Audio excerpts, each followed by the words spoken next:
What if Naruto Uzumaki was reincarnated as Scott Summers, the mutant known as Cyclops? With unstoppable power behind his eyes, a hidden seal inside his mind, and the X-Men depending on his leadership, Naruto must prove that true strength isn't controlling others, but giving them the freedom to choose.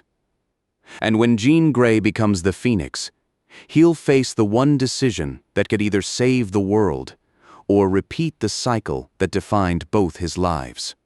Chapter 1. The boy who fell. The first thing Naruto remembered was dying, not the pain. Pain had become an old companion long before his hair turned gray. He remembered the pressure of a hand wrapped around his, the soft rhythm of rain striking the windows of the Hokage residence, and the faces gathered around the bed. Some were older than they had any right to be. Others looked almost exactly as he remembered them.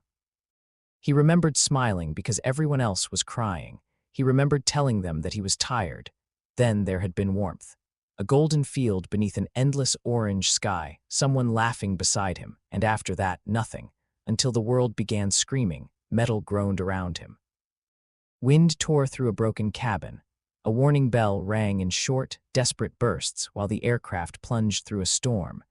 Naruto opened his eyes and found himself strapped into a seat far too large for his body. For one disoriented second, he thought he was trapped inside some kind of flying carriage.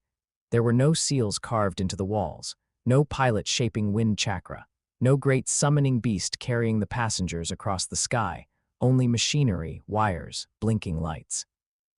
And a terrified child screaming his name. Scott. Naruto turned. The movement felt wrong. His neck was too weak. His arms were too short. His legs barely reached the floor. A boy sat beside him, perhaps 7 years old, with brown hair plastered against his forehead.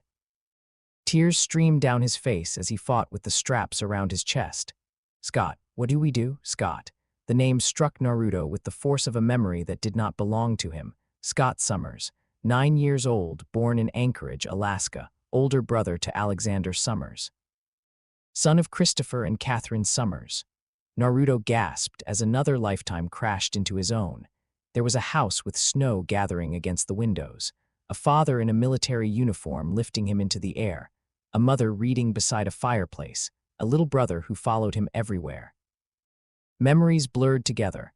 Konoha's stone faces and an American highway, the academy classroom and a kitchen filled with the smell of pancakes, Uruka's smile and his mother's hands adjusting the collar of his shirt.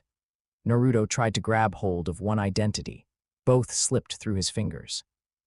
He was Naruto Uzumaki. He was Scott Summers. He had lived more than 40 years. He was 9. The plane lurched violently. A section of the ceiling ripped away, vanishing into the storm. Air exploded through the cabin. Scott, the child beside him, Alex, was pulled against his restraints. His face twisted in terror. Naruto's confusion vanished beneath instinct. Little brother, protect him. He reached for chakra. Nothing answered. The realization was so shocking that for one heartbeat he forgot the crashing plane. There was no familiar warmth in his stomach. No network of energy flowing through his limbs. No vast presence sleeping behind a seal. No Kurama. Naruto searched deeper, reaching inward with the control he had practiced for decades. He found memory, spirit, will, but no physical energy met it. It was like trying to clap with one hand. His chakra was gone. The aircraft dropped again. Scott's stomach seemed to remain somewhere above him. His mother shouted from the front of the cabin, "Christopher." "I'm trying." The man in the pilot's seat wrestled with the controls. Smoke poured from the instrument panel. Beyond the shattered windshield, lightning illuminated a wall of mountains. Naruto did not know how he understood the danger. Scott knew. The plane was too low. They were moving too fast. There was no safe landing. His father turned halfway around, his face pale but controlled. "Boys, listen to me." He pulled something from behind the pilot's seat, a parachute. Only one. Naruto understood before the adults said anything. His mother did too. "No, Catherine. No, there has to be another way." "There isn't." Christopher Summers released the controls long enough to throw the parachute toward the back of the cabin. Naruto caught it awkwardly against his chest. It was heavy, too heavy for Scott's thin arms. "You boys have to jump," Christopher said. Alex shook his head violently. No, I'm staying." Naruto looked from the parachute to the broken side of the aircraft. One parachute, two children. The calculations came naturally: weight, distance, wind, time. The kind of battlefield problem he had solved thousands of times, except his hands were small now, his muscles were weak. And the battlefield was falling out of the sky. "Scott," his mother said, her voice trembled. Naruto looked at her for a moment. She was Kushina, red hair floating around a pale face, blood spreading beneath her, a barrier keeping the monster away from her newborn son. "Protect your brother." The words were not spoken, but Naruto heard them anyway. He looked at Alex. The boy was crying so hard he could barely breathe. Naruto swallowed. "All right," he said. Scott's voice sounded strange in his ears. Too young, too frightened, but beneath the fear, something ancient stood upright. "We're going together." He unbuckled himself. The wind nearly dragged him from his seat. Hand over hand, he moved toward Alex. Every part of the plane shook.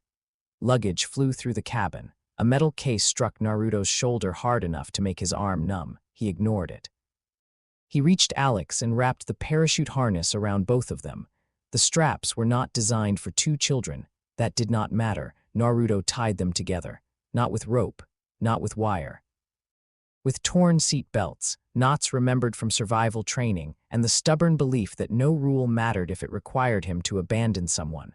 "Hold on to me," he told Alex. "I'm scared. So am I." It was not what Naruto Uzumaki would have said at 12. At 12, he would have grinned. He would have made a promise louder than his fear. But Naruto had lived long enough to understand that courage was not the absence of terror. Sometimes courage was simply telling the truth and moving anyway. Alex wrapped his arms around him. Christopher struggled to keep the aircraft level. "You have to go now." Naruto dragged them toward the opening. Rain struck his face like thrown gravel. Below them stretched darkness, forests, rock, and flashes of white lightning.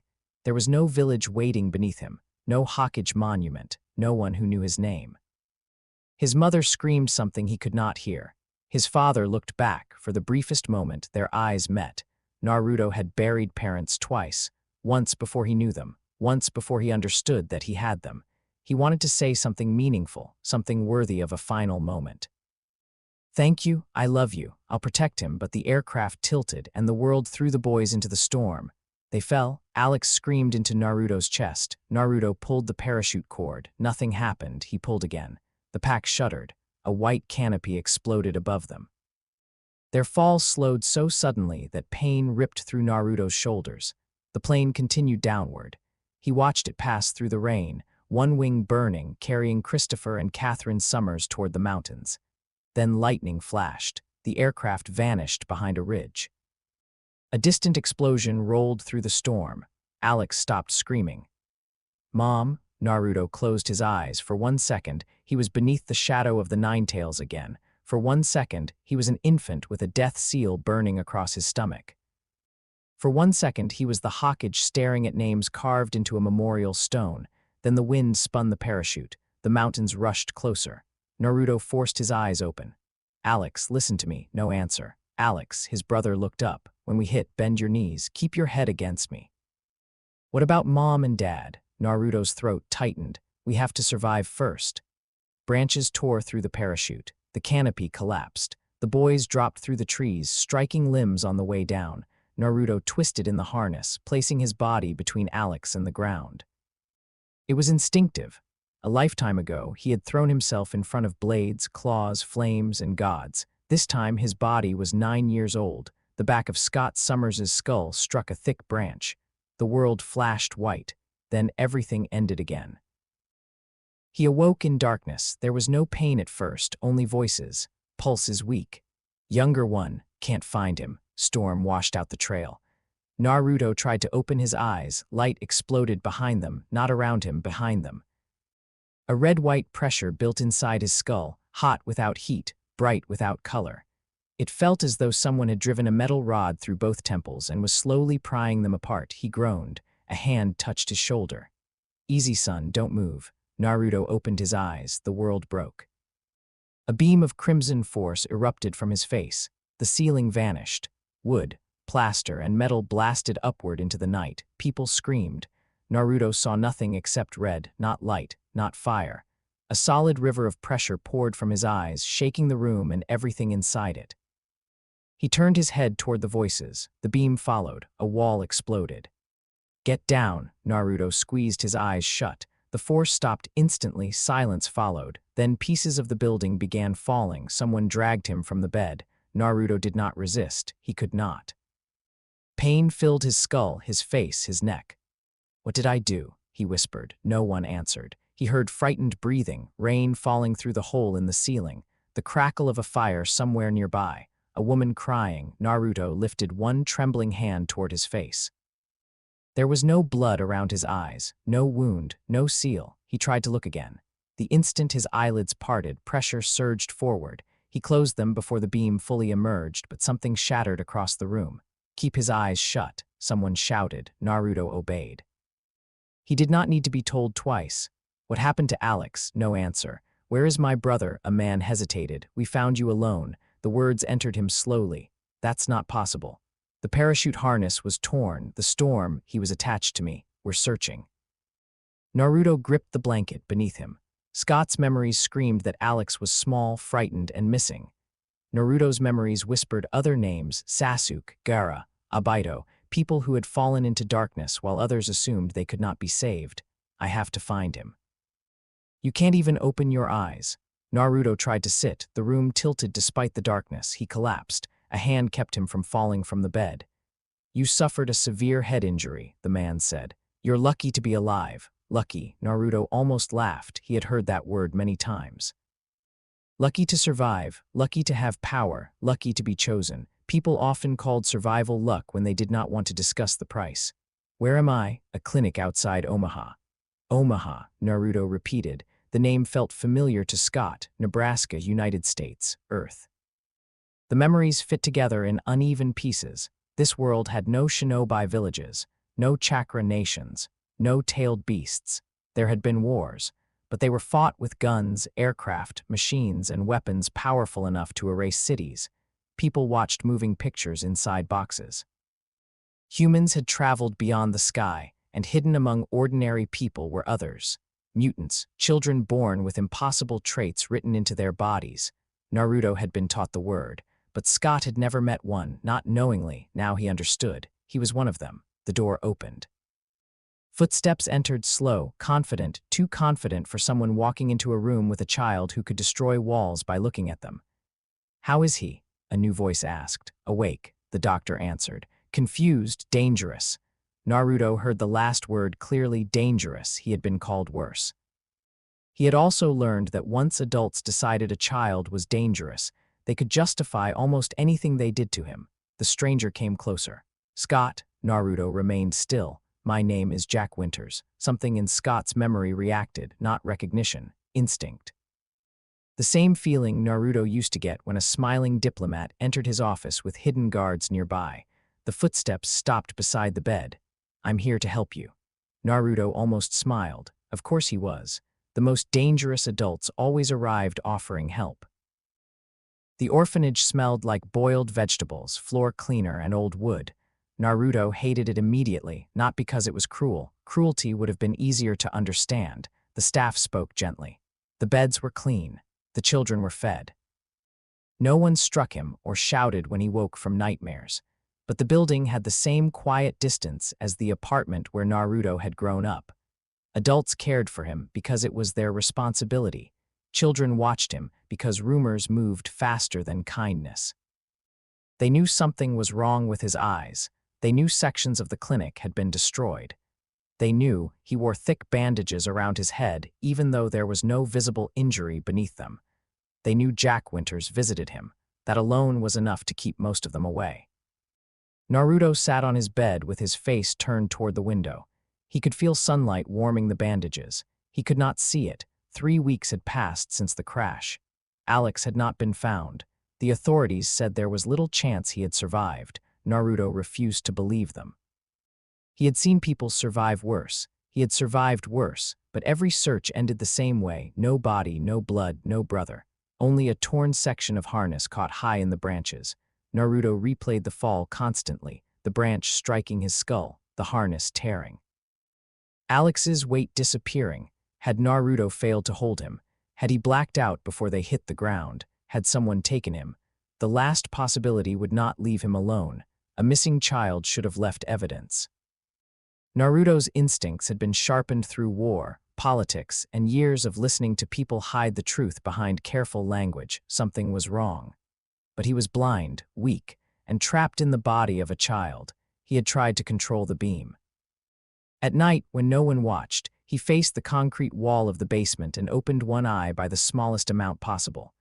The result had carved a crater through the stone. There was no chakra to shape, no hand signs, no internal gate he could close. The pressure existed on the other side of his eyelids, infinite and patient, waiting. At first, Naruto wondered whether another creature had been sealed inside him. The thought almost comforted him. If there was a mind behind the power, he could speak to it, understand it, perhaps even befriend it. He meditated the way he had as a shinobi. He descended through memory and spirit, searching for bars, chains, doors, or another presence. He found nothing, no fox, no voice, no hatred, only an opening.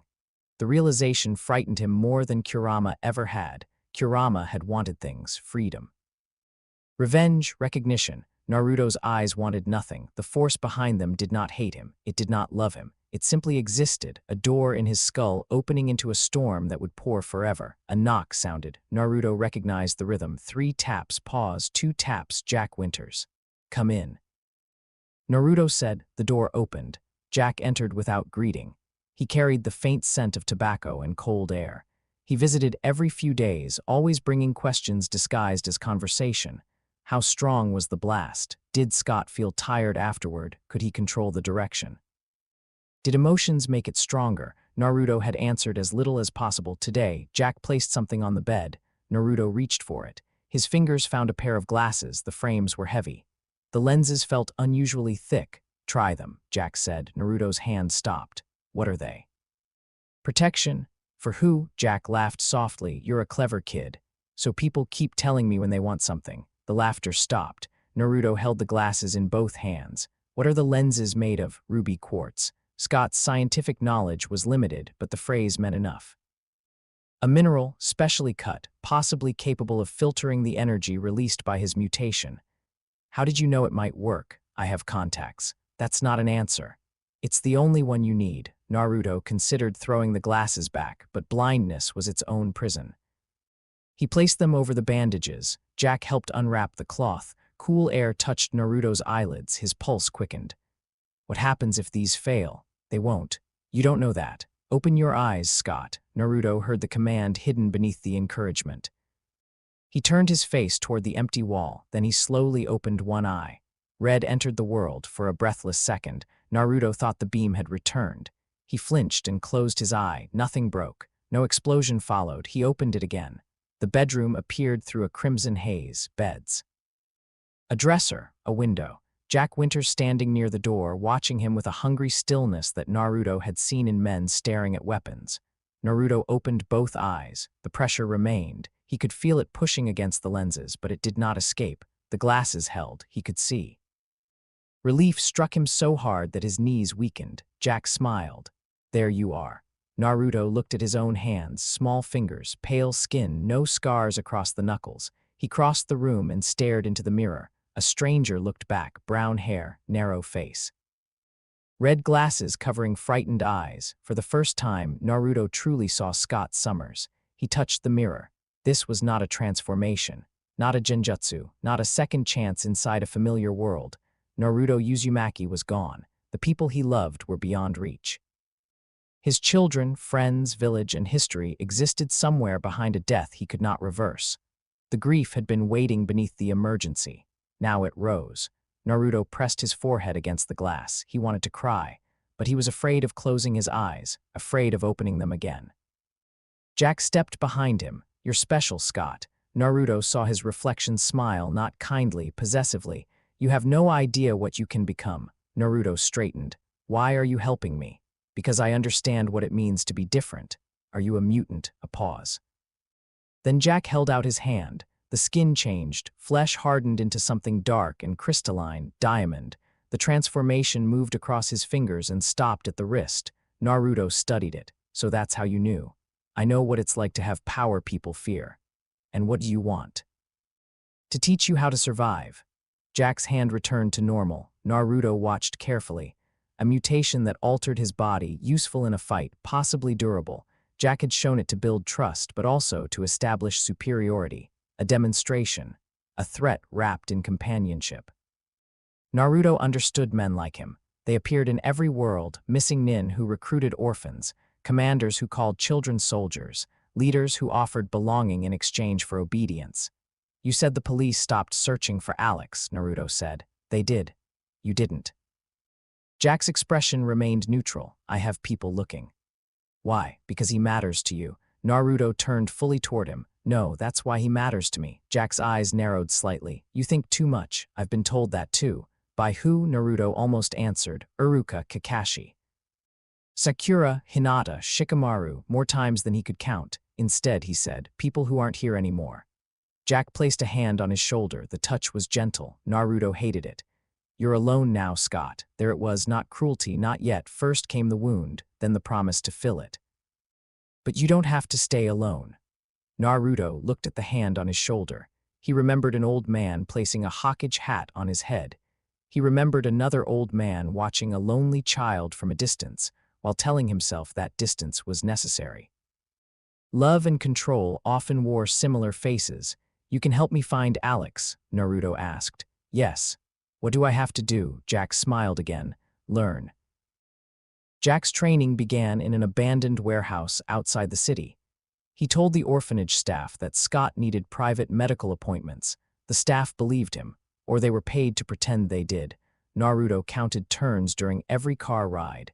He listened to traffic patterns. He memorized the sounds of nearby factories, railroad crossings, and church bells. Old habits survived even if chakra did not. The warehouse floor was marked with white lines. Scrap metal targets stood at different distances. Jack positioned Naruto behind a reinforced barrier and replaced the glasses with a metal visor. It was crude, heavy. The front contained a narrow horizontal slit covered with ruby quartz. A lever on the side controlled how far the opening widened. This will let you regulate the blast. Jack explained. Naruto ran his fingers across the device. It resembled a forehead protector designed by someone who expected the wearer to become artillery. What happens if the lever breaks? Then keep your eyes closed. Not very reassuring. You'll get used to it. Naruto placed the visor over his eyes. The world narrowed into a red line. Jack pointed toward a target 20 feet away. Open the slit. Naruto touched the control. Nothing happened. The lever, Jack said impatiently. I know. Naruto opened it by the smallest possible amount. A thin beam struck the target. The metal plate launched across the warehouse and buried itself in a brick wall. Naruto closed the visor. Jack stared at the impact. Again, they trained for hours. Naruto learned quickly that the beam was not fire. It produced no heat. Targets did not burn. They shattered, bent, or flew backward as though struck by an invisible battering ram. Pure force. Direction was controlled by his gaze. Duration was controlled by the visor. Intensity seemed connected to how far the aperture opened, not how angry or tired he felt. That mattered. Emotion did not create the power, it only made precision harder. Naruto tested the beam in short bursts, 1 second, half a second, a blink. He aimed at larger objects first, then smaller ones. His accuracy was poor. Scott's eyes could identify a target, but Naruto's memories expected an adult body trained through decades of war. The mismatch was maddening. His mind planned movements his muscles could not perform. His neck turned too slowly. His balance shifted unpredictably. He knew exactly what he wanted to do and failed anyway. Jack mistook frustration for weakness. Stop hesitating. I'm not hesitating. You close the visor before impact. Because I'm measuring the recoil. There is no recoil. There is always recoil. Jack stepped behind him. Power like yours isn't something you measure. It's something you use. Naruto turned his head slightly. That sounds like something said by people who don't have to clean up afterward. Jack's hand tightened on the back of the visor. You're afraid. Yes. The admission surprised him. Jack released the visor. Naruto faced the targets again. I'm afraid of missing, he continued. I'm afraid of the mechanism failing. I'm afraid of hitting someone behind what I'm aiming at. I'm afraid these lenses are the only thing standing between me and killing everyone in this room. Fear makes you weak. No, fear tells me what needs preparation. Jack was silent. Naruto opened the visor 3 bursts. The first struck the left edge of a suspended plate, sending it spinning. The second hit the opposite edge. The third stopped its rotation and drove it straight backward into the target behind it. Jack stared. Naruto closed the visor. The maneuver had been clumsy compared with what he once could have done using kunai and chakra threads. But it was progress. Scott's power traveled in straight lines. That seemed like a limitation. Naruto had spent a lifetime turning limitations into techniques. He could not curve the beam, but he could change where he looked between bursts. He could use moving objects, angles, walls, timing. Every battlefield had geometry. The beam was not a jutsu, not yet. But it could become a language. Jack stepped closer. That was good. Naruto heard jealousy beneath the praise, not because Naruto was stronger, because he was learning in ways Jack had not taught him. You said using it would help find Alex, Naruto said. It will. How? Jack walked toward a steel door at the back of the warehouse. Come with me. Naruto followed. Behind the door was a smaller room. A man sat tied to a chair. He was middle-aged, badly bruised, and terrified. Naruto stopped, the man's eyes fixed on the visor. No, he whispered. Winters, please. Jack closed the door behind them. This man stole from me. Naruto looked at Jack. What does that have to do with Alex? He knows people, smugglers, traffickers, the kind of men who might have found a child in the woods. The prisoner shook his head. I don't know anything about a kid. Jack ignored him. People lie when there are no consequences. Naruto's stomach turned cold. He understood now the targets, the private training, the questions about control. Jack was not preparing him to defend himself. He was testing a weapon. Open the visor, Jack said. Naruto did not move. Scott, no, Jack's voice hardened. This man may know where your brother is. Then ask him. I did. Ask better. Jack laughed once. You think this is a game? No, Naruto looked at the prisoner's injuries. That's why I'm not playing. Jack grabbed Naruto's shoulder and forced him toward the chair. The prisoner began struggling. Please, kid, don't open it, Jack ordered. Naruto kept the visor closed. Jack's fingers transformed. Diamonds spread across his hand and wrist. He struck Naruto across the face. The blow sent the 9-year-old sprawling. Pain flashed through his jaw. The visor remained secure. Naruto lay still for a moment, not because he was stunned, because he was recalculating. Jack was stronger, faster, more durable. Naruto had no chakra enhancement, no healing factor, no clones.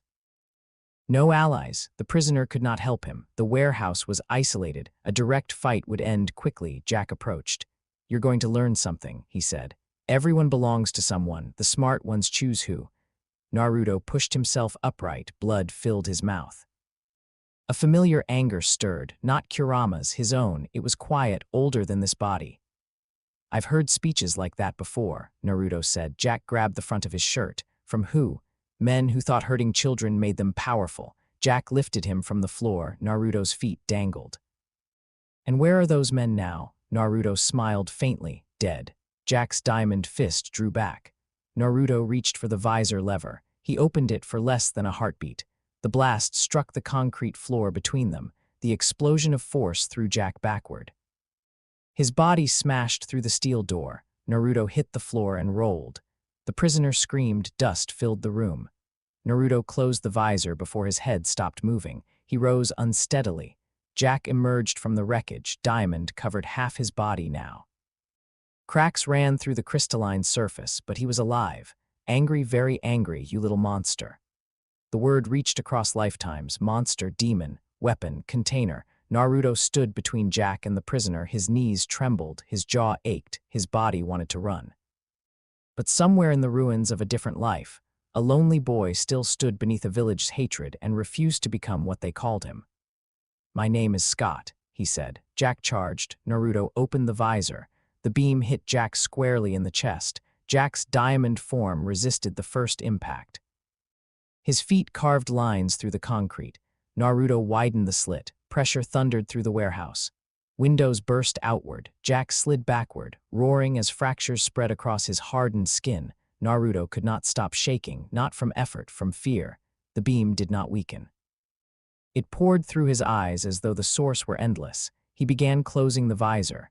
Then Jack reached for a steel support beam. If he pulled it down, the roof might collapse on the prisoner. Naruto adjusted his aim too quickly. The blast struck Jack's shoulder instead of his chest. Jack spun sideways and crashed through the outer wall. The beam continued into the night. Naruto saw trees bend. A water tower in the distance shuddered. He slammed the visor closed. Silence crashed over him. Jack was gone, not dead. Naruto knew that instinctively, but injured enough to retreat. For now, the prisoner sobbed behind him. Naruto turned. The man flinched. "Please don't look at me." The words hurt more than Jack's fist. Naruto slowly raised both hands. "The visor is closed. Stay away. I need to untie you." The man shook his head wildly. Naruto stopped. He had seen this fear before, villagers stepping away, parents pulling children closer, soldiers staring at him after Kurama's chakra first leaked through the seal. He had spent years proving that he was more than what lived inside him. Now there was nothing inside, no creature to blame. The destruction came from him, a child's body, a broken mind, a hole behind his eyes. Sirens sounded in the distance. Someone must have heard the explosions. Naruto moved toward the exit. The prisoner stared at his back. "Where are you going?" "Away from you. You can't leave me tied here." Naruto paused, then he returned, keeping his face turned aside. Using a broken piece of metal, he cut the ropes around the man's wrists. The prisoner scrambled away the moment he was free. Naruto did not blame him. "Tell the police Jack Winters did this," Naruto said. "What about you?" Naruto looked toward the hole in the wall. The night beyond it was cold and enormous. He had no home, no money, no identification beyond the orphanage records, no way to search for Alex, and now Jack would be hunting him. "I'll figure something out." The man stared at the small boy wearing a machine over his eyes. "What are you?" Naruto stood very still. He could have answered in many ways: a shinobi, a Hokage, a Jinchuriki, a reincarnated soul, a mutant, a brother who had failed to hold on. Instead, he gave the only answer that still felt true. "I'm not going to hurt anyone." Behind him, the warehouse groaned, metal supports twisted, concrete split. A section of the roof collapsed with a deafening crash. The prisoner screamed and fled. Naruto stood alone in the settling dust. He listened to the sirens growing closer. Then he looked down at his shaking hands. "I'm not going to hurt anyone," he repeated. The words sounded like a promise. But beneath them waited the memory of the clinic ceiling vanishing, Jack's body breaking through a wall, and a terrified man begging a child not to look at him. Naruto Uzumaki had made many impossible promises. He had saved enemies, ended wars, changed nations. He had once convinced himself that no one was beyond reaching. But Scott Summers was 9 years old, lost in a world he did not understand, with power he could not turn off and no monster inside him to blame. He stepped into the night before the police arrived. The red visor reduced the world to a narrow line. Ahead lay darkness. Somewhere inside it, Alex was waiting. Naruto began walking.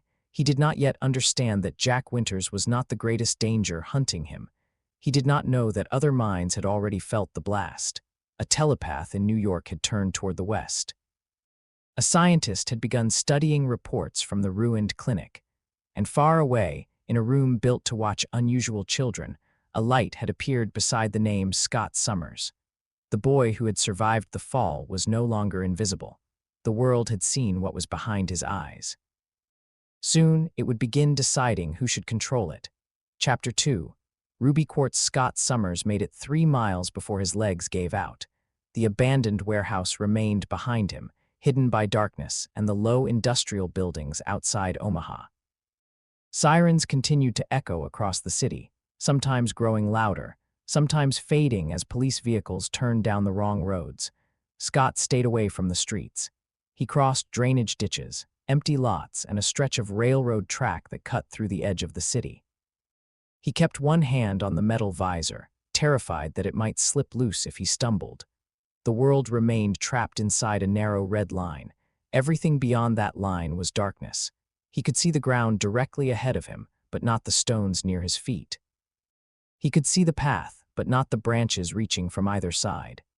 Every turn required him to move his entire head. He had fought blind before: genjutsu, smoke screens, underground battles. He had once sensed an entire war through Sage Mode and Kurama's perception. This was different.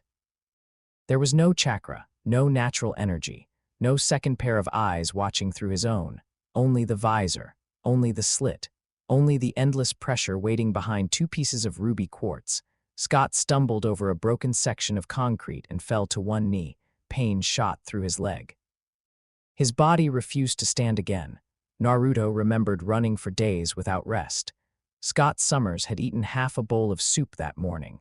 The difference between memory and flesh humiliated him. He crawled behind a stack of discarded wooden pallets and leaned against a wall. The visor dug into his temples. His jaw still hurt where Jack had struck him.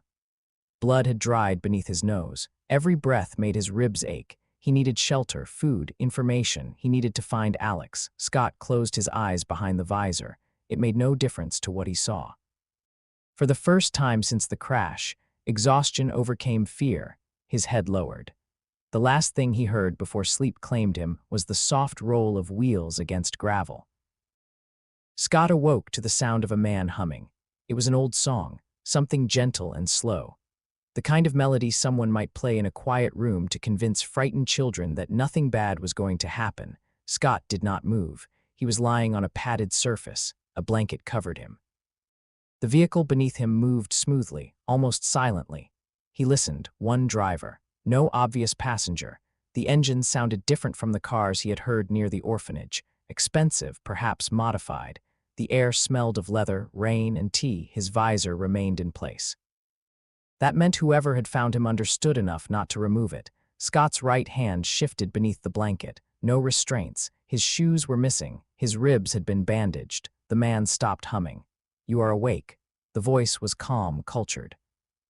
Close enough to hear without raising its volume, Scott sat up slowly. Pain rolled through his body. "Where are you taking me?" "Somewhere safe." "That is what Jack said." The man was quiet for a moment. "Jack Winters has been arrested." Scott turned his head toward the voice. "How?" "The police found him unconscious near the warehouse." "Did he tell them about me?" "He told them many things. Most were not especially coherent." Scott touched the side of his visor. "You know what I can do. I know part of it. That is already too much. My name is Charles Xavier." Scott searched Scott's memories. Nothing. The name held no recognition. Naruto's instincts, however, reacted to the man's tone. Charles spoke like someone accustomed to authority but careful not to display it, a leader trying not to frighten a potential follower. Scott had used the same voice himself. "Are you a doctor?" "Of a kind." "Police?" "No." "Government?" "No." "Then why were you looking for me?" "I was not looking for you at first." Scott waited. Charles continued. "I felt you." The vehicle suddenly seemed smaller. "What does that mean?" "It means that when you used your abilities tonight, your fear and pain were loud enough to reach me. You were near the warehouse. I was in New York." Scott remained perfectly still. Nebraska to New York. Scott's memories supplied distance, far too distant for ordinary senses. "You are a mutant." Scott said, "Yes." "What can you do?" Charles did not answer immediately. Scott's suspicion sharpened. "You can read minds." "I am a telepath." Scott reached for chakra instinctively again. Nothing answered. He had spent much of his first life resistant to mental attacks, because Kurama could disturb his chakra and break illusions. Even without the fox, Naruto's control and experience made genjutsu difficult to maintain. But Scott had no chakra network, no partner inside his mind. No defense except discipline. The walls of the vehicle appeared through the red slit. Scott turned toward the driver's seat. A bald man sat behind the wheel, perhaps in his early 30s. His eyes remained on the road. "You are inside my head now," Scott said. "No, you expect me to believe that." "I expect nothing. Trust is not something I can request before I have earned it." That sounded practiced. Charles smiled faintly. "It is." Scott pushed the blanket aside. "Stop the car. You are injured." "Stop. We are miles from the nearest town. I will walk." "You collapsed after walking 3 miles. Scott's hand moved toward the visor lever. Charles's eyes flicked to the mirror. "If I intended to control you, Scott, you would not know we were having this conversation." The words were softly spoken. They were also a threat. Perhaps Charles had not intended them that way. That made them worse. Scott left his hand on the lever. "Stay out of my mind." "I will. Not unless I give permission." "I understand. Even if you think it is for my own good." Charles's expression changed, only slightly. A tightening around the eyes, a leader hearing a boundary he was not accustomed to receiving from a child.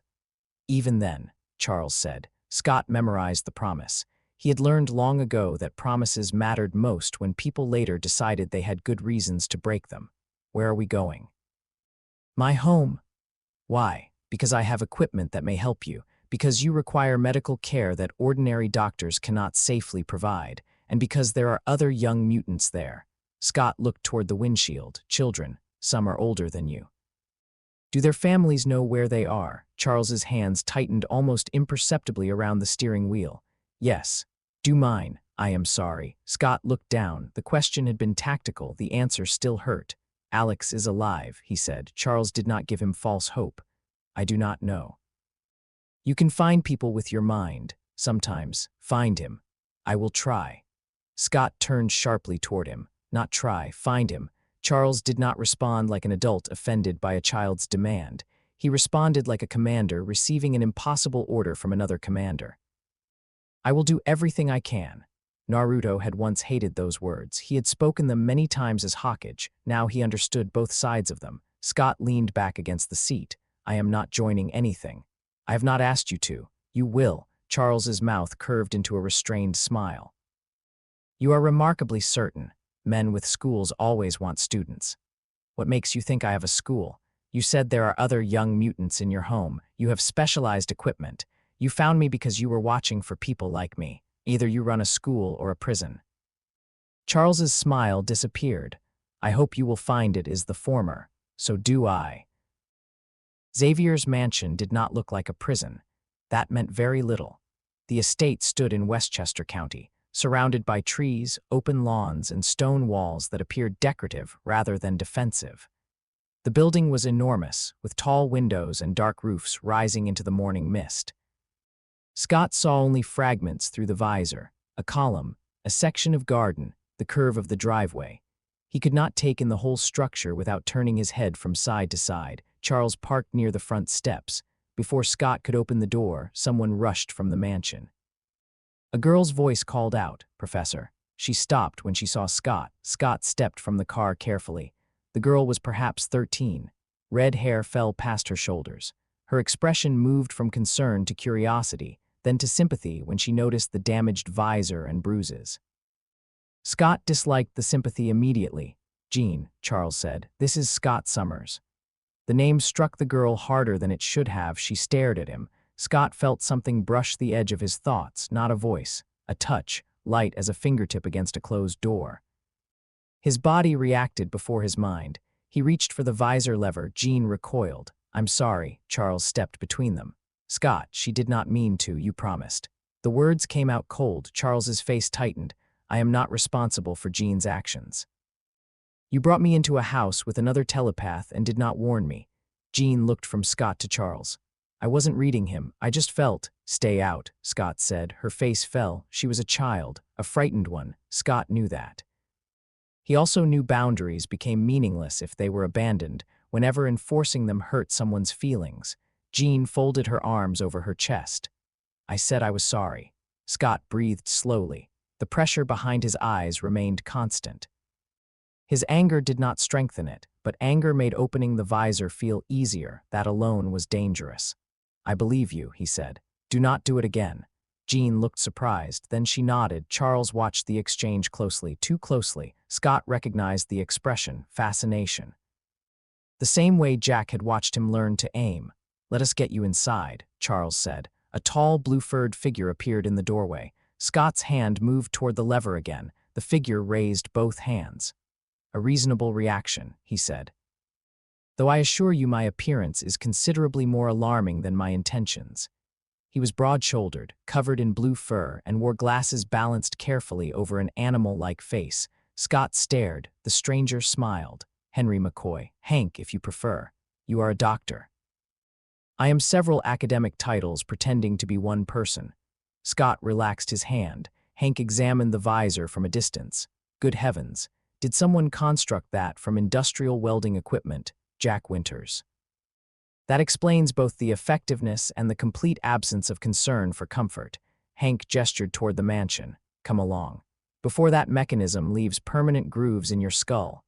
Scott took one step. His knee buckled. Jean moved first. She did not touch him. An invisible force caught his body and held him upright. Scott froze. Jean immediately released him. "Sorry," she said. Reflex. Scott managed to remain standing. He looked at her through the red slit. "Thank you." Jean blinked. Charles said nothing, but Scott felt his attention like weight. The medical room beneath the mansion was more advanced than anything Scott remembered from hospitals. Metal arms descended from the ceiling. Screens displayed images of his skull, eyes, and brain. Machines hummed behind glass walls. Hank removed the crude visor only after placing Scott's head inside a reinforced apparatus lined with ruby quartz. "Keep your eyes closed," Hank instructed. "I was planning to." "Splendid. I enjoy patients who participate in their own survival." Scott lay still while scanners passed over him. Jean watched from behind the glass. Beside her stood 3 boys. One had white wings folded tightly against his back. Another appeared ordinary until he accidentally froze the cup in his hand. The third wore glasses, had large hands, and watched the monitors with intense interest. The original students, Scott assumed, not soldiers, not yet. The thought arrived with a cold certainty. A hidden school for powerful children, a telepathic headmaster, specialized training facilities. Charles could call it education, but Scott had lived too long not to recognize the outline of a military unit before uniforms were issued. Hank adjusted a control. "You suffered significant damage to the area surrounding the brain's natural regulation of your mutation. From the crash." "Most likely. Can it heal?" Hank became very interested in a nearby screen. "That is not currently clear." "It means no. It means human biology is notoriously uncooperative when asked to provide certainty." Scott opened neither eye. "The beam is always there." "Yes." "Why?" Hank hesitated. "We believe your eyes act as apertures, not generators." "Precisely." Scott remembered the emptiness he had found while meditating. A door. What is on the other side, we do not know. Energy, force, certainly, but not energy in any conventional thermal sense. Your emissions carry momentum without producing corresponding heat, so it is not light. No, it merely exits through your eyes and appears red due to interaction with the quartz and atmosphere. How much is there? Hank was silent for too long. Henry. Hank sighed. Our current instruments cannot measure the source, only the amount you permit through. I do not permit anything. Your eyelids appear to stop the release. Why? We do not know. The quartz stops it too. Ruby quartz interacts with the emission in a manner that neutralizes or redirects its force before it fully enters our dimension. Scott processed the explanation. His eyes were not weapons, they were gates. The visor was not armor, it was a seal. The word made his stomach twist. What happens if my eyelids are damaged? We build a better visor. That was not my question. Hank looked at him. Scott could not see his expression with his eyes closed, but he heard the change in his breathing. If both the visor and your ability to close your eyes were compromised. Hank said carefully, the emission would continue without interruption. For how long? We have no reason to believe it would stop. Silence filled the room. The machines continued humming.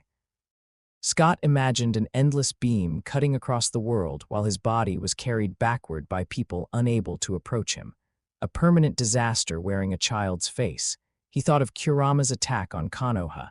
At least the Ninetales had eventually tired. Can you fix the damage? Hank did not lie. No, Scott nodded once. Then build the visor. The new visor took 4 days. During that time, Scott remained in a reinforced room with ruby quartz walls. The windows were red. The lights were red. Even the mirror reflected a world soaked in crimson. Meals arrived through a sliding panel in the door. The mansion's students visited in shifts. Bobby Drake came first. He was 12, cheerful, and unable to remain silent for more than 10 seconds. So your eyes blow things up. They push things. Really hard. Yes. Can you knock over a building? Probably. Can you knock over this building? I hope not. Bobby considered that. Professor Xavier says we should never be afraid of what we are. Scott looked at him. Professor Xavier is wrong. Bobby's smile faded. Scott continued before the boy could leave. Fear is useful. Panic is not. What's the difference? Fear tells you that the ice beneath your feet may break. Panic makes you run across it. Bobby glanced down at his shoes. A thin layer of frost had formed beneath them. He quickly lifted his feet. Scott almost smiled. Warren Worthington visited next. He was older, confident, and carried himself like someone accustomed to wealth. His wings made doorways inconvenient, but he moved with practiced grace. "You're the boy from Nebraska," Warren said. "I am one of them. The newspapers say a gang attacked the warehouse. That is what happened. Professor Xavier said you fought Winters. Professor Xavier talks too much." Warren laughed. "You're 9, so people keep telling me. You don't sound 9. Scott looked toward the red window. "I had to grow up quickly." Warren accepted the answer more easily than Charles would have. Children often understood that some questions should not be pushed. Hank came often, carrying components and asking Scott to describe the sensation behind his eyes. "Pressure," Scott said during one session, "constantly." "Yes." "Does it increase before release?" "No." "Does fatigue alter it?" "No." "Emotion." "Accuracy, not strength." "Head movement." "The beam follows my sight." Both eyes simultaneously, Scott paused. "Can the quartz chamber withstand testing one eye at a time?" Hank's smile widened. "Now you are asking interesting questions." Jean came last. She stood outside the room for almost a minute before entering. "You can come in."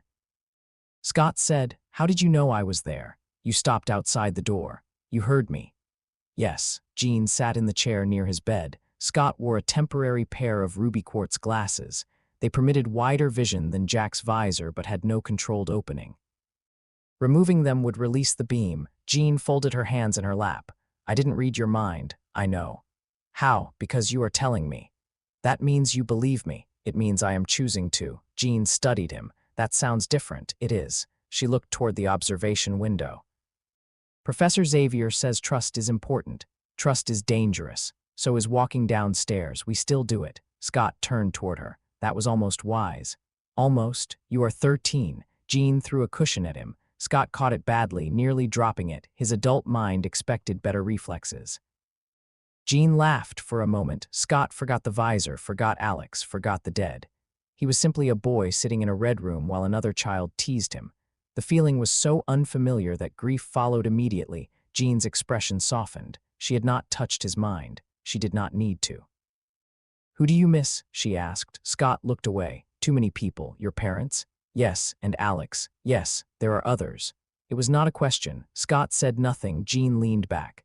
"I hear people by accident sometimes. Before Professor Xavier found me, I thought I was losing my mind. Every secret, every cruel thing someone thought but didn't say, it made everyone feel dishonest. Most people are. That's not helpful." "It is honest." Jean stared at him. Then she smiled reluctantly. "Professor Xavier says you're difficult. He says that because I ask questions. He says you correct him. He is frequently incorrect." Jean laughed again. Scott felt something inside his chest loosen. "Not much, enough. You don't have to tell me about the others," Jean said. "Thank you. But someday you should." "Why?" "Because carrying too many people alone is still being alone." Scott looked at the red window. Naruto had spent years carrying names: Jiraiya, Neji, Obito, Kurama, Hinata, friends and family who had faded one by one as he grew older. He had thought death would let him set the weight down. Instead, he had brought it into another life. "You sound older than 13, he said. Jean stood. "So do you." Hank's visor was smaller than Jack's design. It fit securely around Scott's head, with padded supports at the temples and a smooth metal band wrapping behind his ears. The central lens was polished ruby quartz. A dial near the right side controlled a series of overlapping shutters. At its narrowest setting, it permitted vision without release. At wider settings, it allowed controlled amounts of force through. Scott examined it in the underground training room. "This is a seal," he said. Hank adjusted the rear strap. "A regulator. A device that contains dangerous power by restricting the person carrying it."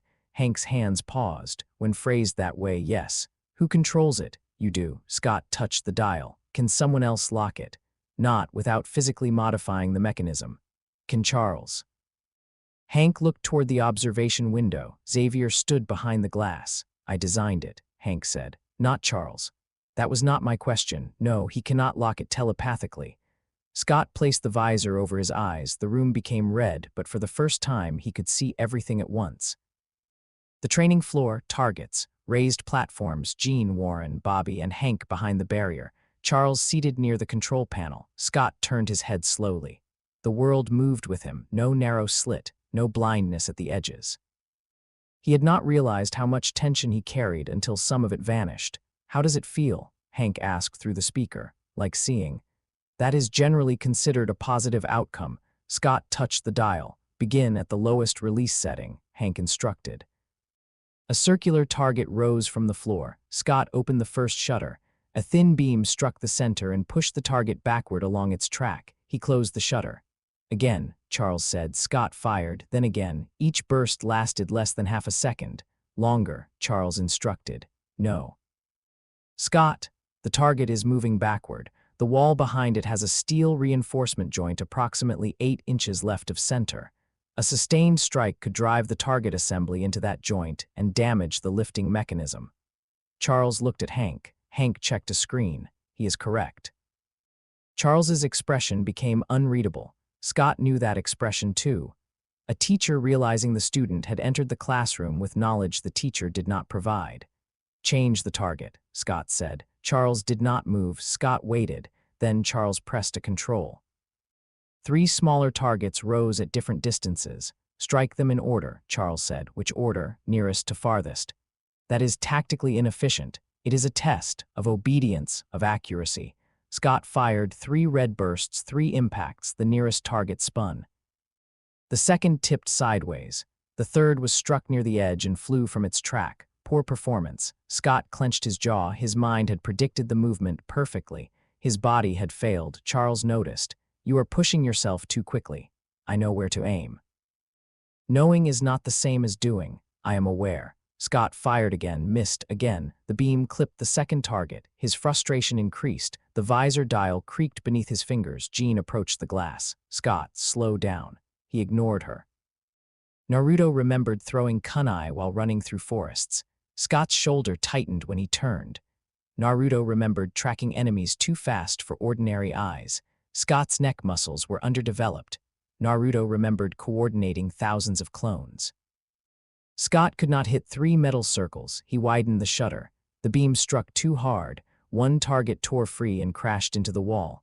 "Enough," Charles said. Scott kept firing. Second target, third. The room shook with each impact. "Scott."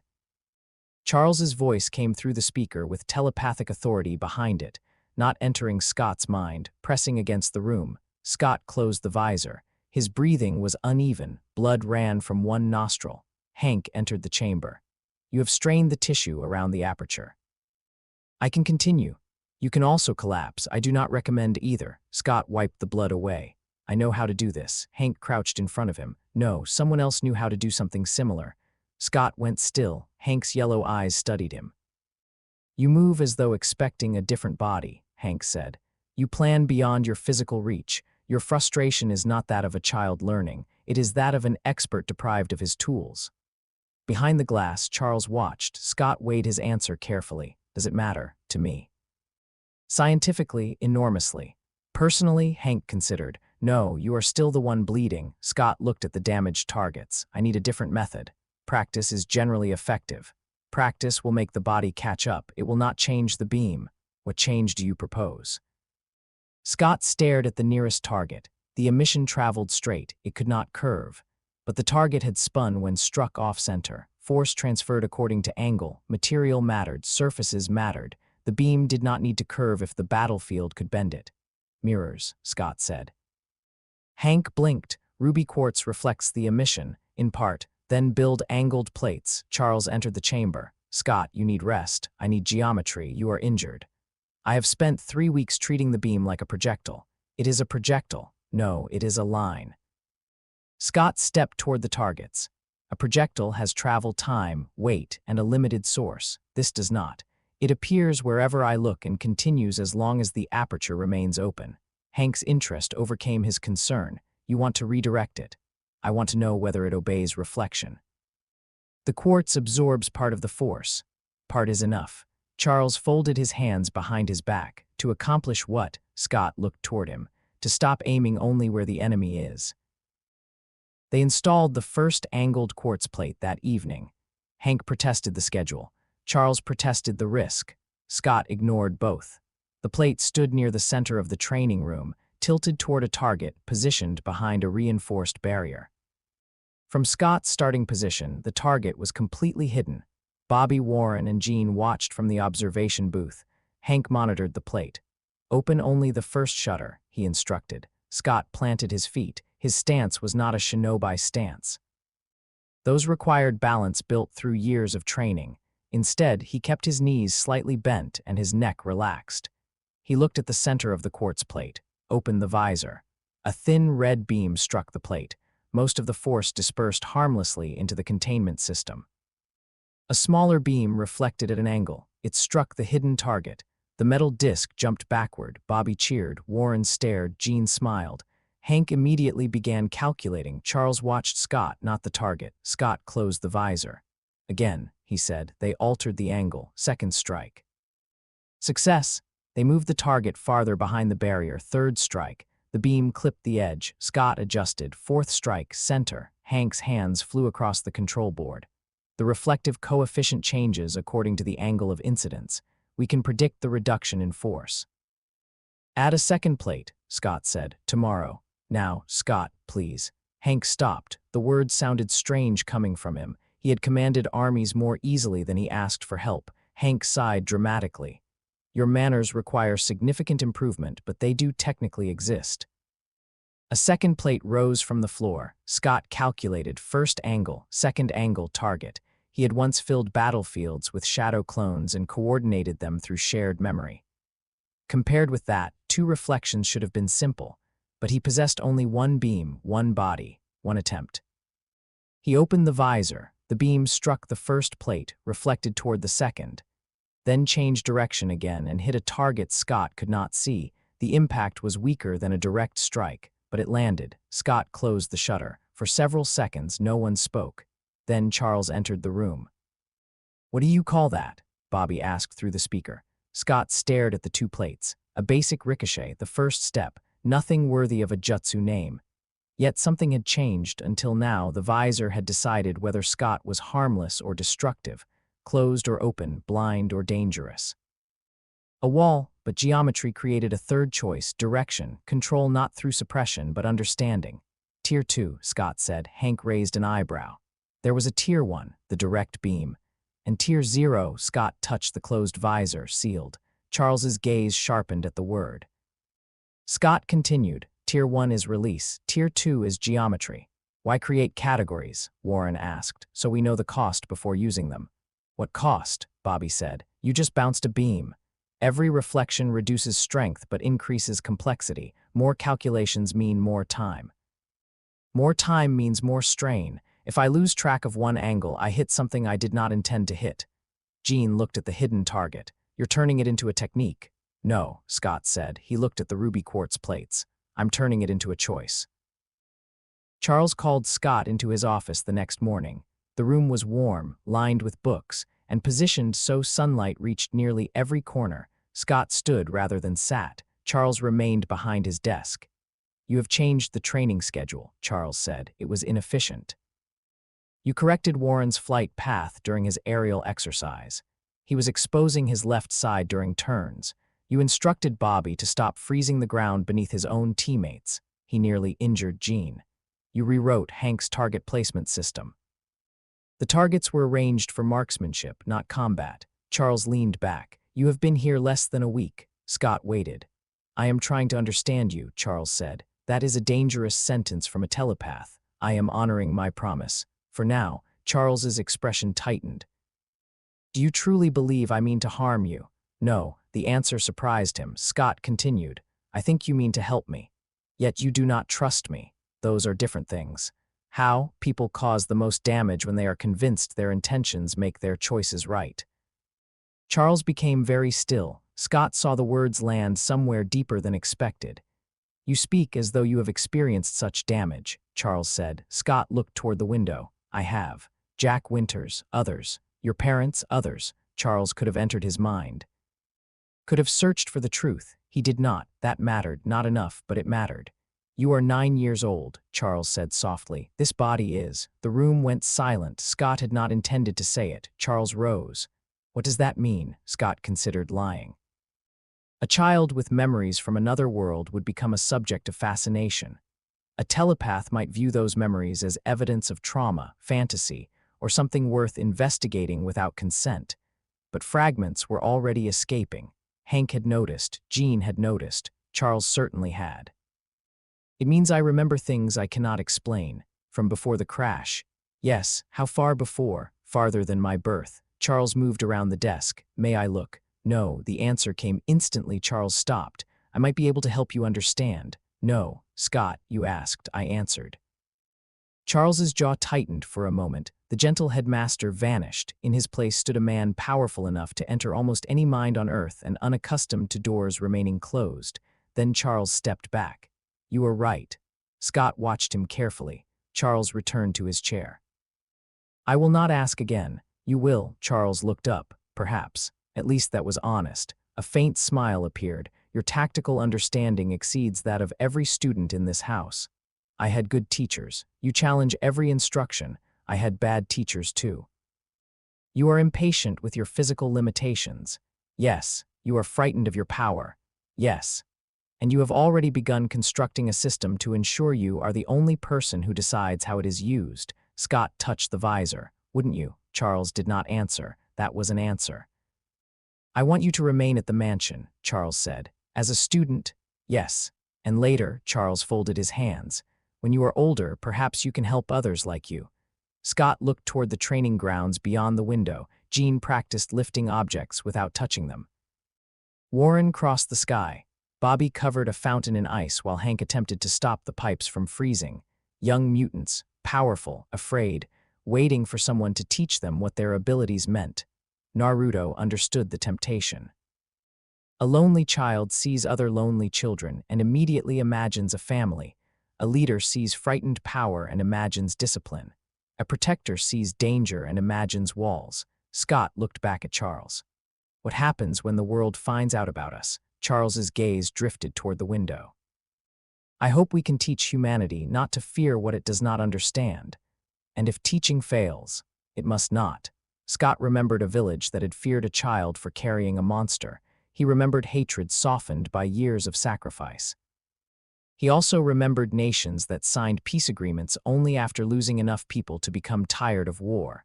Hope is not a plan, Scott said. No, Charles replied, but it is where every plan worth building begins. Scott considered that. Naruto would have agreed. Perhaps part of him still did. I will stay, he said. Charles smiled. But I am not your weapon. The smile faded. I would never ask you to be. Scott held his gaze. They both believed Charles meant it. That was what frightened Scott most. He turned toward the door. Scott. He stopped. I have begun searching for Alex. Scott's hand tightened around the doorknob. And, nothing yet. He is alive. I hope you are right. Scott opened the door. Before leaving, he looked back. Professor? Yes, if you find him, tell me first, of course, before deciding what is best for either of us. Charles's face became unreadable again. You have my word. Scott walked into the corridor. The mansion felt less like a prison now. That did not make it safe. No place became safe simply because its doors were unlocked. Safety was not freedom from danger. It was knowing who held the key. Scott touched the visor's control dial. Tier 0 sealed. Tier 1 release. Tier 2 geometry. Behind his eyes, the aperture continued pouring against ruby quartz. It never weakened, never slept, never spoke. For the first time, Scott did not imagine it as a monster pressing against a cage. He imagined a line extending from himself into the world. A line could destroy whatever stood before it.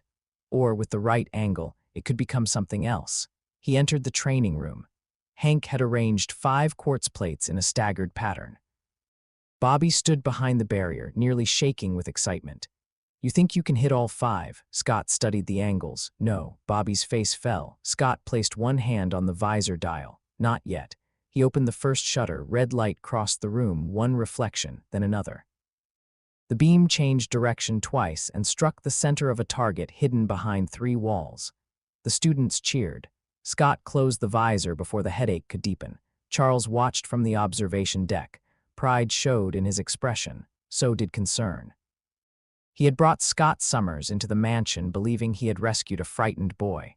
Instead, he had opened the door to an old soul who understood seals, loneliness, and leadership more intimately than Charles could imagine. A child who could not yet control his own body was already studying the entire battlefield, and somewhere beneath the mansion, a machine designed to find mutants registered a second distant signal. Weak, unstable, moving west. The name beside it was unknown. But Scott Summers would have recognized the pattern. Alex was alive. Chapter 3, What Ninjas Call a Seal. 3 years after Scott Summers arrived at Xavier's mansion, he learned that peace had a sound. It was not silence. Silence was too clean. Peace was Bobby laughing somewhere down the corridor, while Hank shouted about frozen plumbing. It was the distant beat of Warren's wings outside the eastern windows. It was Jean turning pages in the library and pretending she was not using telekinesis to bring herself another book. Peace was ordinary noise made by people who expected to still be alive tomorrow. Scott sat cross-legged on the floor of the underground training room and listened to all of it. His visor rested securely over his eyes. The shutters were closed, leaving the world visible through a layer of ruby red. In front of him stood 8 angled quartz plates. Behind those plates, hidden by reinforced barriers, were 4 targets. The arrangement changed every morning. Hank designed the mechanical system. Charles selected the tactical conditions. Bobby occasionally moved the targets when no one was watching because he thought it was funny. Scott always noticed. He breathed in slowly. The pressure behind his eyes remained constant. It did not rise with his heartbeat. It did not weaken with exhaustion. It waited behind the ruby quartz with the same impossible patience it had shown since the crash. Scott touched the dial beside his temple. One click. The first shutter opened. A thin red beam struck the nearest plate, reflection. Second plate, reflection. The beam crossed the room, passed through a narrow gap between 2 barriers, and hit the first target. Scott closed the shutter. He shifted his gaze, opened it again. The second beam reflected 3 times before striking another target hidden behind him. A third burst passed beneath a moving platform, ricocheted upward, and hit the underside of a suspended disc. The final target was the difficult one. Hank had placed it behind 4 barriers with no direct reflective path. Scott studied the training room, not just what was in front of him. Everything, the steel floor, the moving rails, the quartz plates, a small puddle of melted ice near the observation booth Bobby had trained earlier. Scott opened the shutter. The beam struck the nearest plate, reflected downward, and hit the wet floor at a shallow angle. Most of the force scattered, a fraction redirected upward. It clipped the side of a suspended rail. The rail swung. Scott closed the visor. The rail's movement changed the position of the 4th quartz plate. He fired again. The beam reflected through the new angle and struck the hidden target. A bell rang. 4 out of 4. Bobby's voice came through the speaker. That was cheating. Scott stood. It was geometry. You used my ice. You left water on the floor. That doesn't mean you can turn it into part of the test. It means you already did. Bobby groaned. Behind the glass, Hank wrote something on a clipboard. Jean leaned against the wall beside him. At 16, she had grown taller, more confident, and far more powerful than the frightened girl who once brushed the edge of Scott's thoughts by accident. Warren stood near the door with his wings folded behind him. Charles sat at the center console. He did not smile. Scott noticed. Charles usually looked pleased after a successful exercise, even when he tried to hide it beneath academic restraint. Today, his attention was somewhere else. Scott closed the visor completely. Tier 0. The shutters locked. The pressure remained. He left the training floor. What happened? He asked. Charles looked toward Hank. Hank removed his glasses and cleaned them despite the lenses already being spotless. That was answer enough. Cerebro detected something, Scott said. Charles's eyes narrowed slightly. How did you know? You only avoid congratulating me when you are worried. Bobby entered from the side corridor. Maybe he's finally tired of your personality. Jean gave him a look. Bobby raised both hands. I'm helping.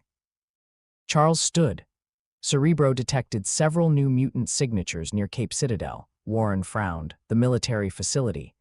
Yes, Scott looked at the tactical display. A map appeared across the main screen. Cape Citadel sat near the Atlantic coast.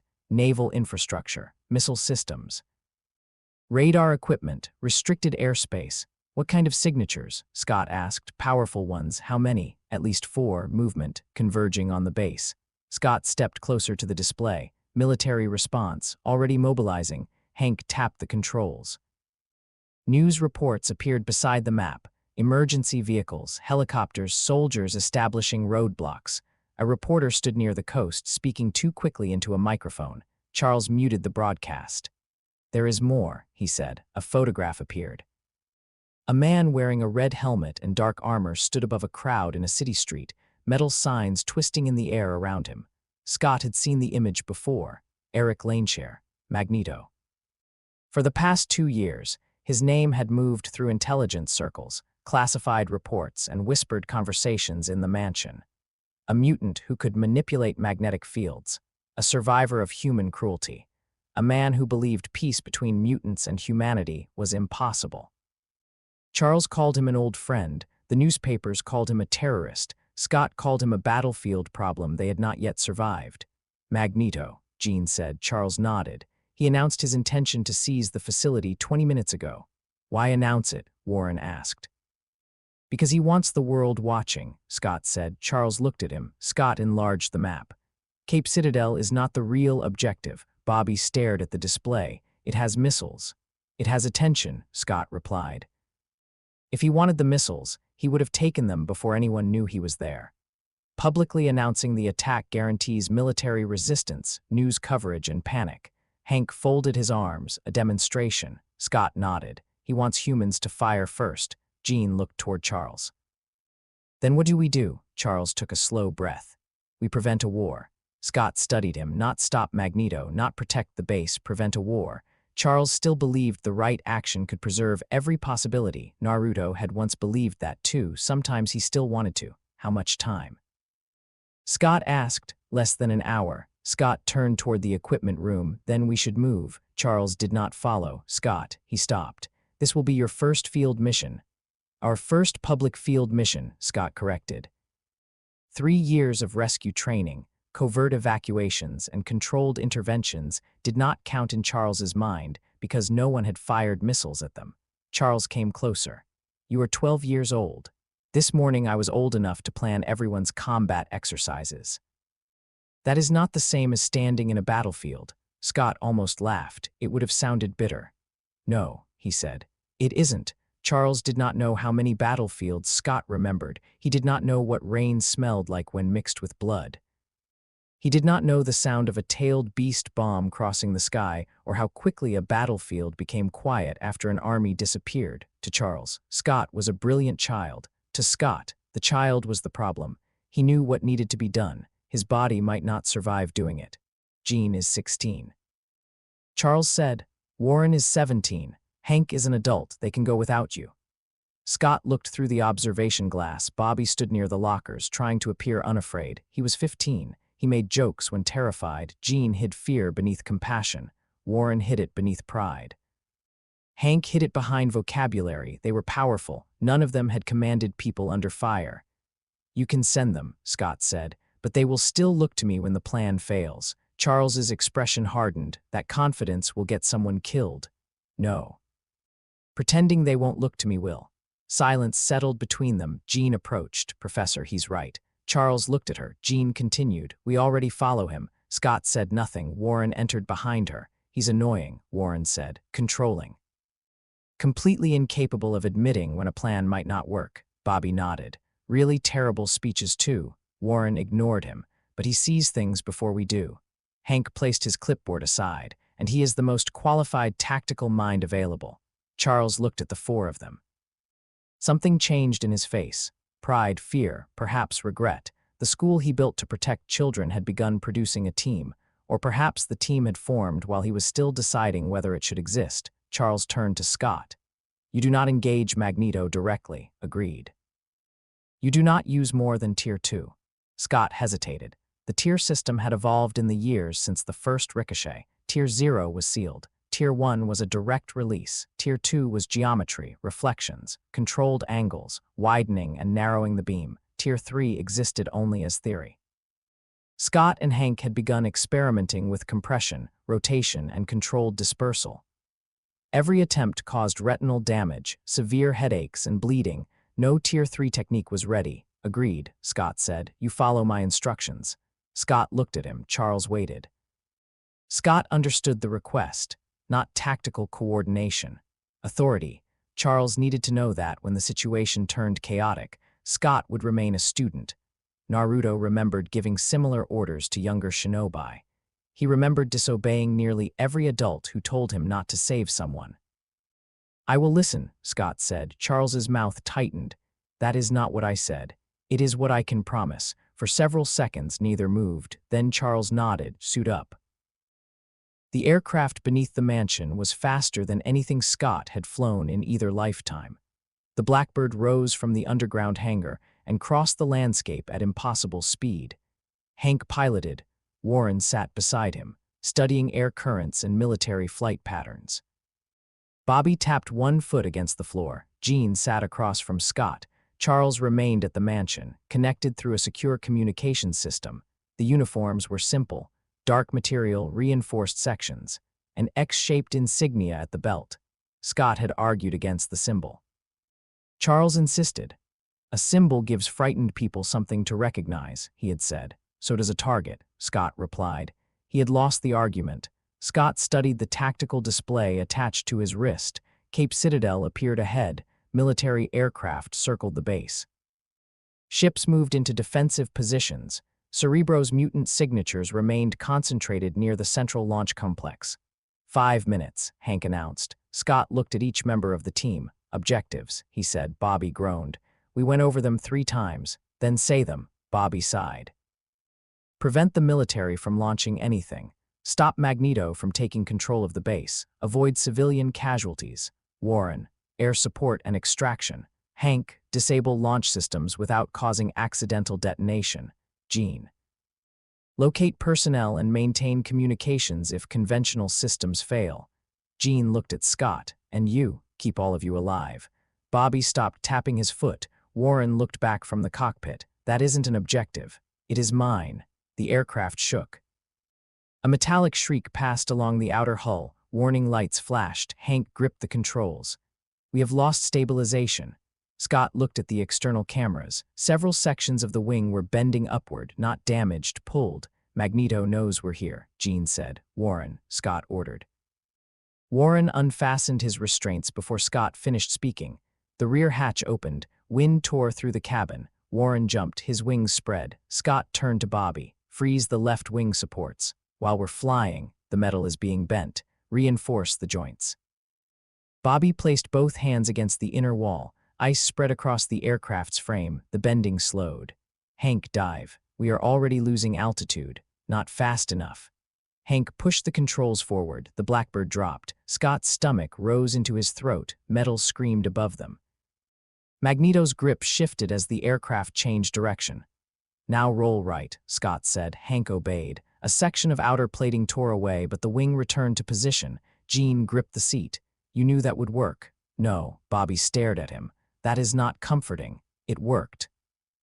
The base filled the forward screen. Soldiers scattered across the runways. Several tanks had been lifted from the ground and arranged in a floating circle. At the center stood Magneto. Around him waited 4 other mutants, a massive man wearing red and black armor, a slim figure with the shape of a toad, a woman with white hair, a man surrounded by controlled flame. "The Brotherhood," Hank said. Scott studied them: Juggernaut, Toad, Storm, Pyro. The names came from Charles's intelligence files. Storm was unexpected. Charles believed she could become an ally. Today, she stood beside Magneto. "Landing zone?" Hank asked. Scott examined the base. Every marked runway was exposed. Metal structures surrounded the eastern edge. Magneto could turn the aircraft into a coffin the moment it touched down. "Water," Scott said. Hank looked at him. "Excuse me." "Land offshore. This aircraft is not a boat. It only needs to float for 30 seconds. Bobby understood first. "Oh, I hate this plan." The Blackbird struck the ocean. The impact threw everyone forward. Water rose around the aircraft. Bobby slammed both palms against the floor. Ice exploded outward, forming a platform beneath the Blackbird. Hank shut down the engines. The aircraft came to rest on a frozen section of sea. Warren descended beside them. "The military is preparing to fire," he said. Scott looked toward the coast. Missile batteries rotated. Magneto raised one hand. Every weapon stopped, then began turning toward the soldiers who controlled them. He wants them to watch their own weapons aim back, Jean said. Scott stepped onto the ice. He wants them afraid. The team moved toward the shore. Bobby extended the ice path ahead of them.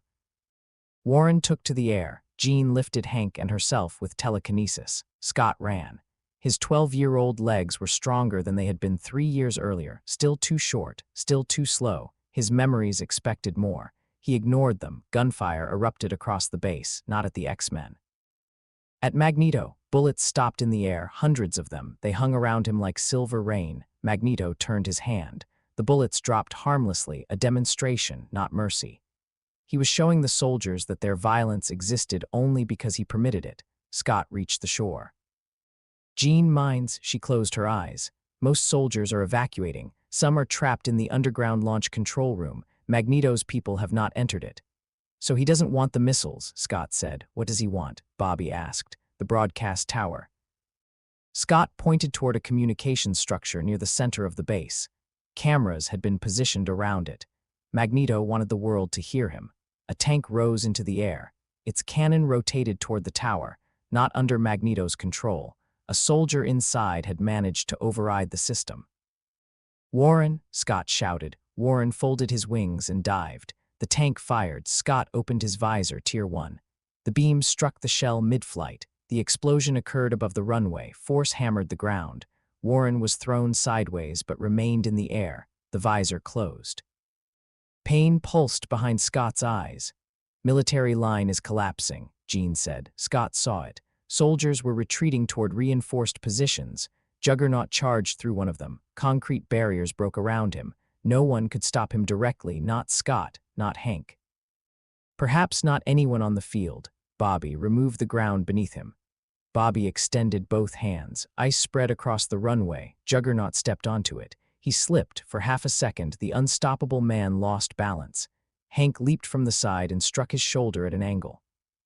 Juggernaut changed direction. He crashed through an empty storage building rather than the soldiers' defensive line. Not bad, Bobby said. He will be back, Scott replied. Toad landed on a wall near them. His tongue snapped forward. It wrapped around Bobby's ankle and pulled. Scott opened the visor. A narrow blast hit the ground beside Toad. Concrete erupted into dust. Toad jumped away. Bobby fell backward. Jean caught him telekinetically. Thanks, Bobby said. You can thank me by paying attention, Scott replied. A column of fire crossed the runway. Hank dragged Scott aside. Heat rolled over them. Pyro stood near the broadcast tower, flames circling his hands. Scott aimed, stopped. Pyro stood in front of a fuel storage system. A direct hit might rupture it. Geometry. Scott looked left. Metal surfaces were useless while Magneto controlled the field. But a quartz section had been installed beneath Scott's wrist armor for emergencies. Not large enough to absorb a full blast, enough for one reflection. Scott raised his forearm, opened the visor toward the quartz plate. The beam reflected downward, struck the pavement, and threw debris into Pyro's face. The flame stream broke. Jean swept him from his feet. Show off, Bobby said. Move. Storm rose above the base. Clouds gathered with unnatural speed. Lightning flashed. Scott looked up. She was not attacking the military. She was creating cover, reducing visibility, blocking aircraft, protecting Magneto's broadcast. She is controlling the sky, Warren said through communications. Do not engage her, Scott replied. She's on their side. She has not targeted anyone. That can change. If it does, respond. Until then, watch her. Magneto's voice boomed from the broadcast tower. People of the world, look closely. Every screen on the base carried his image. News networks received the signal. You were told that mutants were an accident, a disease. A threat to be studied, controlled, and eventually cured. Soldiers raised weapons. Metal bent around them. Rifles collapsed into useless shapes. You built weapons to defend yourselves from children who had not yet been born. Scott advanced through the battlefield. Magneto's words followed him. You call us dangerous because you fear the day your laws can no longer contain us. Scott understood the tactic. Magneto was not lying. That made him harder to defeat. A liar could be exposed. A man speaking painful truth required another truth powerful enough to answer him. Professor. Jean said through the mental link, "Can you stop the broadcast?" Charles's voice entered their communication devices. "I can disrupt the operators receiving it, not the transmission itself," Do not, Scott said. Charles answered immediately. Explain. If the signal suddenly ends, Magneto becomes the victim of censorship. Let him speak. He is inciting conflict. He is showing the world what it already fears. And your solution is to give him an audience. My solution is to deny him the ending he wants. Magneto reached the final section of his speech. We will not ask permission to exist. Missile warning alarms sounded across the base. Hank looked toward the underground systems. The launch sequence has started. Scott turned. Magneto. No. Human command override. Jean's face went pale. They are launching at their own base. Magneto had predicted it. A human commander, terrified of losing the weapons, had ordered their destruction. If the missiles detonated, Magneto would survive. Perhaps some of his Brotherhood would too. The soldiers would not. The news cameras would show humanity destroying its own people to prevent mutant control, exactly the ending he wanted. Can you shut it down? Scott asked Hank. Not before launch. Jean, control room. 43 people, 2 levels underground. Get them out. I can't move that many through concrete. Then move the concrete. Jean stared at him. Scott looked toward Bobby. Freeze the launch tubes. Bobby swallowed. That could crack the missiles. Not the missiles, the external mechanisms. That is a lot of ground. You don't need all of it. Freeze the hinges. Bobby ran. Hank, help him identify the correct systems. Hank followed. Scott looked up. Warren, evacuate the tower. What about Magneto? He can fly. That wasn't my question. Evacuate everyone else. Warren climbed toward the storm. Scott ran toward the launch field. The ground shook. Missile bay doors began opening. Bobby spread ice through the mechanisms. Some doors stopped. Others continued. 6 tubes active. Hank shouted. Scott saw them. 6 missiles rising into launch position.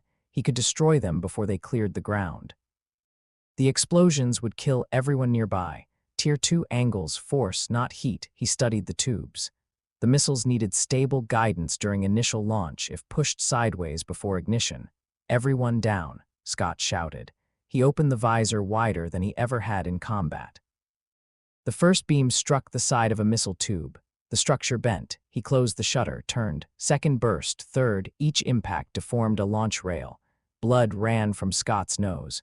The fourth beam missed its intended point and struck reinforced concrete. Pain exploded behind his eyes. His body could not keep pace with the calculations. Naruto remembered moving faster. Scott could not. Jean's voice entered his mind accidentally, not words. Fear. Scott almost shut her out. Then he understood what she was doing. She was giving him locations, not controlling him, not reading him. Connecting the team. Hank's understanding of the launch system. Bobby's awareness of the frozen mechanisms. Warren's view from above. For one moment, Scott saw the battlefield through all of them, not like shadow clones, not shared memory. A web. He adjusted. 5th tube. 6th. The final missile ignited. Its launch rail was bent 6 degrees west. The missile tore sideways through the open bay and crossed the runway, straight toward the ocean. Warren, Scott shouted. Warren folded his wings and struck the missile from above. The angle changed. Scott opened the visor. A beam hit its lower section. The missile rose higher, farther from the base. Jean reached with telekinesis, her face twisted with strain. The missile's path curved toward the empty sea. It detonated above the horizon. White light filled the sky. The shock wave struck the coast seconds later.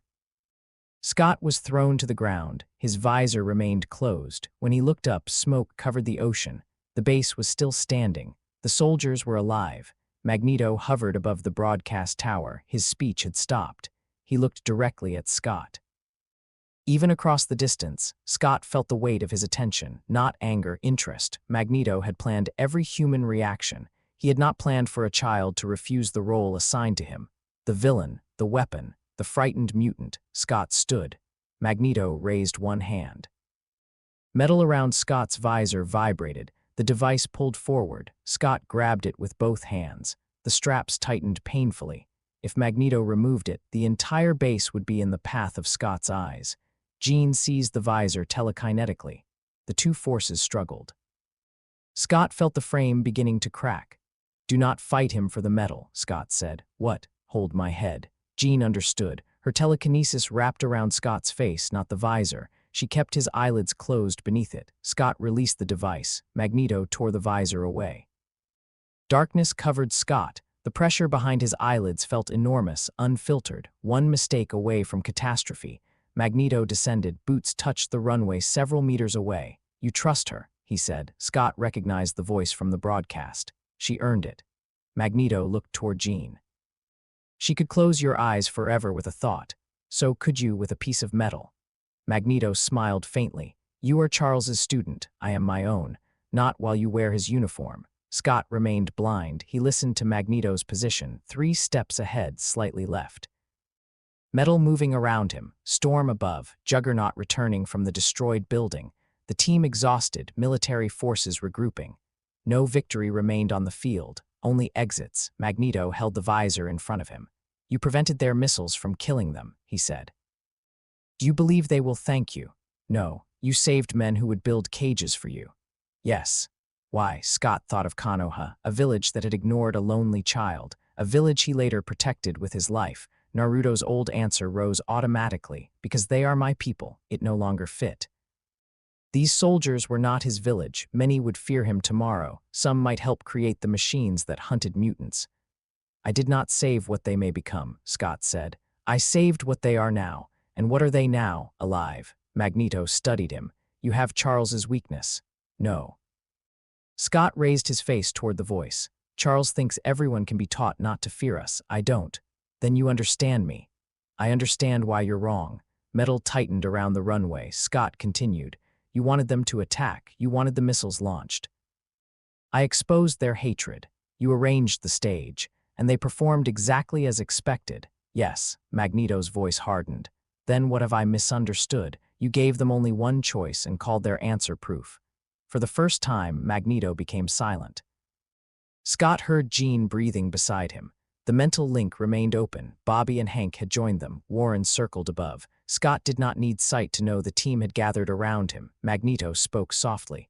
"You are young, I know. You will see more. I already have." The answer carried more truth than Magneto could understand. Storm landed behind him. "Eric," she said, "the military is preparing another strike." Magneto looked toward the base. He could continue. He might win, but the broadcast had ended without massacre.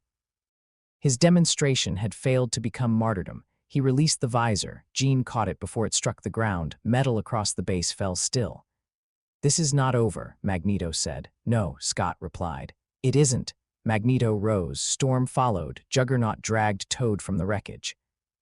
Pyro staggered after them. The Brotherhood disappeared into the clouds. Only when they were gone did Scott allow Jean to place the visor back over his face. She secured the straps. Scott opened his eyes. The world returned in red. Soldiers surrounded the team. Weapons raised. No one fired.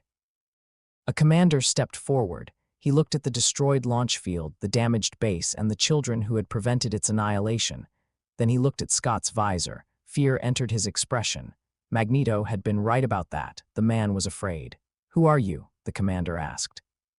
Scott looked at the X-shaped symbol on his belt, a target, a promise, a name they had not yet used publicly. "The X-Men," he said.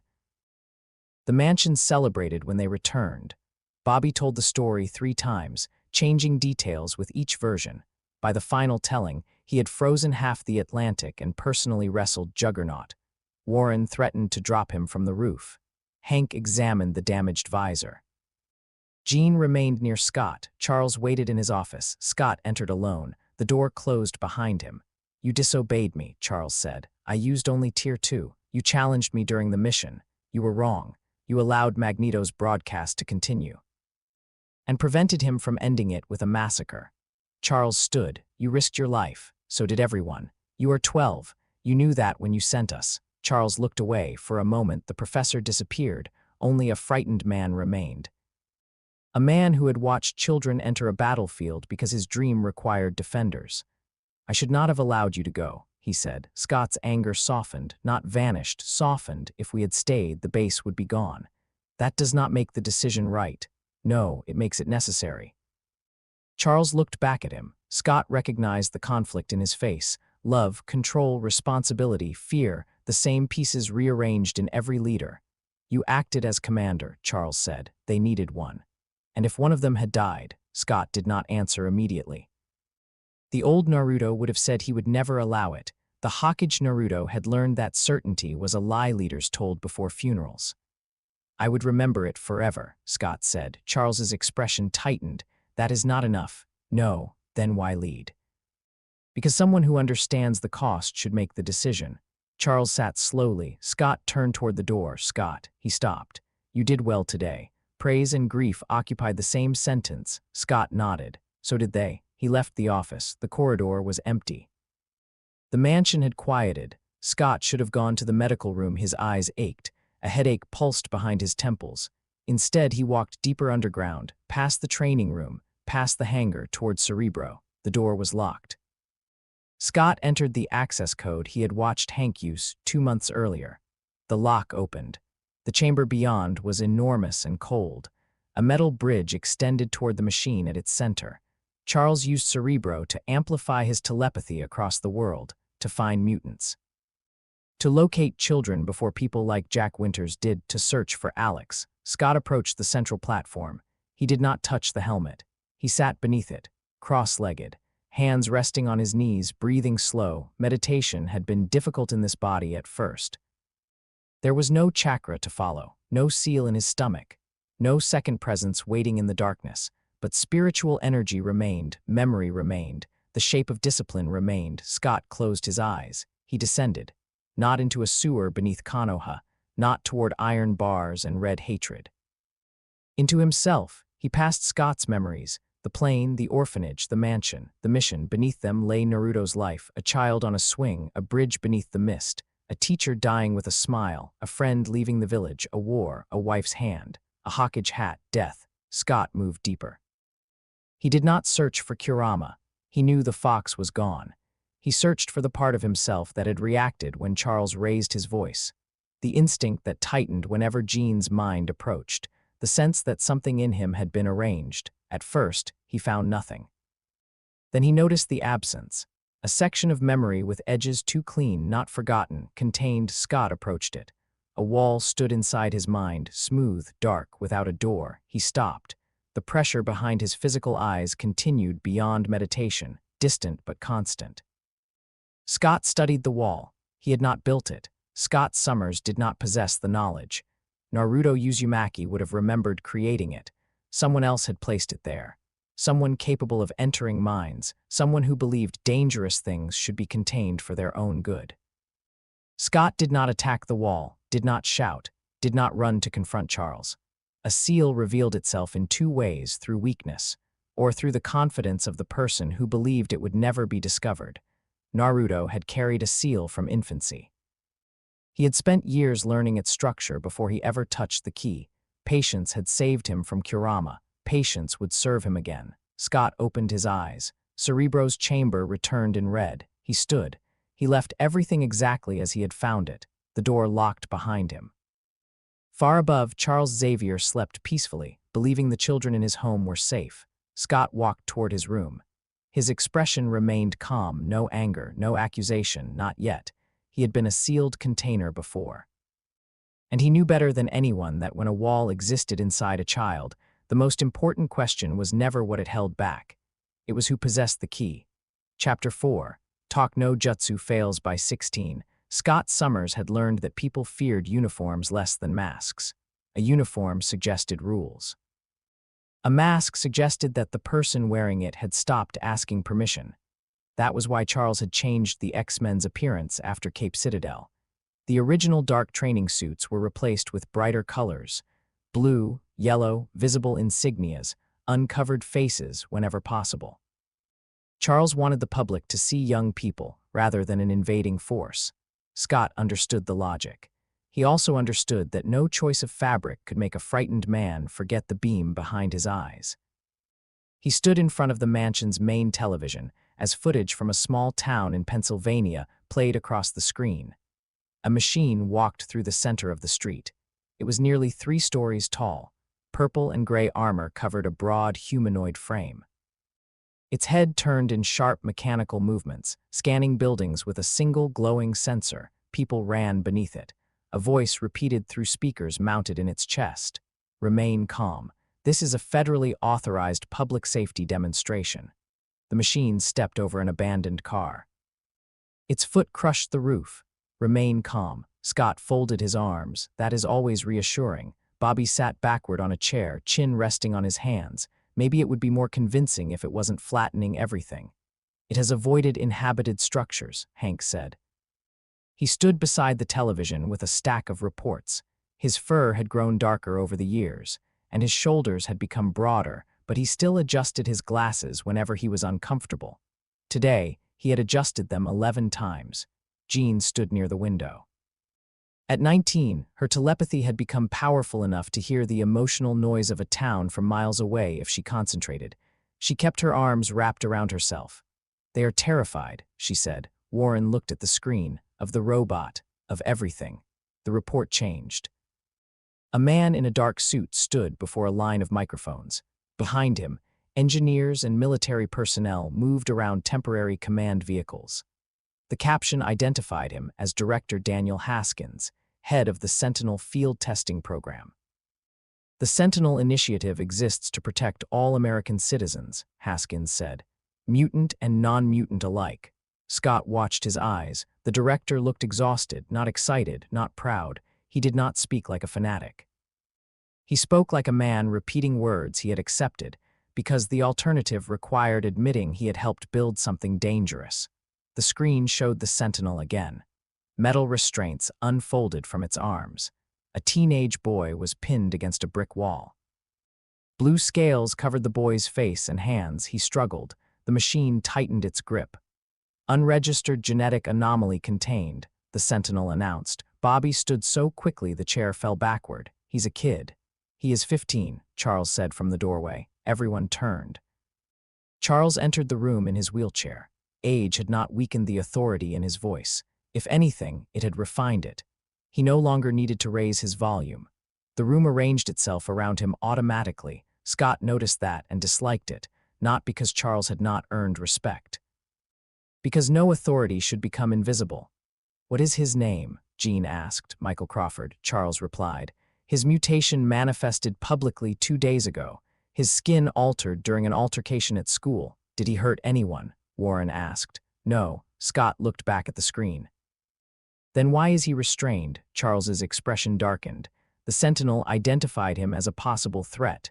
"Possible," Scott repeated. "The system is still in development." "That is supposed to make this better." "No." Charles moved closer to the television. The machine was intended to identify dangerous mutant abilities before they could cause large-scale harm. "Intended by whom?" Scott asked. Bolivar Trask initiated the project. His successors continued it after his removal. Haskins, a military engineer. He was brought in to supervise the field program. Scott watched the director again. Haskins answered questions while refusing to look toward the captured boy. Not hatred, avoidance, that mattered. Hatred looked directly at its target. Guilt looked everywhere else. "How many Sentinels?" Scott asked. "One active prototype in the town," Hank replied. 3 more stored at a temporary facility 10 miles north, and the demonstration, scheduled to continue for another 6 hours. Scott looked at Charles. "You want us to extract the boy. I want us to prevent escalation." "That is not an objective." Charles met his gaze. "Local authorities have established a perimeter. Hundreds of residents are gathering. Some are protesting the Sentinel. Others are demanding that Michael be removed from the town." Bobby's expression hardened. "They want to exile him. They believe he is dangerous. They met him 2 days ago." Scott spoke without looking away from the television. "Fear does not need time." Jean closed her eyes. "What are you feeling?" Scott asked. "Not one thing," she said. "That's the problem." She opened her eyes. "Some people are afraid of the machine. Some are afraid of mutants. Some are angry at the government. Some want to protect Michael. Some want someone punished. Most don't know enough to decide, so they're copying the loudest person near them." Scott understood. Crowds did not have beliefs. They had momentum. Once moving, they became difficult to turn. "Magneto knows?" he asked. Charles hesitated. "Yes, that means he is already sending someone. I have spoken with Eric. And he believes the Sentinel should be destroyed publicly." "Of course he does." Bobby looked between them. "Is he wrong?" Scott turned toward him. "No." The room went quiet. Charles's expression tightened. Scott continued. "He is wrong about what should happen afterward. That distinction will not matter if he attacks," Charles said. "It matters to me." Charles wheeled closer. Our mission is to remove Michael safely and convince Director Haskins to end the demonstration. Scott watched the captured boy on the screen. Convince him. He has authority over the active prototype, and the other three, also under his command. Scott looked at the documents Hank carried. The government funded the project. Yes. The military provided the test site. Yes. Trask's organization designed the core systems. Yes. Then Haskins does not control the project. He can stop the test. He can stop today's test. Charles's gaze sharpened. Sometimes stopping today is how you reach tomorrow. Naruto would have agreed immediately. The Hokage had signed temporary agreements with people he did not trust. He had accepted in complete peace because imperfect days gave children time to grow. But Scott had spent 4 years studying the wall inside his mind. He had learned not to confuse delay with freedom. Still, Michael remained trapped. Today mattered. "What is the rule of engagement?" Scott asked. "No casualties," Charles replied. "No permanent damage to the Sentinel unless necessary. We are there to de-escalate. Tier limit 2. Scott almost objected. He and Hank had spent the past year developing the first true Tier 3 applications. The lance compressed the beam into a narrow piercing line. The split used layered quartz to divide one blast into controlled vectors. The veil dispersed force across a broad surface to intercept projectiles. Each technique damaged him. Retinal inflammation, blood vessels bursting around the eyes, migraines that lasted days. Charles had prohibited using them outside controlled testing. Scott did not disagree, not entirely. Tier 3 was not more power, it was more precision purchased with his body. Tier 2, Scott agreed. Charles looked toward the team. "We leave in 10 minutes. The Blackbird approached the town below radar level. Scott sat beside Jean. She stared at her gloved hands. "What?" he asked. "I haven't said anything. You tap your fingers when you want to." Jean stopped. She had been with him long enough not to pretend surprise. "The town feels wrong," she said. "Specific. Crowds usually blur together. This doesn't." Scott checked the tactical display. "Because they are divided. Because they all think something is about to happen. Something is. No, I mean they want it." Scott looked at her. Jean's expression had gone pale. "They're scared." She continued. "But some part of them wants the fear to become real. They want the machine to attack, or Michael to attack, or us. Anything that proves they chose the right side." Warren glanced back from the pilot's seat. "That's insane." "It is human," Hank said quietly. Bobby tightened the strap around one wrist. "So what do we do?" Scott studied the map. The Sentinel stood in the central square. Michael remained restrained. Haskins's command station occupied the courthouse parking lot. The largest crowd had gathered between them. "Do not give them a show." Scott said. Bobby frowned. "We're arriving in a black aircraft. We land outside town, then walk." "Yes," Warren looked offended. "I have wings. You also have a face people recognize from television. Stay low." Warren muttered something. Scott enlarged the map. Hank and Bobby approached the Sentinel from the eastern street. "Do not engage. Study its restraints and prepare to free Michael." Bobby nodded reluctantly. "Warren watches the stored prototypes north of town. I thought the mission was here. If Haskins panics, he may activate the others." Warren's expression changed. "Understood. Jean comes with me." Charles's voice entered through their communication systems. "To the command station." Scott looked at the screen displaying Haskins. "To talk." Bobby blinked. "That's your plan." "Yes. Your plan is to walk up and ask him to stop." "Yes." Bobby looked at Jean. "Did someone replace him?" Jean smiled faintly. Scott ignored them. "Haskins is not Trask." "How do you know?" Hank asked. "Because Trask would have watched the boy." Scott enlarged the news footage. "Haskins never looks at Michael.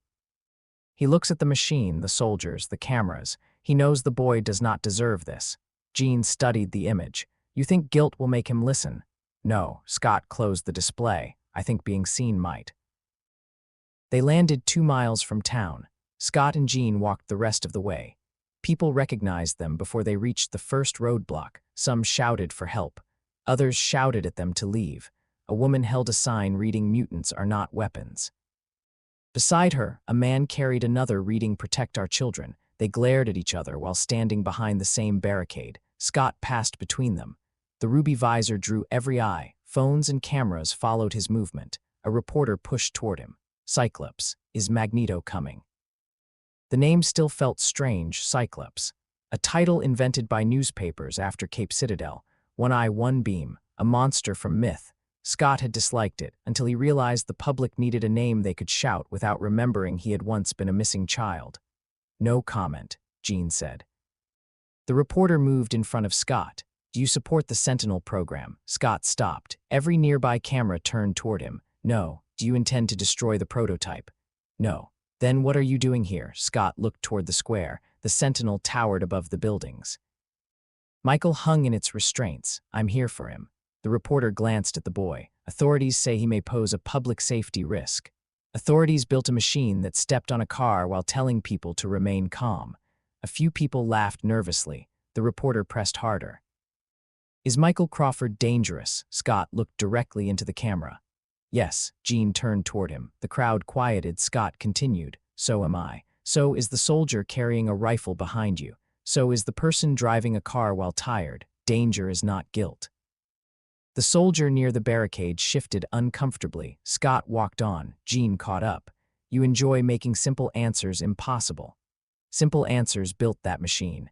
The crowd opened reluctantly. Scott heard whispers. Some called him a hero. Others called him a threat. The words mixed until they became indistinguishable. At the command station, soldiers raised their weapons. Jean stopped. Scott did not. A captain stepped forward. You are not authorized to enter. Neither is the crowd surrounding your test site, Scott replied. This is a controlled operation. A bottle flew from somewhere behind the barricades and shattered against an armored vehicle. Scott looked at the captain. Clearly, Director Haskins emerged from the command vehicle. Up close, he looked older than he had on television. Gray touched his temples. His shirt collar was damp with sweat. You're Xavier's people, he said. We're Michael's people, Scott replied. Haskins glanced at the cameras. We need to speak privately. No, the director frowned. No, you built today for an audience. You can answer in front of it. This is not a debate. No. A debate requires both sides to agree they are allowed to speak. Haskins's jaw tightened. Your presence increases the risk of confrontation. The machine has a child pinned to a wall. The Sentinel responded to an unidentified mutant manifestation. Michael's skin changed. We did not know whether that was the extent of his abilities. So you tested it by attacking him. The unit followed containment protocol. Who wrote the protocol? Haskins looked toward the Sentinel. Scott saw it again, the refusal to look at Michael. You did, Scott said. I supervised implementation. You wrote it. Haskins's face hardened. You are 16 years old. Scott almost smiled. Adults reached for age when they ran out of answers. The boy in your machine is 15. That boy destroyed part of his school. Jean spoke for the first time. He broke a bathroom sink. Haskins looked at her. Jean's expression remained calm. He changed. He panicked. He grabbed the sink and it came away from the wall. You read his mind, I asked him. Haskins glanced toward Michael. This time his eyes almost reached the boy. Almost. The Sentinel was deployed to determine whether he represented a wider threat. Scott stepped closer. And what did it determine? Haskins looked at a monitor. Enhanced durability, increased physical strength, dermal armor. Has he attacked the machine? No. Soldiers. No. Civilians. No. Then release him. I cannot do that while the crowd remains unstable. The crowd is unstable because you displayed him like a captured animal. Haskins lowered his voice. You think I don't know that, there. The first honest sentence. Scott softened his tone, not because Haskins deserved comfort. Because pressure had opened a door and more pressure might close it. Then stop, Scott said. Haskins stared at him. You believe it is that simple? No. Orders came from Washington. The project has congressional approval. The demonstration is part of a national security review. Stop today. And tomorrow, stop again. Haskins laughed bitterly. You sound like a child. I am one. You have no understanding of how institutions work. Scott thought of councils, daimyo, clan elders, village law, systems older than the people who served them. He had spent years changing Konoha one decision at a time, only to watch old fears return under new names. I understand that institutions are people hiding behind each other, Scott said. Haskins flinched. The engineer says the order came from the director. The director says it came from the general. The general says it came from elected officials. The officials say the public demanded safety. Then everyone goes home believing no one made the choice. You think I chose this? Yes. I was given a program already in development. You chose to continue. If I resigned, someone else would take my place. That is what everyone says before someone else takes their place. Haskins looked away. The crowd's shouting grew louder. Jean touched 2 fingers to her temple. Scott. What? Something is moving through the crowd. He followed her gaze. A group of men in work jackets pushed toward the front barricade. They carried no visible weapons. Their anger moved ahead of them. On the opposite side, Mutant Trite's protesters began pushing back. The soldiers tightened formation. The Sentinel's head turned. Its sensor brightened. Elevated threat indicators detected, it announced. Haskins grabbed a radio. Unit 1, maintain current position. The Sentinel shifted anyway. Target volatility exceeds local command threshold. Hank's voice entered Scott's earpiece. The machine has entered autonomous response. Haskins, Scott said, shut it down. I'm trying. The Sentinel released one arm from Michael and turned toward the crowd. The boy remained hanging by the other restraint. A weapon system unfolded from the machine's shoulder. The crowd screamed. Soldiers raised rifles. Scott touched his visor. Bobby barrier. Now.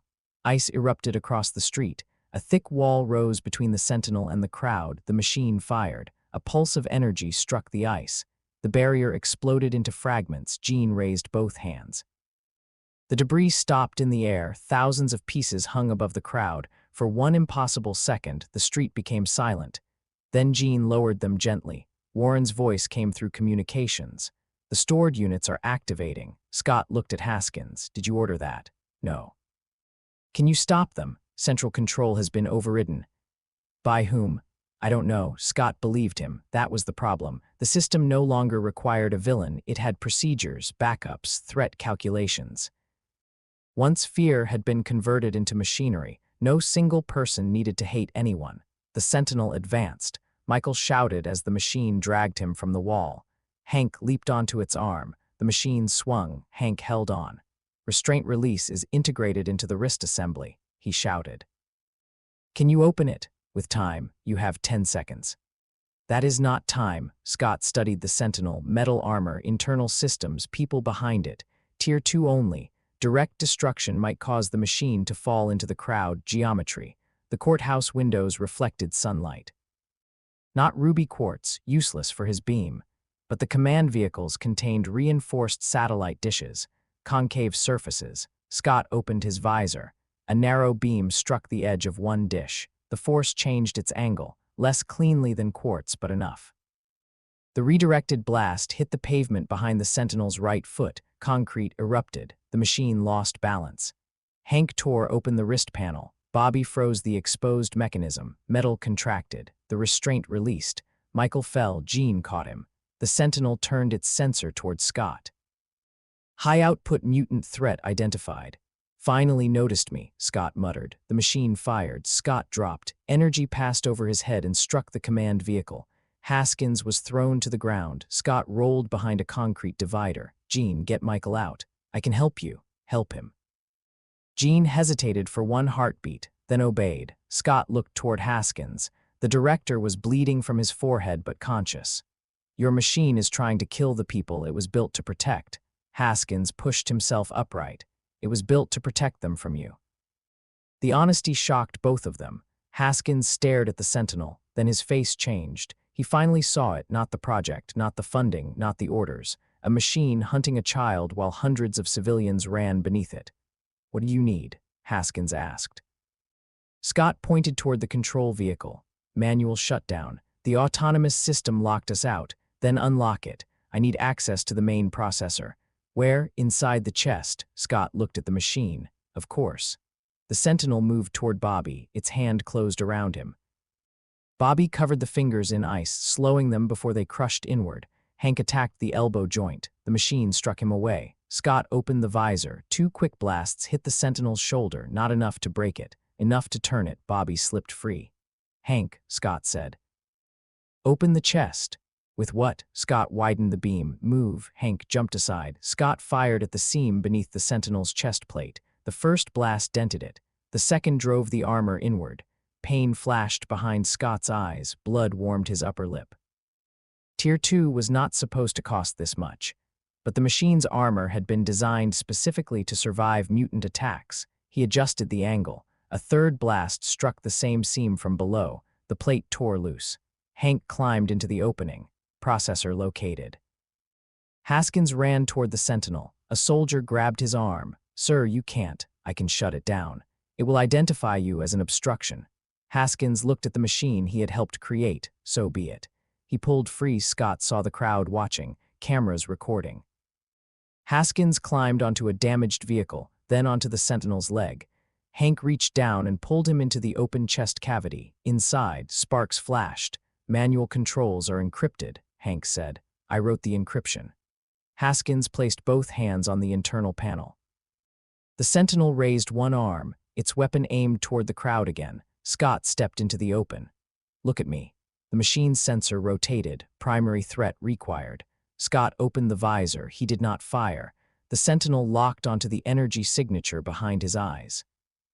The weapon turned away from the civilians toward him. Scott stood still. The old Naruto would have formed clones, prepared a substitution, trusted Kurama's healing. Scott had none of those things, only timing. "Scott," Jean said through the communicator, "stay back. You cannot take that hit." "I'm not planning to." The sentinel charged its weapon. Haskins worked inside the chest. 3 seconds, Hank shouted. The weapon fired. Scott released a wide blast into the pavement in front of himself. The force threw him backward. The sentinel's energy pulse struck where he had been standing. Heat and pressure tore across the square. Scott hit the ground hard. His visor cracked against the road. For one terrible second, the shutters flickered. Red force leaked through the fracture. A line carved across the pavement. Scott closed his eyes. The beam stopped. Darkness swallowed him. Then the sentinel froze. Its weapon powered down. The sensor dimmed.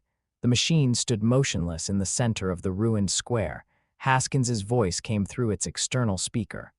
"All Sentinel units are ordered to cease operation." 10 miles north, Warren reported that the remaining machines had stopped moving. The crowd quieted. Haskins climbed from the open chest. Hank followed. Soldiers helped the director down. Scott remained on the ground with his eyes closed. Jean reached him. She knelt and placed both hands around the damaged visor. "I can hold it together." "Get the spare." Bobby ran toward the Blackbird's emergency equipment. Jean kept telekinetic pressure around the cracked frame. Scott listened to the square. No gunfire, no machine, only frightened people breathing. Haskins approached. "I terminated the test," he said. Scott kept his eyes closed. "Not enough. I am ordering all prototypes returned to storage." "Not enough." Haskins's voice hardened. "What do you want from me?" "The truth." Cameras surrounded them. Scott heard their mechanisms. Haskins did too. The director turned toward the reporters. For a moment, he looked like he might retreat into procedure again. Then he faced the crowd. "The Sentinel demonstration is over," he announced. Reporters shouted questions. Haskins raised one hand. The system activated autonomous combat protocols in response to public unrest. It endangered civilians and targeted individuals who had committed no crime. The captain near the command vehicle stared at him. Haskins continued. "I approved those protocols." The crowd became quieter. "I believed a machine could make decisions without prejudice. I was wrong. We taught it our fear and called the result objective." Scott opened neither eye. He heard Naruto's old belief rising. A person had been reached. Haskins was changing. The mission had worked. "We will dismantle the active prototype," Haskins said. "I will recommend immediate suspension of the Sentinel program pending an independent investigation." People began shouting. Some cheered. Others screamed betrayal. The group of angry men near the barricade pushed forward. "You're surrendering to them," one shouted. Haskins looked toward the voice. "I am stopping a weapon that nearly killed you."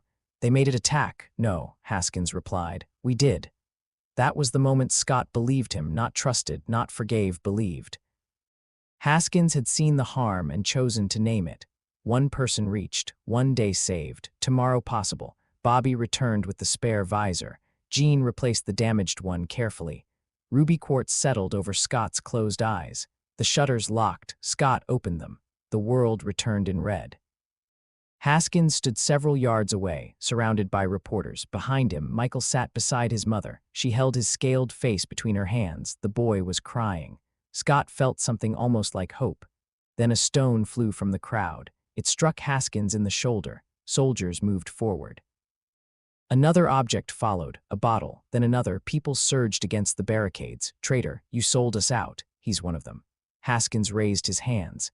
"Everyone calm down." The phrase came from a human mouth this time. It worked no better. The barricade fell. Mutant rights protesters pushed from the opposite side. Someone struck someone else. The crowd folded inward. Jean reached with telekinesis, trying to hold people apart without harming them. There are too many. Bobby created ice beneath the front line, but panicked people slipped and pulled others down. Warren descended, wings spread wide. "Back away." The sight of him made the crowd scream louder. Scott pushed toward Haskins. "Get him inside the vehicle." Soldiers formed around the director. A man broke through. He swung a metal bar. A soldier blocked it. Another attacker came from the other side. Scott fired a narrow blast into the ground. The impact separated the front of the crowd for 1 second. Only one. People filled the gap again. The sentinel stood motionless above them. A giant machine designed to control disorder, now useless because one man had chosen to stop it. Haskins disappeared beneath the movement. Scott saw his hand once, then not again. "Jean, I can't find him." Scott climbed onto a damaged vehicle. The crowd became geometry, bodies moving in waves. Pressure from the north side. A collapse near the barricade, soldiers trying to advance while protesters pushed back. There was no safe line for his beam, no angle, no target, no villain standing apart from the innocent, only people. Scott closed his fist. "Everyone stop."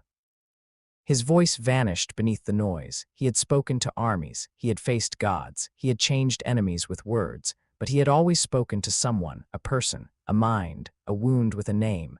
The crowd had no single mind. Jean could hear all of them and reach none. By the time the soldiers cleared the square, Director Daniel Haskins was no longer moving. The medical team carried him into the command vehicle. They worked for 12 minutes, then stopped.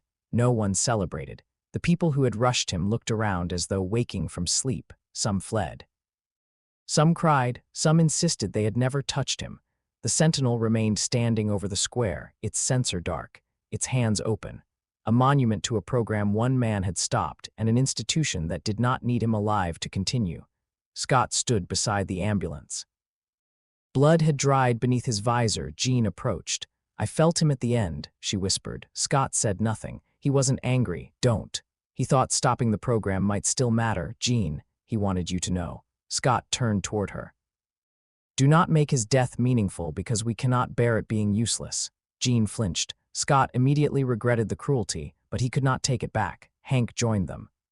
"The federal government has already issued a statement," he said. Scott looked at him. Hank's expression told the rest. "What statement?" "They are calling Haskins's shutdown order an unauthorized response made under coercion." Bobby stared at him.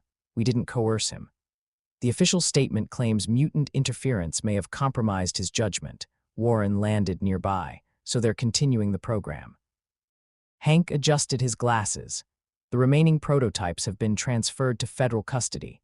Scott looked toward the north. Machines placed in storage, not destroyed, waiting for another director, another order, another crowd. Charles's voice came through communications. "Return to the mansion." Scott touched the cracked spare visor. "We should stay with Michael. His family has accepted protected transport." "Protected by whom?" "Scott." The warning in Charles's voice was unmistakable. Scott looked toward Michael. The boy sat inside an ambulance with his mother. Federal agents surrounded them. Protection, containment. The words were already becoming the same. "We're coming back," Scott said. No one spoke during the flight. Bobby stared out the window. Warren cleaned blood from one wing where debris had struck him. Hank reviewed the government statement repeatedly, perhaps hoping the words would rearrange themselves into something less obscene. Jean sat across from Scott. She did not try to enter his mind. She did not speak. Scott watched the landscape pass beneath them. Naruto had believed in people, not vaguely, not innocently. He had looked at monsters, murderers, and broken men, and found the part of them that still wanted to be understood. It had worked because hatred was personal. Zabuza loved Haku. Gaara understood loneliness. Nagato remembered hope. Abaito remembered the boy he had been. Even Kurama, beneath centuries of rage, had wanted someone to see him without fear. People could change. Scott still believed that. Haskins had proven it. That was what made the failure worse. The man had changed. The program had not. Empathy could defeat a person's hatred. It could not sign legislation. It could not dismantle factories. It could not erase budgets already approved. It could not speak to a crowd with one voice because a crowd did not have a heart to reach. The Blackbird descended toward the mansion. Charles waited in the hangar. Scott stepped from the aircraft. "You were right," Charles said. Scott stopped. "About what?" Haskins could be reached. Scott looked at him, and now he's dead. Charles's expression tightened. His decision may still influence public opinion. The government called him compromised. People saw what happened. People saw what they wanted. We cannot abandon dialogue because one day ended badly. One day. Scott's voice echoed through the hangar. Jean stepped from the aircraft behind him. Charles remained calm. "We knew change would be difficult." "No, you knew people would be difficult. That is not the same problem. What distinction are you making?" Scott pointed toward the empty space where the Blackbird had landed. "A person can choose. A system continues. Systems are built by people and designed so no one person has to feel responsible." Charles studied him. "What are you suggesting?" Scott looked toward the upper floors of the mansion. Bedrooms, classrooms, training rooms. A school built around the idea that children could be prepared for a world that feared them. Until that day, Scott had thought their purpose was to prove mutants were not dangerous. Now he understood the trap. A people could spend their entire existence auditioning for the right to live. One mistake would be treated as proof. Every rescue would be forgotten by morning. "We cannot keep arriving after they build the machine," Scott said. Charles's face became guarded. "Be careful." "I am." "You sound like Eric." "No," Scott looked directly at him. "Magneto wants to build a stronger cage and put humanity inside it. I want mutants to stop needing permission from either of you." Silence followed. Charles's hands rested on the arms of his chair. "What does that mean?" Scott looked past him. At Jean, Bobby, Warren, Hank, people who had followed him into battle before anyone officially named him their leader. "It means a rescue team is not enough." He walked from the hangar. No one stopped him. That night, Scott entered the library. He did not meditate. He did not search for the wall in his mind. Instead, he gathered books: law, government, engineering, economics, civil rights movements, institutional power, mutant genetics, emergency medicine. He covered an entire table with them. Naruto Uzumaki had learned how to reach the person standing in front of him. Scott Summers would need to learn how to reach beyond them. He began taking notes: schools, legal defense, safe transport, medical networks, political representation, independent communication systems. Places where mutants could live without hiding. Structures that did not depend on one sympathetic director remaining alive. Outside, rain began striking the mansion's windows. Scott wrote until sunrise. At 16 years old, he finally understood that changing hearts was not the same as changing the world. A speech could open a door. But if someone wanted that door to remain open after the speaker died, they had to build something strong enough to hold it. Chapter 5, The Weight of the Hat. At 21 years old, Scott Summers had worn many things on his head: bandages, ruby quartz glasses, Jack Winters's crude metal restraint, Hank's first visor, 3 improved models, each lighter and stronger than the last. But when Charles Xavier named him field leader of the X-Men, Scott felt the weight of a hat that had died with another man in another world. There was no ceremony, no gathered village, no carved stone faces overlooking the mansion. Charles called the senior team into his office on a rainy Thursday morning and announced the decision as though he were adjusting a training schedule. "Effective immediately," Charles said. "Scott will have final tactical authority during all field operations." Bobby stopped, leaning against the bookshelf. Hank looked up from the report in his hands. Jean's eyes moved immediately toward Scott. Warren smiled as if the announcement were several years overdue. The stranger near the window laughed. It was not a friendly sound. Logan stood with his arms folded across his chest. He was shorter than Warren and broader than Hank, with dark hair rising into pointed shapes on either side of his head. He wore civilian clothes, but nothing about him looked civilian. His body rested like a loaded weapon. Metal ran through his skeleton. Scott could not see it, but he had studied the medical scans Hank produced after Logan arrived at the mansion 3 weeks earlier. An unknown alloy covered every bone. 6 retractable blades rested inside his forearms. His healing factor repaired injuries faster than most people could inflict them. His past existed in shattered fragments. Charles had found him wandering through northern Canada, fighting in illegal cages for money, and trying to remember who had turned his body into a weapon. Scott understood why Charles brought him home. Scott also understood why Logan had not unpacked. "Something funny?" Charles asked. Logan looked toward Scott. "The kid." "I am 21, Scott said. "That meant to impress me." "No, it was meant to improve your counting." Bobby covered a laugh with a cough. Logan's eyes narrowed. Charles continued before the conversation became a fight. "Scott has planned and commanded every major operation this team has conducted during the last 4 years. From behind the visor," Logan said. Scott touched the side of the device. "That is generally where I keep my eyes. You stand in the back and tell everyone else where to bleed." The room became quiet. Warren stepped away from the wall. Hank lowered the report. Jean watched Scott carefully. Scott had heard versions of the accusation before. From shinobi who believed commanders did not understand the battlefield, from grieving families, from himself, he did not become angry. That seemed to irritate Logan more. "You think leadership means taking the first hit?" Scott asked. "I think it means proving you deserve to give orders." "How?" Logan's mouth curved. "Training room." Charles spoke sharply. "This is not necessary." "It is," Scott said. Jean turned toward him. "Scott," he looked at Logan, "a fight will not prove which of us should lead. Afraid you'll lose." "I know I'll lose." Logan's expression shifted. "Not much, enough." Scott continued. "You heal from almost any injury. You have decades of combat experience, even if you cannot remember all of it. Your skeleton is nearly indestructible. In a direct fight, you have every advantage, so you admit it." "I admit that choosing a direct fight against you would be stupid." Logan stepped closer. "Maybe the team needs someone who can win a fight. The team needs someone who knows which fights matter." Scott's voice remained level. "The strongest person in the room is rarely the best commander. You saying you're smarter than me?" "I am saying you want to solve a leadership dispute by stabbing a teammate." Bobby coughed again. This time it sounded suspiciously like laughter. Logan ignored him. "What happens when your clever plan falls apart? Then I make another. And when that one fails, another. And when there's no plan left," Scott looked directly through the red visor, "then I stand where I told everyone else to stand." For the first time, Logan stopped smiling. Charles placed both hands together. "The decision has been made." Logan turned toward him. "Then make sure your boy knows I don't follow orders just because you gave him a title." Charles's face hardened. Scott raised one hand. "No." Everyone looked at him. Scott addressed Logan. "You do not have to follow me because Charles appointed me. Good. You follow me because 6 people moving separately become 6 targets." Logan's jaw tightened. "If you refuse an order in the field, I will adapt around you. If your choice puts a teammate at risk, I will stop you. If stopping you means removing you from the mission, I will do it."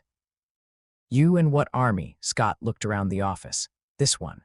Logan followed his gaze. Jean, Hank, Bobby, Warren. No one moved to Logan's side, not because they disliked him, because they had already chosen their commander years before Charles made it official. Logan saw it. His expression closed.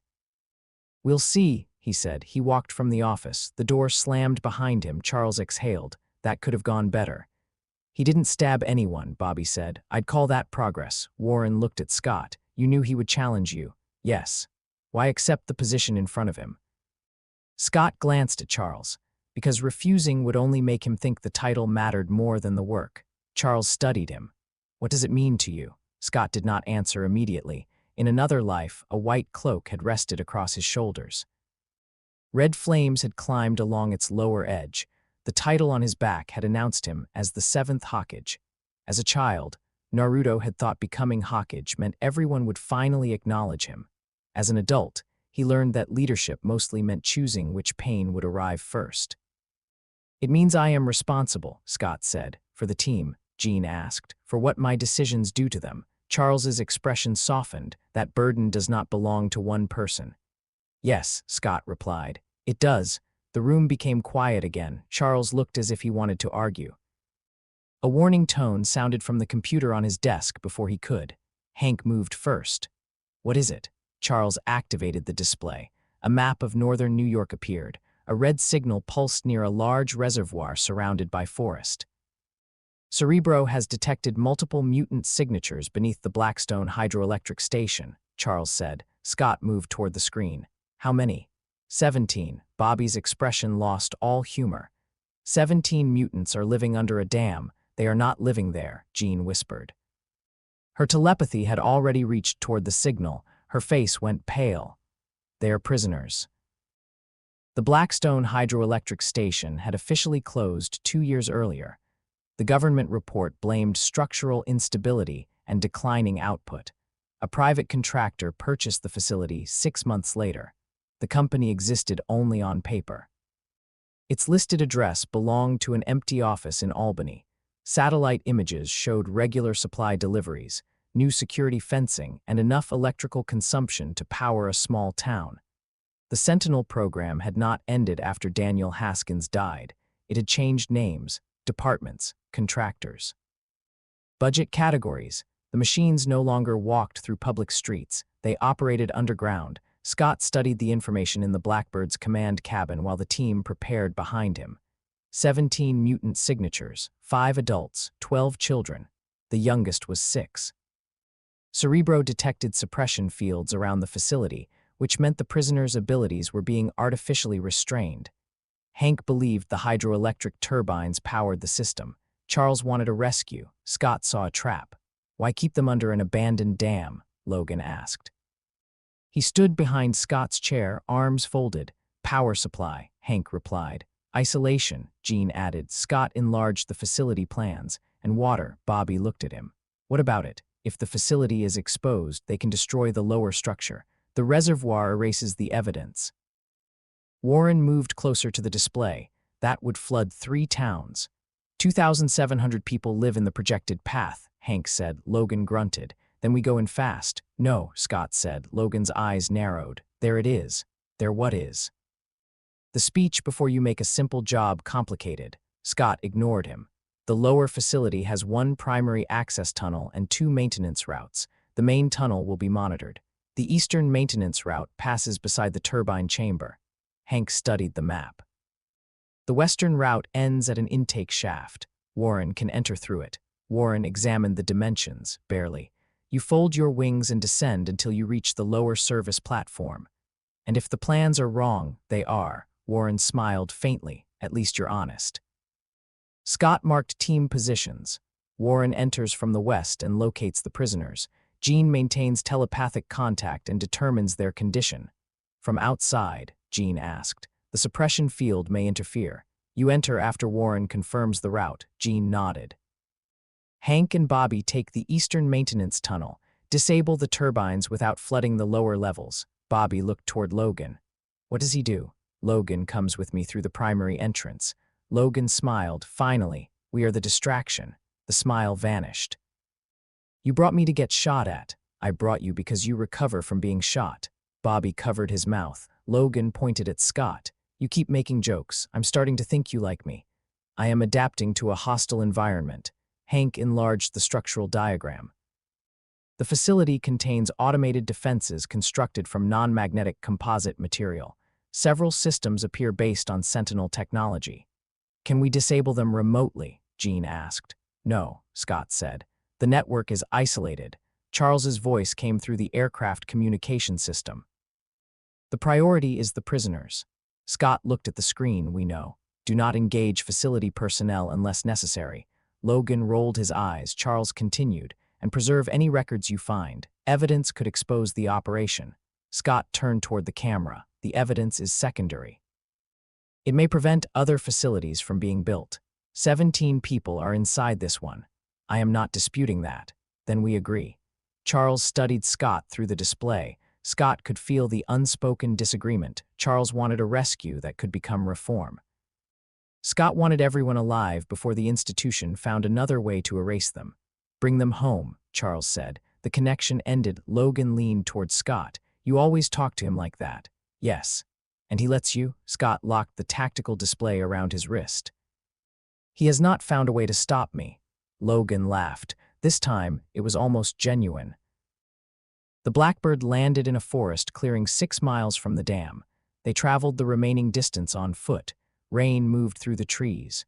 The reservoir appeared between branches, dark and still beneath the clouded sky. Scott hated still water near a battlefield. It concealed depth, currents.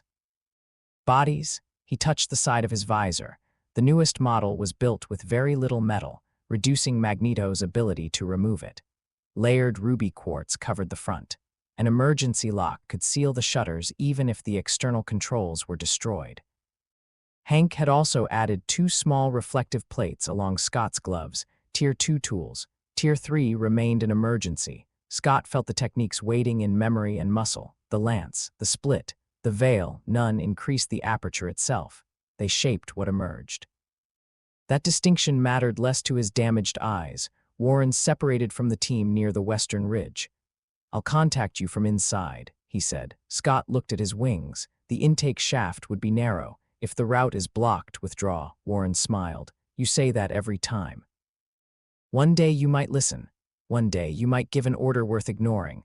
They clasped forearms. Warren flew toward the reservoir. Jean watched him disappear. Scott noticed. "He will be fine," Bobby said. Jean looked at him. "You don't know that." Bobby's smile faded. "No, I don't." Scott led Logan toward the main access road.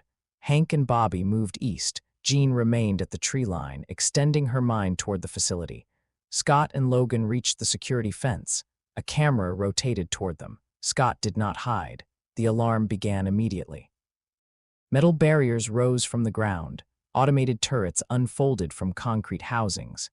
Logan extended his claws. 3 blades emerged from each hand with a sharp metallic sound.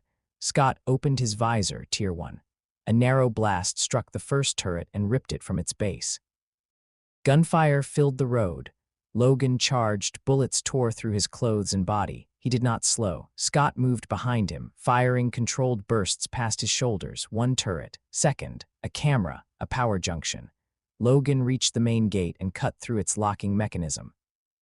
The steel doors remained closed. "Hydraulic lock," Scott said. "I can cut the door.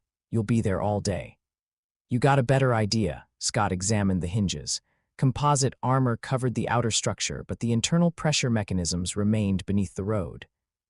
He fired at the ground beside the gate. Concrete erupted. A hydraulic pipe became visible. Logan cut it. The doors released. Scott struck the center with a wide beam. Both sections swung inward. Logan looked at him. "Not bad. You were expecting bad. I was hoping." They entered. A mechanical voice sounded through hidden speakers. "Unregistered genetic anomalies detected." Logan glanced upward. They ever come up with a friendlier way to say that? "No, maybe we should complain." After the rescue, armed guards appeared along the upper walkway. Scott looked at their weapons: non-lethal launchers, electric restraints, gas canisters, equipment designed to capture mutants alive. That did not make it humane. "Drop your weapons," Scott called. 1 guard fired. A restraint cable crossed the corridor. Logan moved to intercept it. Scott fired first. The beam struck the wall beside the cable, changing its direction with a burst of debris.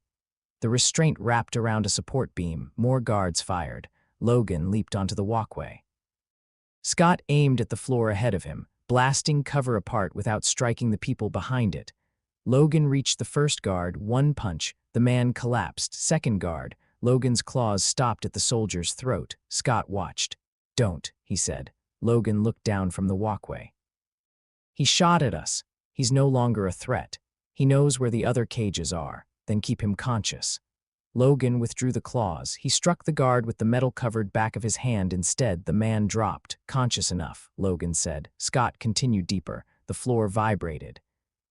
The turbines were still running. Hank's voice entered the communication channel. "We have reached the eastern generator room. Status: 4 primary turbines. The suppression system draws power from all of them. Can you shut them down?" "Yes." The more relevant question is whether the facility's designers anticipated that. "They did." Bobby's voice followed, very encouraging. "Look for a secondary power system," Scott said. Jean entered the connection. Warren reached the prisoners. Scott stopped. "How are they?" Jean's pause lasted less than a second, too long. "Alive. Sedated. Some are injured. Can they move?" 5 can walk. Warren can carry 2 at a time, the others need assistance. Suppression collars, yes. Hank, I hear you. Find the collar control before shutting down the turbines. If power loss causes them to discharge, it may kill the prisoners. Logan looked at Scott. They built the collars to execute them. They built a way to erase the facility. The lights changed, white illumination became red, a countdown appeared on the walls. Structural sanitation protocol initiated. 9 minutes remaining. Logan stared at the numbers. That sounds bad. The dam is going to rupture, Scott said. Jean's voice tightened. I felt the operator activate it. He's in the central control room. Can you stop him? The room is telepathically shielded. Scott opened the facility map. Everyone listen, Warren answered first, listening. Hank, abandon the turbine shutdown. Find the sanitation charges. There may be hundreds. Find the central detonation network. Understood. Bobby, begin freezing the water inside the lower spillway. There was a pause. That is an entire reservoir. You are not freezing the reservoir. Create temporary plugs behind the weakest sections. If the dam breaks, they'll last seconds. Seconds are people. Bobby breathed once. Got it. Jean, enter through the west shaft. Help Warren move the prisoners. What about the suppression collars? Keep their bodies stable if the collars discharge. All 17 at once. You won't need all 17. Scott looked at Logan. We take the control room. Logan smiled. Thought you'd never ask. The first sentinel came through the wall. It was smaller than the machines used at Cape Citadel, faster, built for corridors. Its fist struck Logan before either man could move. Logan flew backward through a security door. The sentinel turned toward Scott, one arm transformed into a weapon. Scott fired. The beam hit its chest. The machine moved back less than a foot. Composite armor absorbed and dispersed the impact. Adaptive defense active, it announced. Scott moved as the weapon fired. An energy pulse hit the floor behind him. The shock wave lifted his body and threw him against the wall. Pain spread across his shoulder. The sentinel advanced. Scott opened the visor wider. Second blast. This one struck its knee. The joint bent but did not break. The machine's weapon tracked him. Scott looked toward the ceiling. Pipes. Reinforced beams, sprinkler systems. No quartz. A direct contest favored the sentinel, so he changed the battlefield. Scott fired into a steam pipe. The pipe burst. White vapor filled the corridor. The sentinel's sensor turned. Visual obstruction detected. It switched to thermal tracking. Scott expected that. He fired into the wall behind himself. The force threw him sideways at the moment the sentinel attacked. He slid beneath its arm. Logan emerged from the ruined security door. Blood covered half his face. The wound was already closing. He jumped onto the sentinel's back and drove his claws into the neck seam. The machine spun. Scott fired at the floor near its damaged knee. The leg collapsed. Logan tore through internal cables. The sentinel fell. Scott approached the smoking machine. Logan pulled his claws free. You used me as bait, you heal, starting to think that's your answer for everything. The countdown flashed above them. 6 minutes remaining. They moved. The central corridor split in 3 directions. Scott chose left without slowing. Logan followed. How do you know? Airflow. What? The control room has independent ventilation. I can hear the difference. Logan sniffed. Left smells like oil. That too. They reached another security door. Logan cut through the lock. The door opened into a large circular chamber. The facility director waited at the opposite side. Doctor. Miles Vane, former Sentinel systems engineer, officially retired. A control panel surrounded him. 4 guards stood nearby. Above them, screens displayed the prisoner cells, turbines, dam structure, and evacuation routes. Vane looked at Scott's visor. Subject Summers. Scott stopped. You know me. We have studied every recorded use of your ability. Logan extended his claws. I'm guessing he ain't asking for an autograph. Vane touched the control panel. Metal shutters closed around the room. You could have been humanity's greatest defensive asset. Scott felt old anger move through him. Not loud, not wild, a familiar disgust. Every world had adults who looked at powerful children and saw public property. I already have a job, Scott said. Vane smiled. Leading Xavier's little soldiers, getting your prisoners out. You misunderstand. The people below are not prisoners. They are test cases. Logan stepped forward. Wrong answer. The guards raised their weapons. Scott fired 4 rapid bursts, 1 into the ceiling, 2 into the side walls, 1 into the floor. The guards flinched, none were struck. Logan crossed the room before they recovered. He knocked the first aside, disarmed the second. The third fired toward him. The round struck Logan's chest. The fourth guard aimed at Scott. Logan saw it. Scott saw Logan see it. The guard's weapon discharged. A heavy composite projectile traveled toward Scott's visor. Logan moved between them. Too slow, Scott stepped forward instead. He turned his head. The projectile struck the reinforced side of the visor and exploded. The impact snapped Scott's head sideways. Darkness flashed. He hit the floor. The emergency shutters closed automatically. His ears rang. His face felt broken. Somewhere nearby, Logan roared. The guards screamed. Then the room became quiet. Scott tasted blood. He tried to move. His arms answered slowly. A hand gripped his shoulder. "Stay down," Logan said. Scott pushed against the floor. "Countdown. Your visor took a direct hit. Is it sealed?" Logan examined the device. "Looks like it." "Then help me up." "You got a concussion. I've had worse." "That's supposed to impress me." "No." Scott reached for Logan's arm. "Up." Logan pulled him to his feet. The world tilted. Scott's left eye saw only darkness behind the visor. The right lens flickered red. Vane stared from the control panel. "You stepped into it." Scott wiped blood from his mouth. "You sound surprised. The mutant can heal, not fast enough." Logan looked at him. The statement was simple, true. The projectile had been designed to shatter the visor. If it struck Scott from the front, the blast behind his eyes might have destroyed the entire control room. If it struck Logan while he was turning, it could have separated his head from his body before the healing factor responded. Scott had seen both possibilities. He chose the one with the highest survival probability, his own. He took one step toward Vane. His knee nearly folded. Logan caught him. Scott pushed the hand away. Controls. Vane backed toward the console. "You cannot stop the sequence." "Then why are you still here?" Vane's eyes moved toward a small reinforced elevator behind him, an escape route. Logan noticed. "So he can stop it," he said. Scott pointed toward the console. "Cancel the charges." "You have no idea what those mutants are capable of. Neither do you. That is why they must be contained." The word tightened something inside Scott. Contained. A child beneath a machine. A wall inside his own mind. A fox behind iron bars. Vane continued. "One of them alters probability. Another releases radiation when frightened. A 6-year-old girl caused every person in her home to lose consciousness for 3 days. And your solution was collars. Our solution was control." Scott's damaged visor flickered. "No." He moved closer. "Your solution was ownership." Vane reached for the escape control. Logan's claws stopped beside his hand. "Try it." Vane froze. Scott examined the console. Multiple networks, charges, collars, emergency systems. No simple shutdown. 3 minutes remained. "Hank," Scott said. No answer. "Hank." Static. Then Bobby's voice broke through. "The central relay is shielded." Hank went inside the turbine housing to reach it. "Status." He found the charge network, but the water pressure is rising. "Warren," Jean answered. 11 prisoners are moving. 6 remain in the lower cells. Time to extraction. 4 minutes. They had less than 3. Scott looked at Vane. "How do we delay the charges?" "You cannot."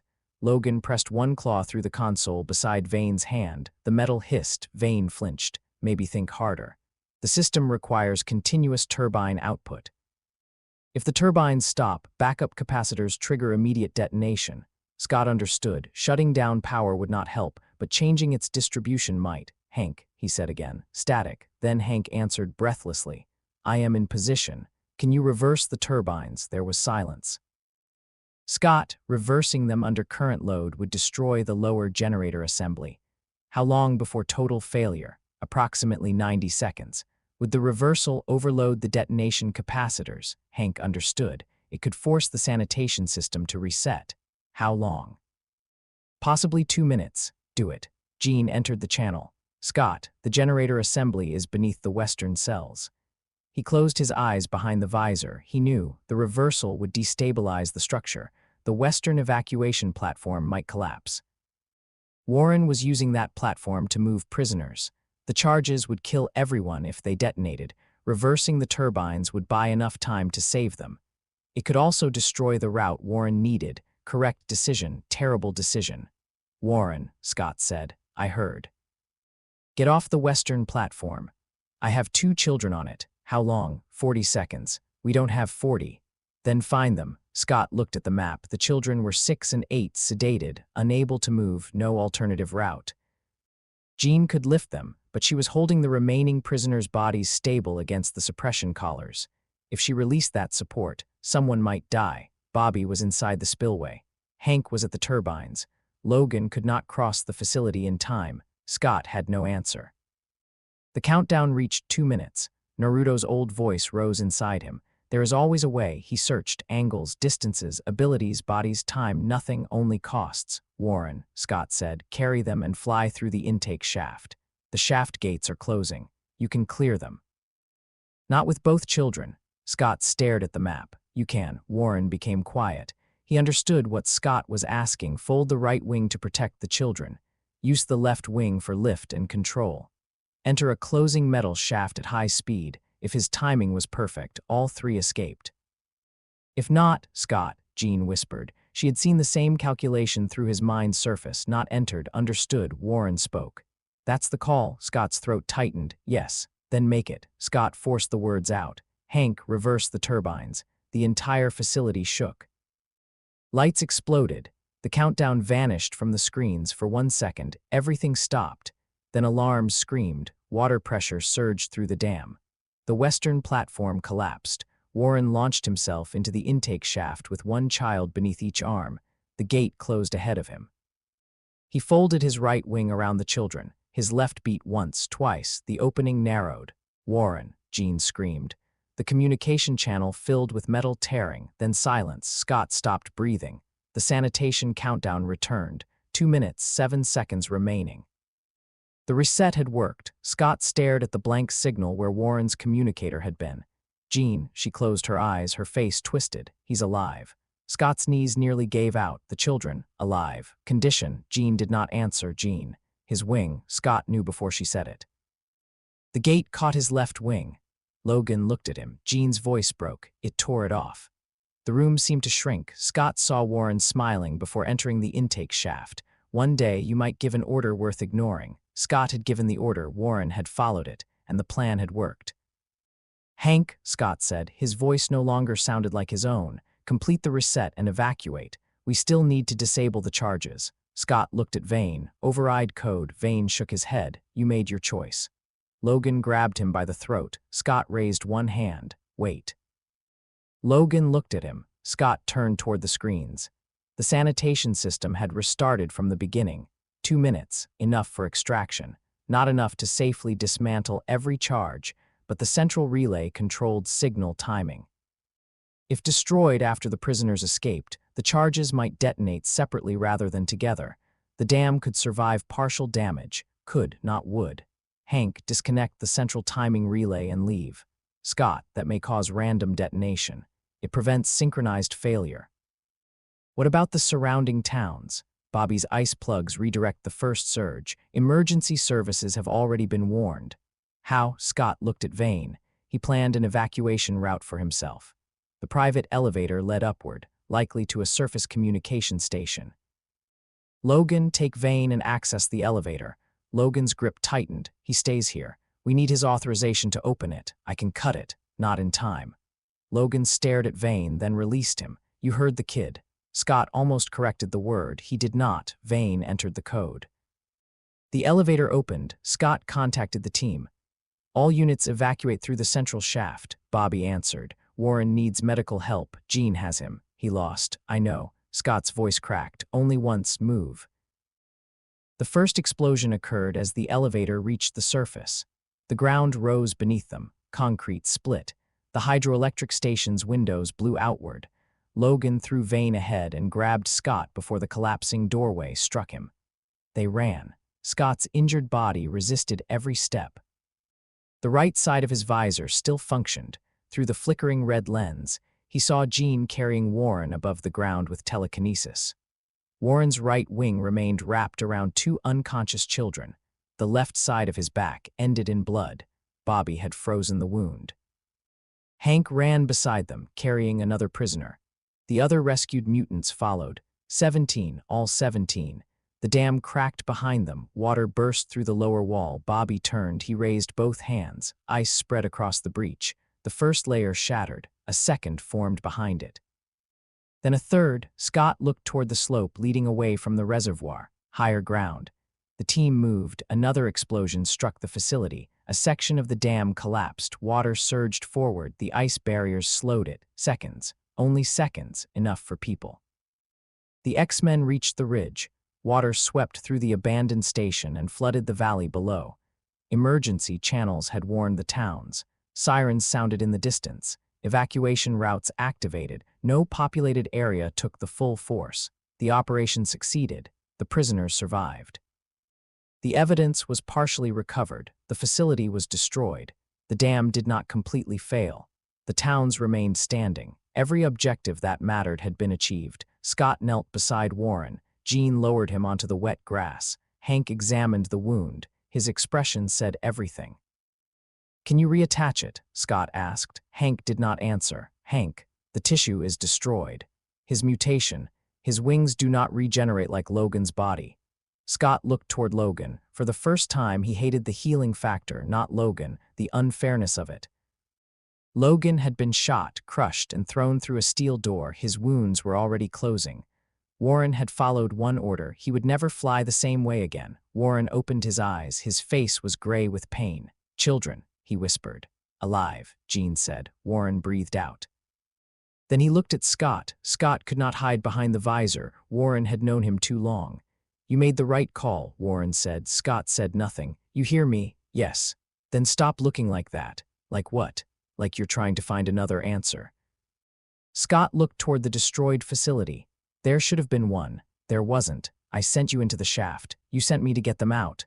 I knew the gate would close. So did I. I gave the order, and I followed it." Warren's eyes began closing. Hank prepared a sedative. Scott reached for his shoulder. "I'm sorry." Warren's faint smile held no blame that made it worse. "I know," he said. Then he lost consciousness. Scott remained kneeling beside him. Rain struck the visor. Red drops moved across his vision like blood. Logan stood behind him. For a while, neither spoke. Finally, Logan said, "You took that round for me." Scott looked at the damaged side of his visor. "It was aimed at me. You turned into it before I could. It would have struck your neck. I heal, not from everything." Logan glanced toward Warren. "No." Scott stood unsteadily. Logan offered one hand. Scott ignored it and rose alone. He nearly fell. Logan caught his arm. This time, Scott did not pull away. "You made the call I would have made," Logan said. "That is not comforting." "Wasn't meant to be." Scott looked at him. Logan's expression had changed. The challenge was gone, not because Scott defeated him, not because Scott was stronger, because Logan had seen him choose a battlefield cost and then stand close enough to be crushed by it. "When you give an order next time," Logan said, "I'll follow it." Scott looked toward the rescued children. "There will be a next time. Always is." "That is the problem." "No." Logan's gaze moved toward the ruined dam. "The problem is people like Vane keep building rooms like that."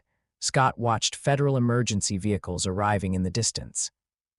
Officials would call the facility unauthorized. The contractor would disappear. Records would be classified. A new program would receive a different name. "You ready to keep fighting them?" Logan asked. Scott thought of the Hawkeye hat. He had once believed leadership meant carrying everyone until they were safe. He now understood the cruelty hidden inside that belief. No leader could guarantee safety. No commander could find a path without loss every time. The promise that everyone would come home was not hope. It was a lie told before children entered battle. "Yes," Scott said. Logan nodded. "Then that's enough for today." It was not, but Scott understood what he meant. Warren survived. The doctors removed what remained of his left wing. Nerve damage spread into his back and affected the muscles controlling the right. He would walk. He would fight if he chose. He would never fly under his own power again. Charles gathered the team in the medical wing after the surgery. "The mission saved 17 people," he said. Scott stood outside Warren's room. "Do not." Charles stopped. "Scott, do not turn him into the price of a successful operation. That is not what I am doing." "You were about to tell us the outcome justified the decision. I was going to remind you that his sacrifice mattered." It mattered because it happened to him. Charles looked wounded. Jean stood between them, exhausted and pale. Bobby sat with his head lowered. Hank remained inside Warren's room. Logan leaned against the wall. Charles spoke carefully. "You made the correct tactical decision." Scott stared through the glass. Warren lay surrounded by medical equipment. "That is what everyone keeps saying. Because it is true. It did not save him. It saved the children." "Yes." "You could not save both." The sentence entered Scott like a blade, not because it was cruel, because it was true. Naruto Uzumaki had built his life around rejecting those words. He had refused choices that demanded one person be abandoned for another. Sasuke or the village, Kurama or himself. Abido or the world. Again and again, he had forced impossible situations to open. He believed stubbornness could create another path. This time, it had not. The children lived. Warren lost part of himself. The correct call remained correct. The cost remained unforgivable. Both truths existed together. Scott looked at Charles. "Then never tell them I can save everyone." "I have never said that. You built this school on the idea that we could." Charles's expression tightened. "I built it so you would not have to face the world alone." Scott thought of the wall inside his mind, smooth, dark, placed there by someone else. He almost confronted Charles, almost asked what else had been done for his own good. But Warren lay beyond the glass. Today had already broken one certainty. Scott did not have space for another. He turned away. "Where are you going?" Jean asked, "to write the report." "Now, if I wait, I may lie." Scott walked toward the command room. Logan followed. Scott glanced back. "What? Field leader shouldn't walk around alone after getting his skull cracked." "I'm not alone." Logan's mouth curved faintly. "No." "Guess you're not." In the command room, Scott sat before the mission records. He reviewed every decision, every route, every second. He searched for the answer that would have saved Warren's wing without killing the children. There was none. He searched again. At dawn, Logan placed a cup of coffee beside him. Scott had not touched the first one. "You keep staring. Map isn't gonna apologize," Logan said. Scott closed the file. Naruto's old certainty did not shatter dramatically. There was no scream, no declaration. It died quietly in the blue light of a computer screen while rain moved against the mansion windows. Everyone could not always be saved. The thought did not make Scott colder. It made every life heavier. He opened a new document. At the top, he wrote, "Field Command Rule 1, never promise that everyone comes home." He stared at the sentence. Then added another, "Promise that no one will be spent without being seen." Scott saved the document. He touched the side of his visor. The device felt heavier than it had the day before. Not because of the damaged frame, because the hat had finally settled onto his head. Chapter 6. What Charles did. Scott Summers began losing time 3 weeks after the Blackstone mission. The first incident lasted 7 seconds. He stood in the medical wing, listening while Hank explained the damage to Warren's remaining wing. Hank had produced diagrams, nerve maps, and several possible mechanical supports that might allow limited gliding. Scott remembered asking whether the support would hurt. Then he was standing beside the opposite wall. A metal tray lay overturned at his feet. Hank stared at him. Scott's right hand was raised as though preparing to form a hand sign his body could not complete. "What happened?" Scott asked. Hank looked at the clock. "You do not remember moving?" "No." "You crossed the room." "How?" With considerable urgency. Scott lowered his hand. "What did I say?" Hank hesitated. "Nothing in English." The second incident lasted 23 seconds. Scott awoke in the mansion's garden before sunrise, barefoot and wearing only the clothes in which he had gone to sleep. He stood beside the lake with his visor sealed and both hands pressed together, a stance from another life. The beginning of a meditation exercise he had not practiced since childhood. He remembered lying in bed. He did not remember leaving the room. The third incident happened during training. Logan charged from the left. Scott saw him move. Then the world changed. For a fraction of a second, Logan was no longer Logan. He was a masked shinobi crossing a battlefield. Trees replaced the metal walls. The air smelled of smoke and wet soil. Scott's body turned before his mind caught up. He fired at the exact point where the attacker would be after his next step. The blast did not strike Logan. It hit the floor in front of him, bounced from an angled quartz panel, and struck a moving target behind Scott. The training system shut down. Logan stopped. Bobby stared at the destroyed target. That was either amazing or completely terrifying. Scott closed the visor. I did not plan that. That's the terrifying part, Logan said. Hank ordered medical scans. They found inflammation around Scott's eyes, residual damage from the projectile that had struck his visor, and elevated activity in several areas of the brain. Nothing explained the missing time. Charles suggested exhaustion. Scott ignored him. Exhaustion did not make a person perform movements from another life without remembering them. The incidents continued, 5 seconds, 12, once, nearly a minute. Scott began writing down the last thing he remembered before each gap. Warren, the plane, Alex, Charles. The wall, that final connection made him stop. For nearly 9 years, Scott had known something existed inside his mind, a smooth psychic barrier with no door. He had studied it through meditation but never attacked it. He had mapped its edges, measured its reactions, noted how it tightened whenever he suffered trauma or approached certain memories. The wall did not merely hide something. It moved, adapted, protected its purpose. Scott had waited because patience was how one survived seals. But seals were designed to weaken eventually, sometimes through damage, sometimes because what they contained grew stronger, sometimes because the person who created them became too confident to notice the cracks. Scott sat in the underground library with 3 notebooks spread before him. Each contained years of observations, dates, emotional triggers, meditation sketches, fragments of memory. He drew a new line connecting the recent blackouts. Every incident occurred after the Blackstone mission.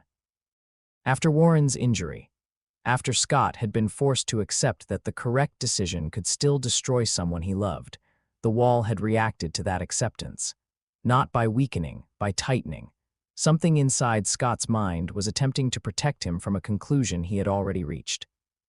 A soft knock came from the doorway. Jean stood there. She wore gray training clothes and carried 2 cups of tea. Scott closed the nearest notebook. "You know I can see you hiding it," she said. "You know seeing is not permission." "I said I could see your hand." Jean entered and placed 1 cup beside him. Scott smelled mint. "You hate mint tea," he said. "It's for me." She took the chair across from him. "Yours is black tea." Scott touched the cup. Warm, no sugar, she remembered. Jean looked at the papers. "You disappeared during training again." "For 9 seconds. 11, Scott frowned. "I checked the recording."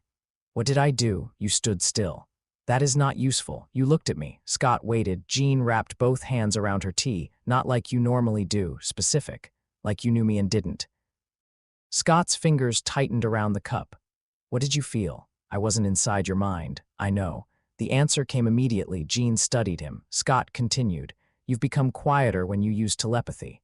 When you were younger, I could feel the pressure at the edge of my thoughts.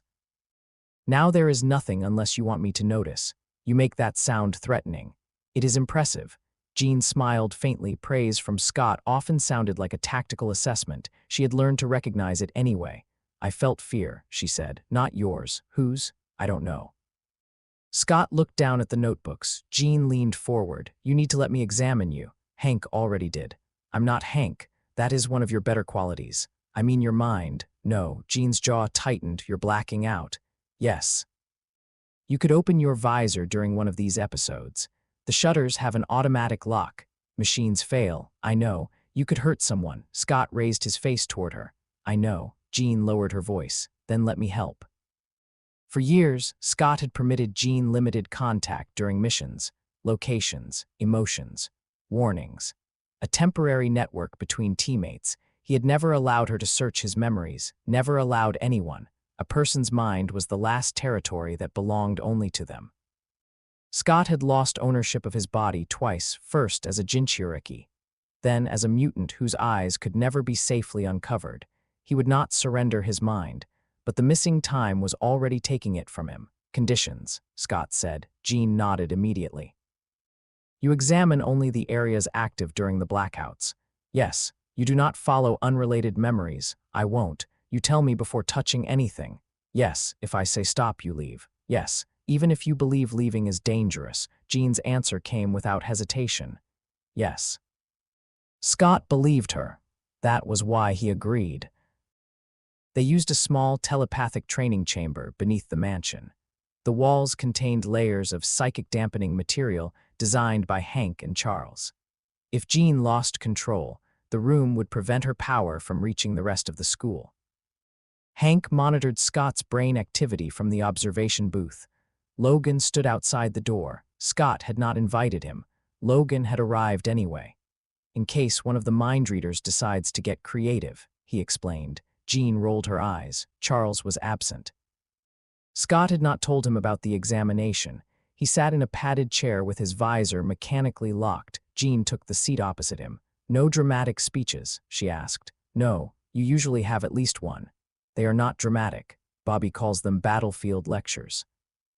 Bobby believes instructions longer than 3 words are lectures. Jean smiled, then her expression became serious. "Ready?" "No," she waited. Scott breathed once. "Begin." Jean closed her eyes. At first, Scott felt nothing. Then warmth touched the edge of his consciousness, not pressure. Not invasion. A presence waiting outside a door. He opened it. The chamber disappeared. Scott stood beneath an orange sky. Dust moved across a road leading toward the hidden leaf. He recognized the place. Not a perfect memory. A mental landscape shaped from thousands of roads traveled during his first life. Jean appeared beside him. She looked around. "This is Konoha, near it. You've never described it. I did not give you permission to explore." Jean immediately looked at him. "I'm following the active pattern." Scott listened. Wind passed through leaves. Somewhere far away, a child laughed. The sound belonged to no single memory. "Which direction?" he asked. Jean pointed beyond the trees. A red flicker moved between the trunks. They followed.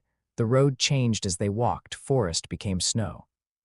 Snow became the interior of an airplane. Rows of empty seats stretched into darkness. Scott heard Alex crying. The plane shook. Jean reached for his arm. Scott stepped away. "Do not interfere." "I wasn't going to." The aircraft floor split. Below it waited the training room where Warren had lost his wing. Water poured through the crack. The 2 memories folded together. Plane, dam, falling, failure. The landscape trembled. Jean concentrated. "This is where the blackouts start." Scott looked toward the rear of the aircraft. A child stood there, 9 years old, brown hair, bandages around his eyes. Young Scott held a crude visor in both hands. Behind him stood Naruto Uzumaki at the end of his first life. Older, tired, wearing the white cloak of the Hokage. The 2 figures faced away from one another. Neither moved. Jean stared. "You were telling the truth." Scott's voice hardened. "You thought I wasn't. I thought you believed it." "That is not the same thing." "No." Jean looked at the older Naruto. "I'm sorry." Later, a dark line appeared between the 2 figures. It stretched from ceiling to floor. The psychic wall. Jean's face changed. Scott noticed. "What?" "I recognized the structure." Cold settled through him. "How?" Jean approached the wall. She did not touch it. "It's telepathic architecture." "I know." "No, I mean I know the technique." Scott moved beside her. "From where?" "Charles taught me a version of it." The mental landscape became silent. Even Alex's crying stopped. "What is it designed to do?" Scott asked. Jean's voice was careful. "Compartmentalized trauma. Separate memories from the emotional responses attached to them." Scott looked at the 2 versions of himself, child and Hokage, new life and old. "What else?" "It can suppress impulses associated with the contained memories." "Combat reflexes." "Yes." "Identity." "Sometimes." "Power." Jean hesitated. "Not directly. Specific."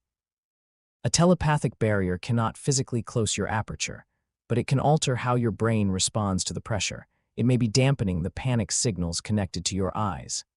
Scott studied the wall. Every blackout, every instinctive movement, the barrier was failing to keep the lives separated. Not because the memories were growing stronger, because Scott had spent years integrating them despite it. Someone had placed a wall between 2 halves of the same soul. The halves had continued reaching for each other. "Who created the technique?" Scott asked. Jean did not answer. She did not need to. The wall pulsed. For an instant, a presence moved behind it, not a person. Pressure, vast and red. Jean stumbled backward. The mental landscape tore open. A line of crimson crossed the sky. Scott grabbed her wrist. "Leave." "What was that?" "Leave now." The wall pulsed again.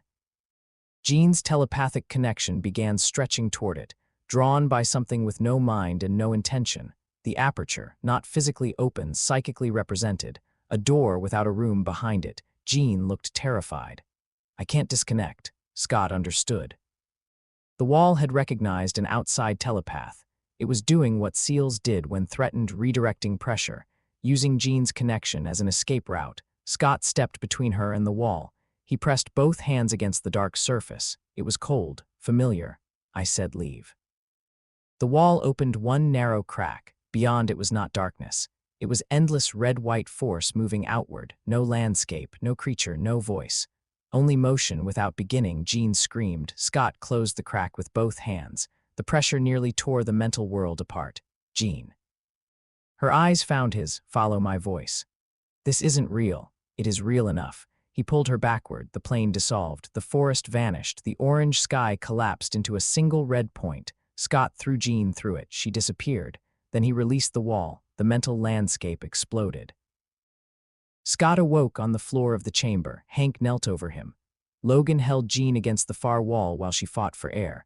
Blood ran from her nose. The lights flickered. A fracture crossed one of the psychic dampening panels. Scott's visor remained closed. Jean, I'm here, she gasped.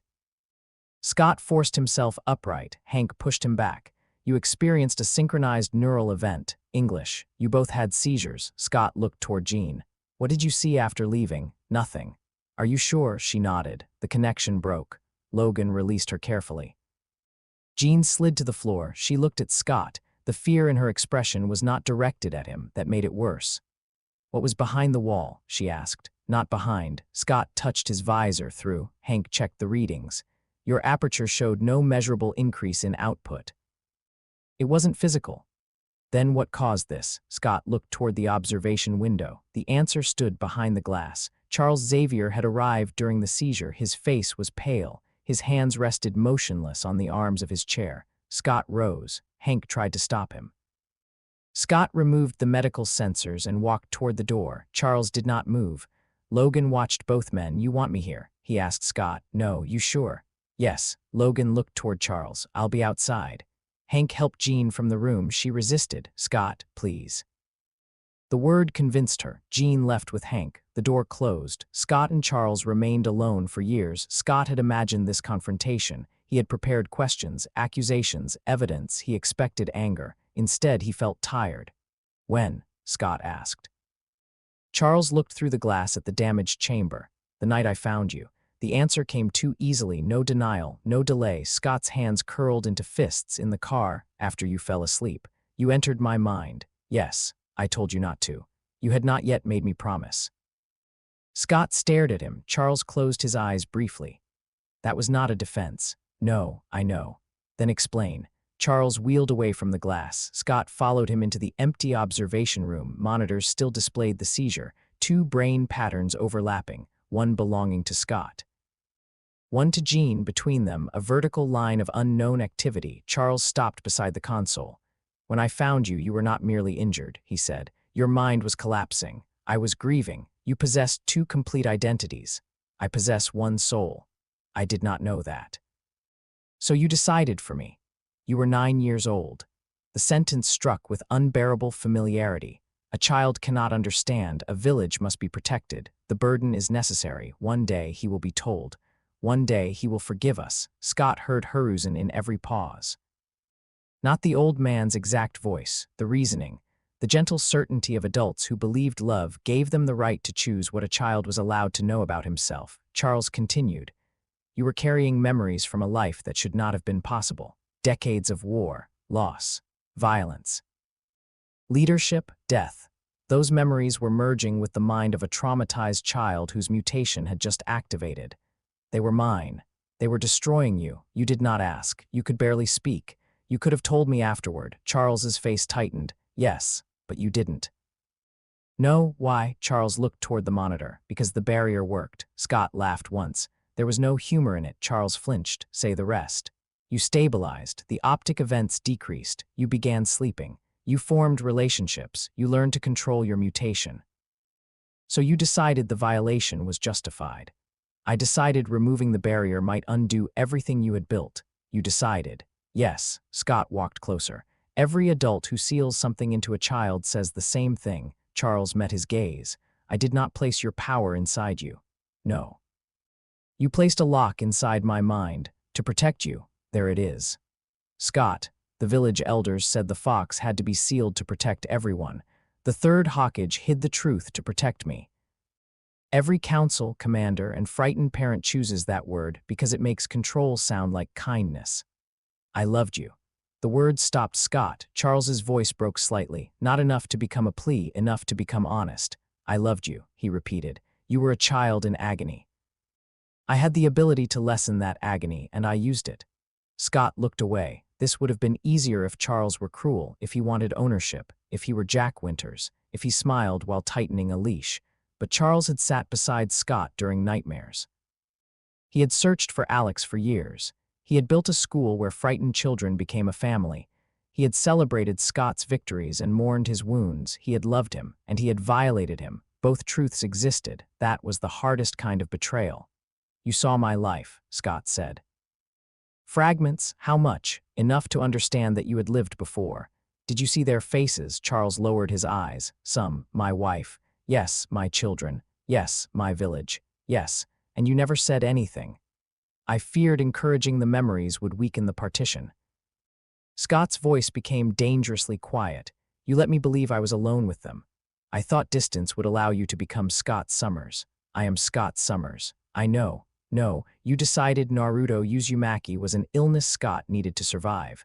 That was not my intention. Intent does not change structure. The wall inside Scott's mind pulsed. He felt it now even while awake, a pressure behind thought. A second visor no one could see. Charles looked toward him sharply. You can feel it. Yes, the barrier is failing. It is being rejected. Scott, if it collapses without guidance, the consequences may be severe. Then remove it. Charles became still. No, the answer was immediate. Scott almost smiled. There it was again, protection becoming command. It is my mind. The barrier has been in place for 12 years. Your consciousness developed around it. Remove it. It may be supporting your ability to separate memory from immediate perception. The blackouts suggest leakage between identities. There is one identity. Your belief does not guarantee neurological stability. Scott stepped beside the console. Can you remove it? Charles hesitated. Yes, completely. Yes, then do it. I will not risk killing you because you are angry. Scott turned toward him. I am not asking because I am angry. Then why? Because every choice I make while that wall exists belongs partly to you. Charles stared. Scott continued.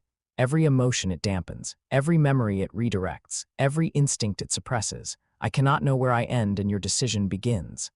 I never controlled your choices. You changed the person making them. Charles's face lost color. The sentence landed more deeply than shouting could have. Scott placed one hand on the back of Charles's chair. Take it down. And if what emerges overwhelms you, then help me. And if I cannot, Scott thought of the wall opening. The endless force beyond it, not a monster, not hatred, a door. Then at least what happens will belong to me. They prepared Cerebro's chamber for the removal. Hank objected for 43 minutes. Jean objected for 20. Logan did not object. He stood beside Scott while Hank replaced the damaged components in his visor. You trust Chuck to do this? Logan asked. No, Logan frowned. Then why let him inside your head? Because he built the wall. Jean knows the technique. Jean did not violate me, so I will not make her responsible for repairing his decision. Logan considered that. Fair. Scott looked towards Cerebro's central platform. Charles waited beneath the enormous helmet. He appeared older than he had that morning. Logan. What, if I lose control physically, get everyone out?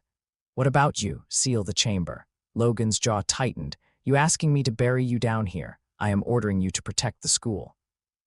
You ain't field leader in your own execution. Scott looked at him. This is not an execution. Then don't talk like it is. Logan stepped closer. If you come out wrong, we deal with it. Wrong. You know what I mean. I do. Scott touched the visor. What if dealing with it requires killing me? Logan's claws emerged slowly. Metal glinted under the red lights. Then somebody better bring more than me.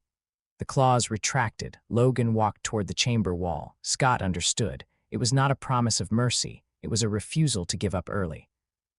A very Naruto kind of answer from a man who would have mocked the phrasing. Jean approached. I'll anchor you from outside the wall, she said. No entering memories. I know. If the aperture pulls at the link, disconnect. I tried that last time. This time, do it sooner. Jean took his hand. I'm not afraid of you. Scott looked toward her. You should be. I'm afraid for you. That is not safer. No, she squeezed his hand once, then released it. Scott sat beneath Cerebro. Hank locked the visor shutters mechanically. Additional ruby quartz plates slid into position around the chair. Charles placed the Cerebro helmet over his head.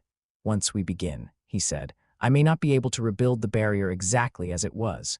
You will not rebuild it, even if removal causes permanent damage, especially then. Charles closed his eyes. I am sorry. Scott looked at him through the ruby-red world. I know.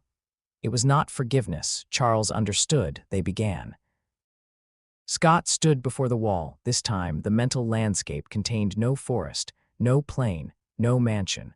Only a flat black surface extending beyond sight. Charles appeared beside him. He wore a dark suit. He could walk here. Scott noticed the symbolism and said nothing. Jean's presence remained behind him, a warm point in the distance, an anchor. Charles approached the wall. The barrier has changed, because I changed. It has incorporated your own defenses, meaning you reinforced it without knowing. Scott looked at the smooth surface. All those years of discipline, meditation, compartmentalizing grief before missions, separating Scott's body from Naruto's expectations. He had used the wall because it was there, built habits around it, turned the violation into structure. Can you remove it? He asked. Yes. Charles raised one hand. Scott caught his wrist. Charles looked at him. I open it, Scott said. The initial breach may be dangerous. It is my door. Scott released him. Show me the key. Charles placed 2 fingers against the wall. A small white point appeared. Scott touched it. Memories struck him immediately. 9 years old, sleeping in Charles's car. A presence entering his mind, gentle, careful, terrified. Charles seeing the old life. Charles recoiling from war. Charles finding the aperture's psychic shadow. Charles building the first layer, not out of malice. Out of panic, Scott opened his eyes within the mental space. Charles had seen him as a disaster before he saw him as a child. Then guilt followed. Then love. The order mattered. Scott pressed harder. The white point widened into a crack. Charles moved beside him, slowly. No. Scott, the pressure has been there my entire life. The crack spread. The wall began to shake. Behind it waited every emotion removed from memory, not the events. Scott remembered those. The barrier had stripped away their full weight. He remembered Hinata's death. Without feeling the moment, his hand had gone cold around hers. He remembered his children leaving home without experiencing the terror of realizing they no longer needed him. He remembered Kurama's voice fading without reliving the silence that followed. He remembered dying without feeling how desperately part of him had wanted one more morning. The wall had not erased his past. It had made the past survivable by turning grief into information. Scott pulled the crack open. The wall broke. Everything returned. Love first. So much love that it became pain. Uruka's hand on his head. Sasuke beside him beneath a sunset. Sakura shouting across a hospital room. Kakashi's visible eye curving with amusement. Hinata asleep beside him. Children laughing in the Hokage residence. Kurama pretending not to care. Then loss.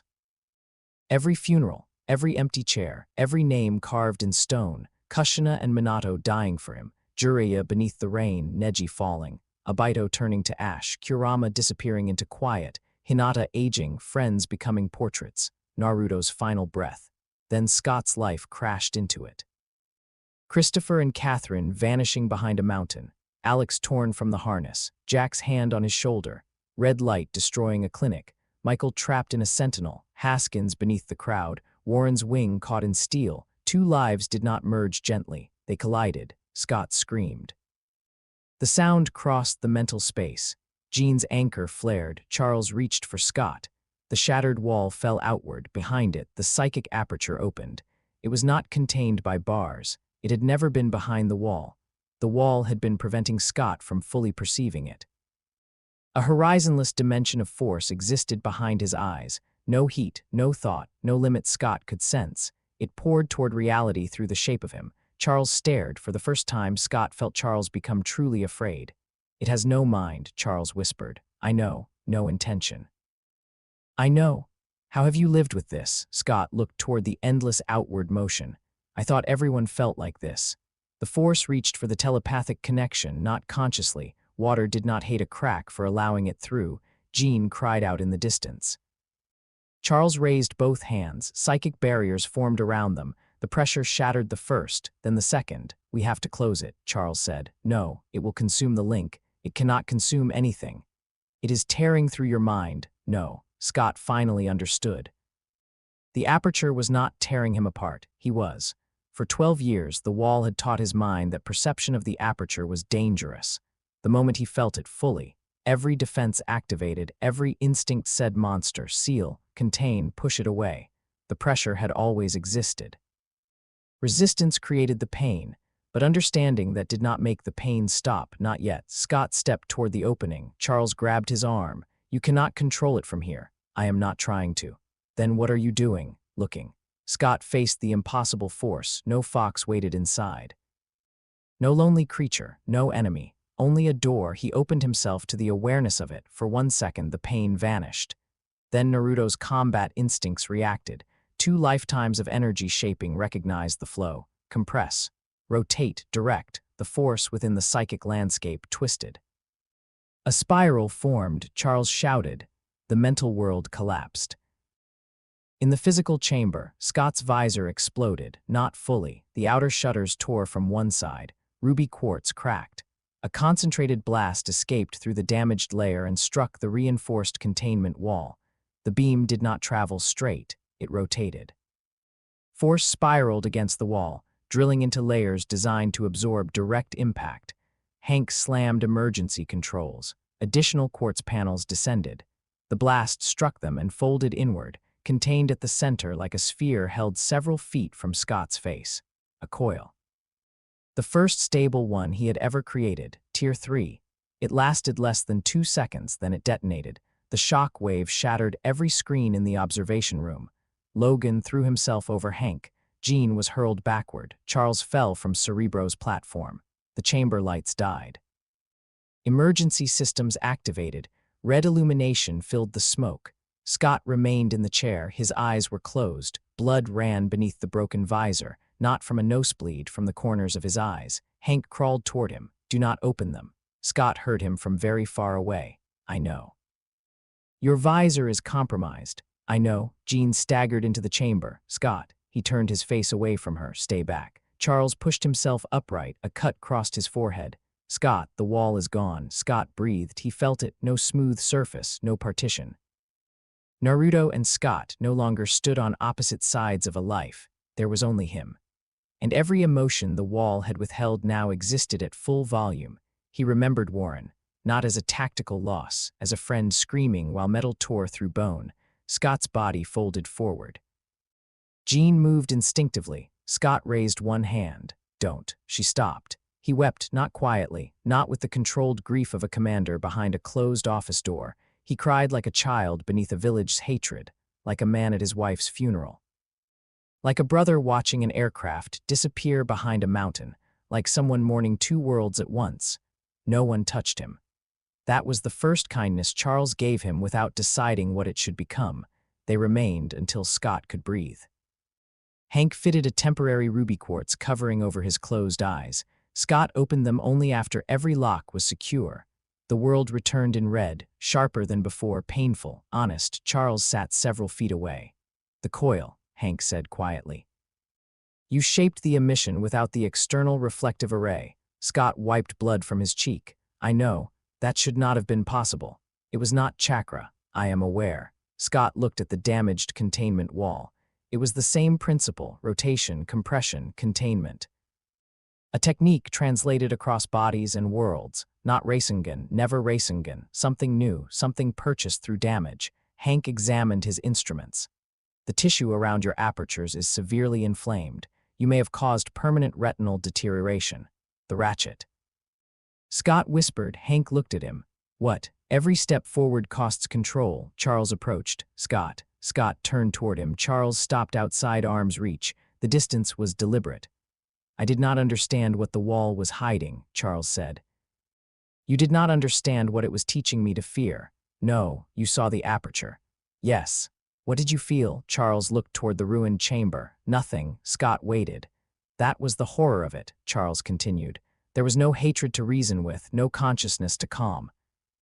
Only limitless force. Scott touched the temporary visor. Now you know. Charles lowered his gaze. I believe the barrier protected you from that knowledge. It protected me from feeling anything fully. I am sorry. I know. Again, not forgiveness. Perhaps it never would be. Charles looked toward the exit. If you wish to leave the mansion, I will not stop you. Jean's face tightened. Logan watched from the doorway. Hank became very still. Scott considered it. He had imagined leaving many times, walking away from Charles, building something separate. Taking the team with him if they chose. The betrayal justified it. But the mansion was not only Charles. It was Bobby freezing the kitchen because he forgot to control his hands while laughing. Hank filling laboratories with impossible machines. Warren learning to walk without the balance of two wings. Logan waiting outside doors he pretended not to care about. Jean honoring boundaries even when afraid. Children upstairs who needed a place where their danger did not become guilt.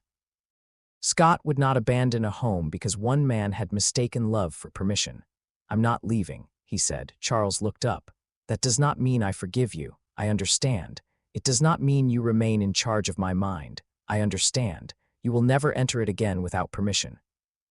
Charles's answer came softly. You have my word. Scott stood. His legs shook.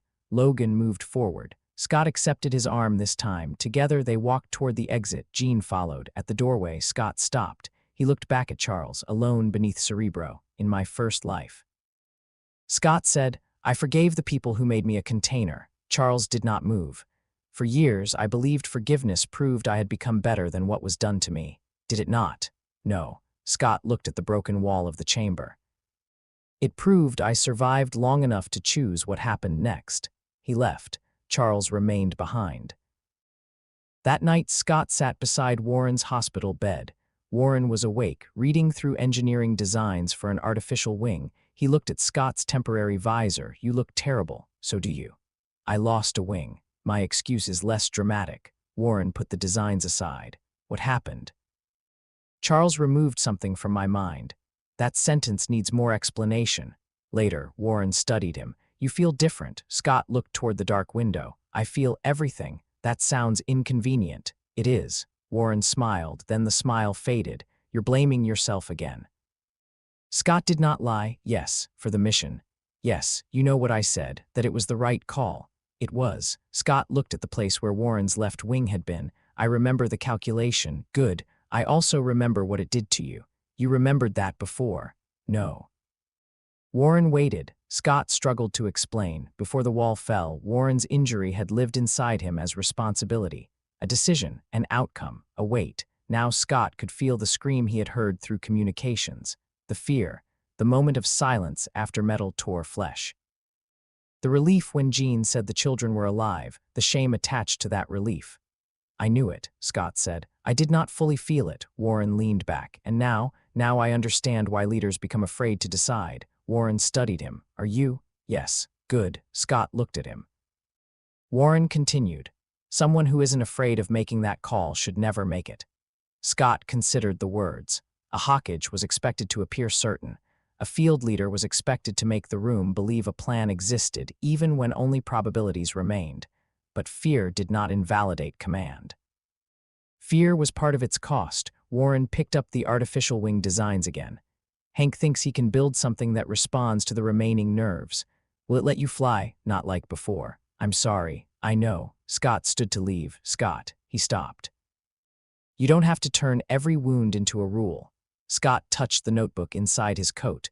The field command rules, promises were written after every failure.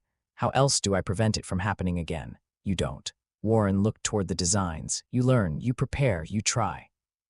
But if you turn every person you lose into another wall, eventually no one will be able to reach you.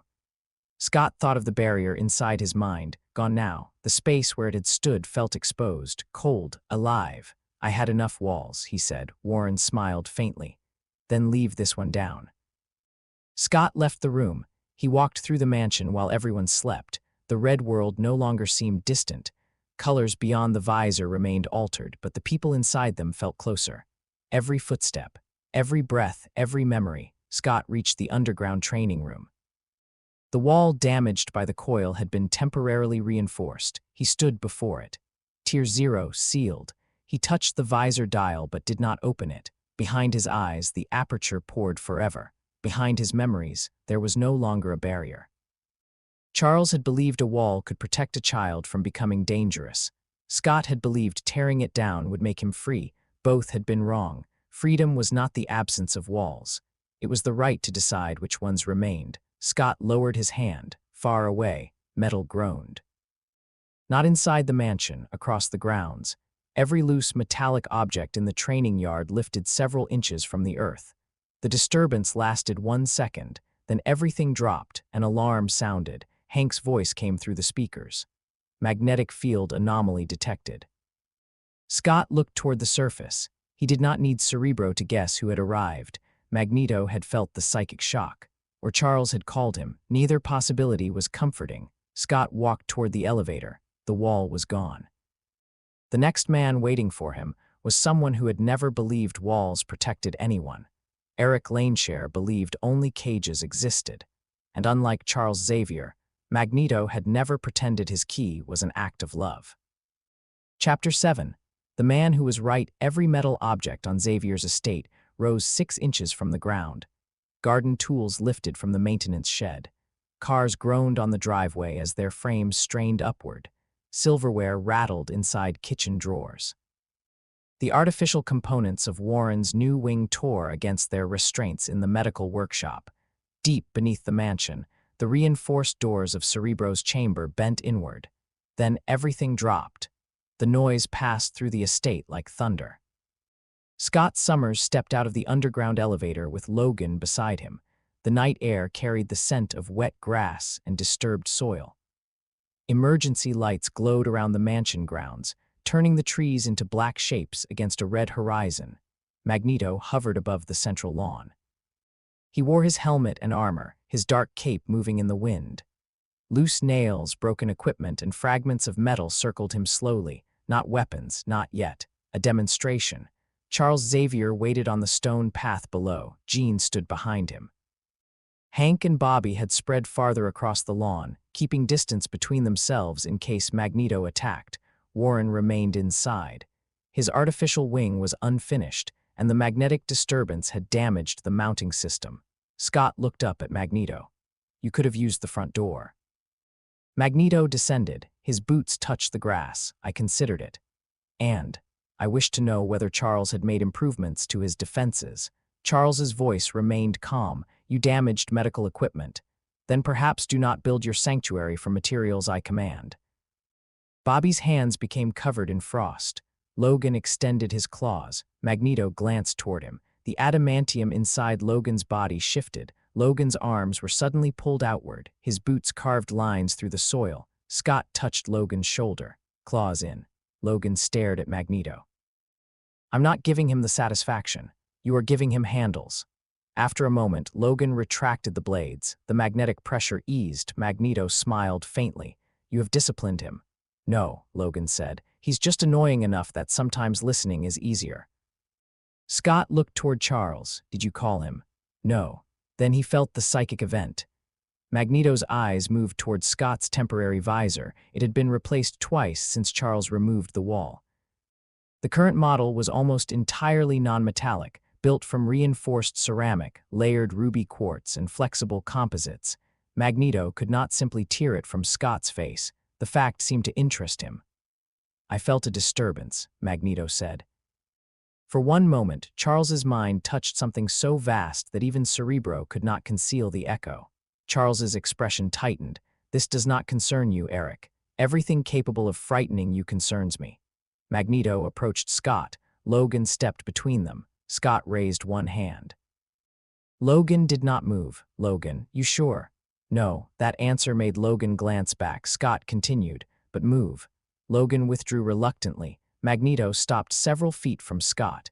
"You have changed," he said. Scott felt the aperture behind his eyes pressing against ruby quartz, the same pressure. The same source, but without Charles's wall inside his mind, he perceived it more clearly, a river that had always been touching the back of his skull. "Charles removed something he placed in my mind," Scott said. Magneto turned toward Charles. The small smile disappeared. "What did you do?" Charles's voice remained controlled. "Scott and I have resolved the matter." No, Scott said. We have named it. Charles looked toward him. Scott did not look away from Magneto. He entered my mind when I was 9. He placed a psychic barrier between parts of my identity. The metal orbiting Magneto stopped moving. The air itself seemed to tighten. You sealed him, Magneto said, Charles's jaw set. I stabilized a child whose mind was collapsing. You violated him. I acted to save his life. Magneto laughed quietly. There was no humor in it. How quickly your language changes when the cage belongs to you. Charles's expression hardened. I will not accept moral instruction from a man who has threatened entire cities. You would rather control one child gently than terrify a nation honestly. Enough, Scott said. Both men looked at him. The word did not carry telepathic force. It did not need to. This is not a trial, Scott continued. Neither of you gets to use what happened to prove the other was always wrong. Magneto studied him. You defend Charles. No, then why remain? Because the mansion belongs to everyone he helped, not only to the man who harmed me. Charles lowered his gaze. Magneto looked toward the illuminated windows. Young mutants watched from inside, children with visible mutations, children whose abilities had activated without warning. Children who had been rejected by families, schools, churches, or governments. You have built a loyal army for him, Magneto said. Scott's voice cooled. They are students. They train in combat, because people build machines to hunt them. They wear uniforms. So emergency responders can recognize each other. They obey you. They trust me. Magneto looked back at Scott. Is that what Charles calls control now? No, Scott touched his visor. This is control. He tapped the side of his own head. This is choice. He looked toward the mansion. That is responsibility. Magneto watched him for several seconds. Walk with me. Charles immediately responded. No, Scott turned toward him. Charles corrected himself. I do not believe it is safe. Magneto's smile returned. Even now, Charles ignored him. Scott, Eric did not come merely to talk. Neither did I. Scott stepped from the path onto the grass. Where? Magneto raised one hand. A piece of damaged metal from the lawn flattened and expanded into a smooth platform. It hovered beside them. Scott looked at it. No, Magneto raised an eyebrow. I am not standing on something you can fold around me. Prudent. Magneto began walking toward the tree line instead. Scott followed. Logan moved after them. Scott looked over his shoulder. Stay. Not happening. If Magneto wanted to kill me, having metal inside your entire body would make you a liability. Logan's face darkened. Magneto appeared amused. He understands the battlefield. He understands too much, Logan replied. Scott continued walking. Jean's voice entered his communication device. Do you want me listening? No. To Magneto. To either of us. A pause. Be careful. I will. Jean did not tell him that careful people still got hurt. They both knew. Scott and Magneto entered the trees. Neither spoke until the mansion lights disappeared behind them. They reached a ridge overlooking the estate. The forest opened around a stone outcrop. Far below, Westchester's roads appeared as thin lines of light. Magneto stood at the edge. Scott remained several steps behind him. You came because of the wall, Scott said. I came because Charles felt fear. That is not an answer. It is the beginning of one. Magneto turned. When Charles is frightened, he becomes dangerous. You say that because you assume fear reveals a person. Does it not? It reveals pressure, not character. Magneto looked toward the mansion. He placed a barrier in your mind and called it love. Yes, and still you defend him. I understand him. That is a softer word for forgiveness. No, Scott remembered the third Hawkage, a lonely apartment. Adults who watched from a distance, because approaching would have required admitting responsibility. He had forgiven Hiruzen in his first life, not because the old man's choices became right, because Naruto had wanted the grandfather more than he wanted judgment. Scott no longer knew whether forgiveness had healed that wound or merely taught him to survive around it. Understanding someone does not release them from consequence, Scott said. What consequence has Charles suffered? He lost my trust. Magneto's expression became almost pitying. A private discomfort. It is not private to him. Charles still has his school, his influence, his followers. You still live under his roof. Scott looked toward the estate. I did not leave because I will not teach the younger students that a home belongs to whoever first claims authority over it. Magneto stepped closer. You believe you can take the mansion from him. I believe it was never his alone. A breeze moved through the trees. Metal hidden inside the soil shifted beneath Magneto's influence. Buried pipes, old wire, fragments left by construction. Scott felt the environment changing even before he saw it. Magneto was preparing, not necessarily for an attack, for the possibility of one. Scott did the same. He mapped the ridge, stone, trees, no reflective quartz, very little exposed metal. A stream ran below the eastern slope. Several large boulders rested along the edge. His Tier 2 geometry would be limited. Magneto had chosen the location carefully. "You have been studying us," Scott said. "I study every force that may shape mutant history. You chose ground without metal structures. There is metal everywhere. But none I can safely use for ricochets." Magneto smiled faintly. "Charles may believe you are his greatest student. I believe you are his most dangerous mistake." Flattering. It was not praise. It usually isn't. Magneto turned toward the valley. "Do you remember what I told you at Cape Citadel? You said I would see more, and have you?" "Yes, sentinels. Yes, facilities. Yes, children taken from homes. Yes, records erased. Yes, sympathetic men killed by the people they tried to protect." Scott's jaw tightened. Magneto had followed the events in Pennsylvania. Of course he had. "Yes, and still you believe Charles's dream survives." "I believe mutants survive." "That was not my question." Scott moved to the edge of the ridge. Below them, ordinary houses stood among the distant lights, families sleeping. Some frightened of mutants, some unaware their own children would awaken with powers tomorrow, some who would love those children, some who would hand them to authorities. "I do not believe Charles's dream survives unchanged," Scott said. Magneto's eyes sharpened. "Then say what you believe."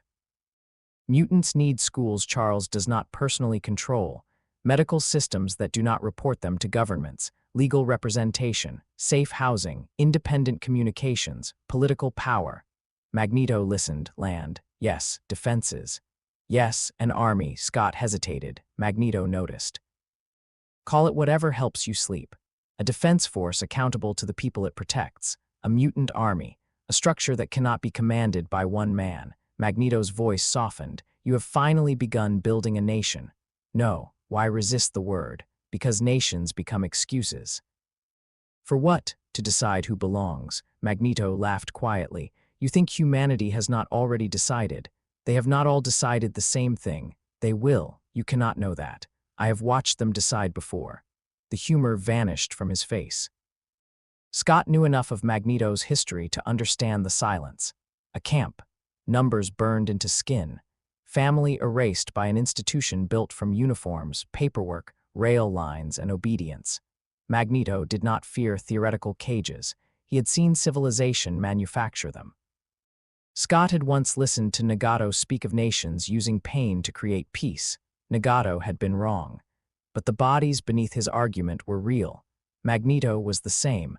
The world had earned his hatred before Scott was born. "You survived something unforgivable," Scott said. Magneto's expression hardened. "Do not turn my life into a lesson. I'm not. You speak like Charles." "No, Charles would tell you humanity can become better." "And what do you tell me?" Scott looked at the lights below. "That some can." Magneto's cape moved in the wind, and the rest. "We stop them." "How?" "Law when possible. Exposure, rescue, force." "Force.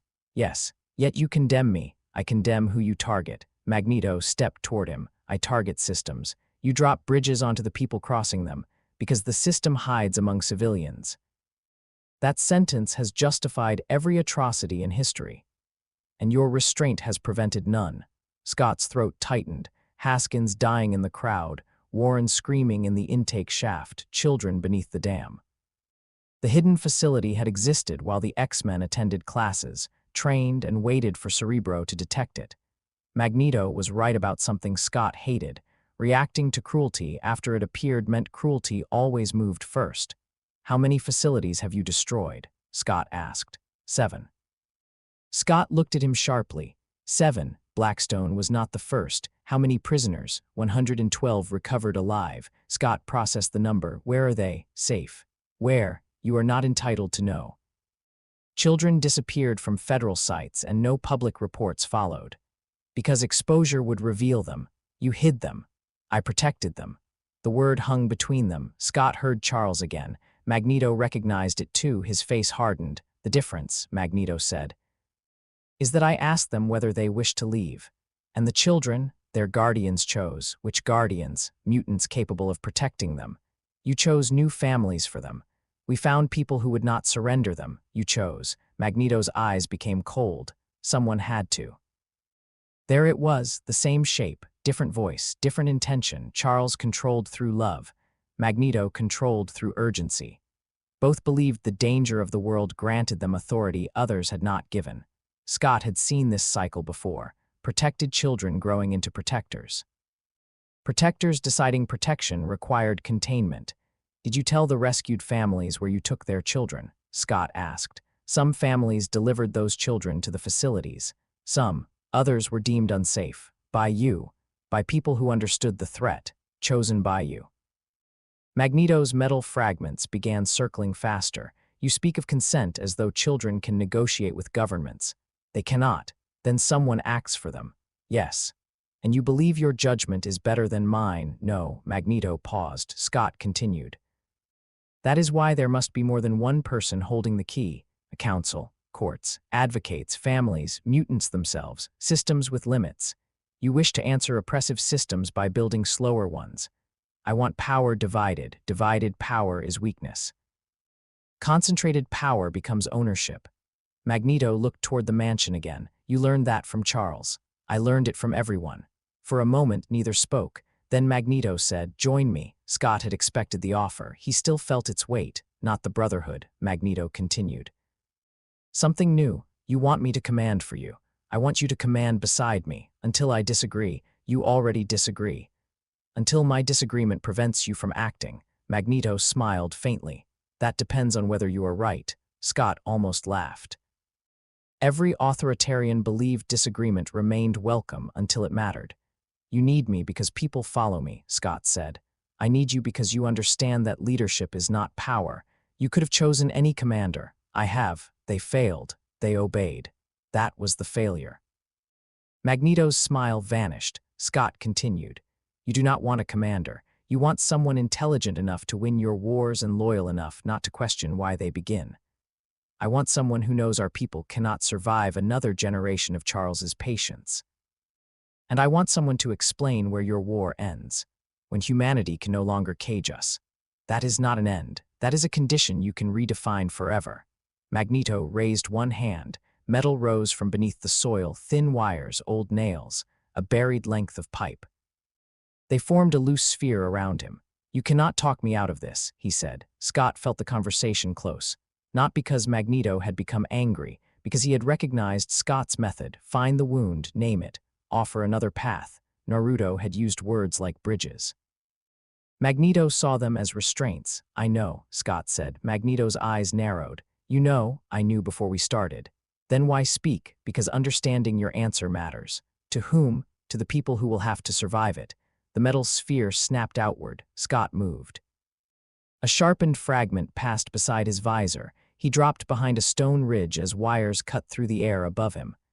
Was this your intention? Scott called. Magneto rose from the ground. My intention was to offer you a choice.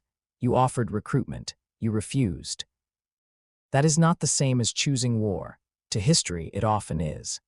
Magneto swept one hand sideways. Buried pipes erupted from the ground. The ridge beneath Scott cracked. He ran. Stone exploded behind him. Magneto did not need visible metal. Trace minerals inside the earth responded weakly to his power. Nails buried decades earlier became bullets. Wiring beneath the hillside became whips. Scott opened the visor, Tier 1. A blast struck an approaching cloud of metal. Fragments scattered. Magneto rotated his hand. The pieces changed direction in midair. Scott fired again. He could push them away. Magneto could bring them back indefinitely. Direct force would lose. Scott widened the beam and struck the ground between them. Dust and shattered stone rose into a dense cloud. Magneto lifted higher. You obscure your own vision. I know where you are. How? Scott fired through the dust. Magneto blocked the blast with a layered metal shield. The impact drove him backward. You speak too much, Scott said. The shield split apart, metal bands wrapped around Scott's wrists and ankles. He was pulled from the ground, his arms spread. Magneto emerged from the dust. You calculate by sound. Among other things, your body cannot execute half of what your mind imagines. Scott's jaw tightened. Magneto had studied him closely. You lead because others compensate for that weakness.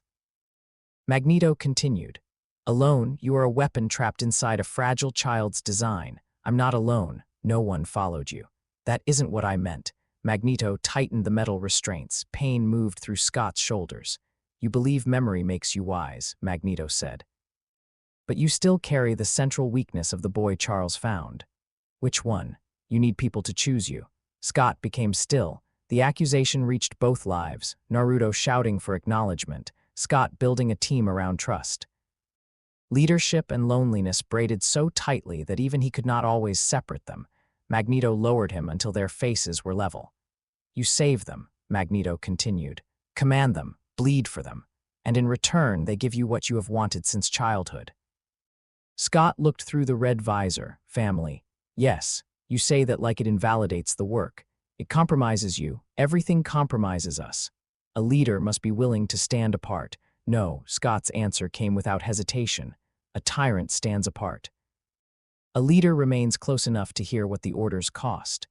Magneto's expression hardened. He drove Scott into the ground. Stone cracked beneath Scott's back. The visor held. Pain tore through his ribs. Magneto released the restraints and lifted every fragment of metal around the ridge. Hundreds of pieces formed a spear-like formation above him. This is the world you defend, Magneto said. Force held back only by the choice of the person controlling it. Scott forced himself onto one elbow. No, he looked toward the floating metal. This is the world you built around yourself. Magneto sent the fragments forward. Scott opened the visor wide, Tier 2. A broad blast struck the center of the formation. Metal exploded outward. Some fragments escaped the beam. Scott turned his head, one cut across his shoulder. Another struck his side. A third hit the visor and cracked the outer coating. He closed the shutters. Magneto pulled the fragments back. Scott rolled behind a boulder. Blood warmed his shirt. The world tilted. His body could not sustain a long battle. Magneto was not even breathing hard. Scott needed an ending. Not more power, geometry. He studied the terrain again, boulders, stream, metal fragments. Magneto controlled every conventional reflective surface available, but control created patterns. Magneto gathered metal around himself whenever Scott fired, a shield, the pieces layered in curved formations. Not ruby quartz, but hard, angled surfaces capable of redirecting a fraction of optic force. Magneto had been building Scott's ricochet system for him. Scott opened a narrow shutter. He fired past Magneto. The blast struck a boulder and shattered it. Magneto laughed. Your aim deteriorates. Scott fired again. Another boulder broke. Then a third, stone fragment spread across the ridge. Magneto remained still. You cannot bury me, I know. Scott fired toward the stream. Water erupted into the air. Mist covered the battlefield. Magneto lifted a protective ring of metal around himself. Exactly as Scott expected. Scott touched the small quartz plate built into his left glove. The first angle, he fired into it. The beam reflected toward a suspended metal panel near Magneto. Magneto shifted the panel to block. Second angle, the force reflected weakly across another piece of metal. Third, fourth, each red line lost strength, each changed direction. Magneto turned, trying to trace the sequence. Scott fired another burst into a different plate, then another. Magneto's own shield became a moving lattice of reflections. Red force crossed the mist from multiple angles. None powerful enough to injure him seriously, all forcing him to reposition his defenses. You think confusion will defeat me? Magneto shouted. No, Scott opened the visor wider. Pain stabbed behind his eyes. He began the Tier 3 shape: compression, rotation, containment. The coil formed several feet in front of him. A dense sphere of rotating optic force, unstable and brilliant. Blood ran from both nostrils. The edges of his vision blurred. Magneto saw the technique. His metal shield contracted. Scott launched the coil. Magneto raised every nearby fragment into a layered barrier. The coil struck. Instead of releasing forward, it rotated against the shield. Metal screamed. Magneto's eyes widened. The force was not cutting through. It was pulling the shield's geometry out of alignment. Scott changed his gaze. A narrow Tier 2 burst struck the outer edge of Magneto's barrier. Ricochet. The beam crossed 3 moving plates Scott had already positioned through his earlier shots. It struck the coil from behind. The compressed sphere destabilized. Scott closed his eyes. The coil detonated, not into Magneto. Outward, the blast became a circular wave. Every piece of metal around Magneto was thrown away simultaneously. His shield ceased to exist. The shock wave struck the ground beneath him. Stone collapsed. Magneto dropped into the crater. Scott was thrown backward. He hit the wet ground and rolled. His visor's emergency shutters sealed. Darkness covered him. For several seconds, he heard nothing but ringing. Then metal moved. A thin band wrapped around Scott's throat. It lifted him from the ground. Magneto rose from the crater. His helmet was cracked. Blood marked one side of his face. His cape had torn. He remained conscious, still powerful, still the strongest person on the ridge. Scott could not open the visor without risking an uncontrolled blast through the damaged shutters. His Tier 3 technique had failed to defeat Magneto physically, but Magneto's helmet had cracked. Scott heard Jean's voice inside his mind, not entering by force, a single question waiting at the edge. Now, Scott had told her not to listen. He had not told her to abandon him. The ricochet chain had not been designed to injure Magneto. It had been designed to break the helmet. Scott answered through the narrow mental contact, only balance. Nothing else. Jean touched Magneto's vestibular perception, not his beliefs, not his memories, not his choices, only the part of the mind that understood up from down. Magneto staggered. The metal band around Scott's throat loosened. Scott dropped. He struck the ground on one knee. Logan burst from the tree line. Bobby and Hank followed. Charles remained farther back, one hand pressed to his temple. Magneto tried to rise. Jean stepped from behind the trees. Her eyes glowed faintly. "I won't enter your mind," she said. "But I will not let you kill him." Magneto looked at Scott. Understanding replaced anger. "You planned this." Scott coughed. "I planned possibilities. You used my shield." "Yes." "You broke my helmet without striking me." "Yes." "And brought your telepath close enough to exploit the opening." "I told you I wasn't alone." Magneto looked toward the X-Men surrounding the ridge. Logan stood ready despite the metal in his bones. Bobby's ice spread across the ground, removing loose metallic objects beneath a growing layer. Hank carried a non-metallic restraint system. Jean maintained only enough telepathic contact to disrupt balance. Charles watched, grief and anger mixed across his face. Magneto could continue fighting. He might kill some of them. He might still win, but the battle he wanted had ended. Scott had not overpowered him. He had removed the conditions that allowed Magneto to dominate the field and surrounded him with people whose combined abilities forced a costly choice. Magneto slowly raised both hands. The metal around the ridge fell. Jean released his balance. He stood unsteadily. Logan stepped forward. Scott raised one hand. "No." Logan looked at him. "He attacked the school. He came for me. He nearly strangled you." "I noticed." Magneto looked toward Charles. "You taught him well." Charles's voice was cold. He taught himself. Not entirely. Magneto turned toward Scott. The interest in his expression had changed. At Cape Citadel, Scott had been a curious child. Now Magneto looked at him as a future rival, or heir, perhaps both. "You could have used the telepath from the beginning," Magneto said. "No. Why not?" "Because then you would say Charles's method defeated you." Magneto's mouth curved faintly. "And what method defeated me?" Scott wiped blood from beneath his nose. "Yours." Magneto's expression sharpened. "You concentrated power in one place.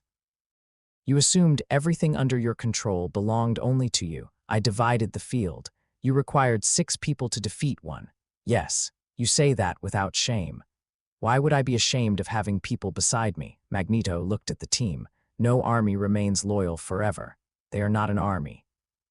"What are they?" Scott looked at Jean, who had honored the line he drew inside his mind. At Logan, who followed orders without surrendering the right to challenge them. At Bobby, whose fear never stopped him from moving. At Hank, who built tools but never called the person using them a tool. "People who can leave," Scott said. Magneto became quiet. Scott continued. "That is the difference between following and being owned."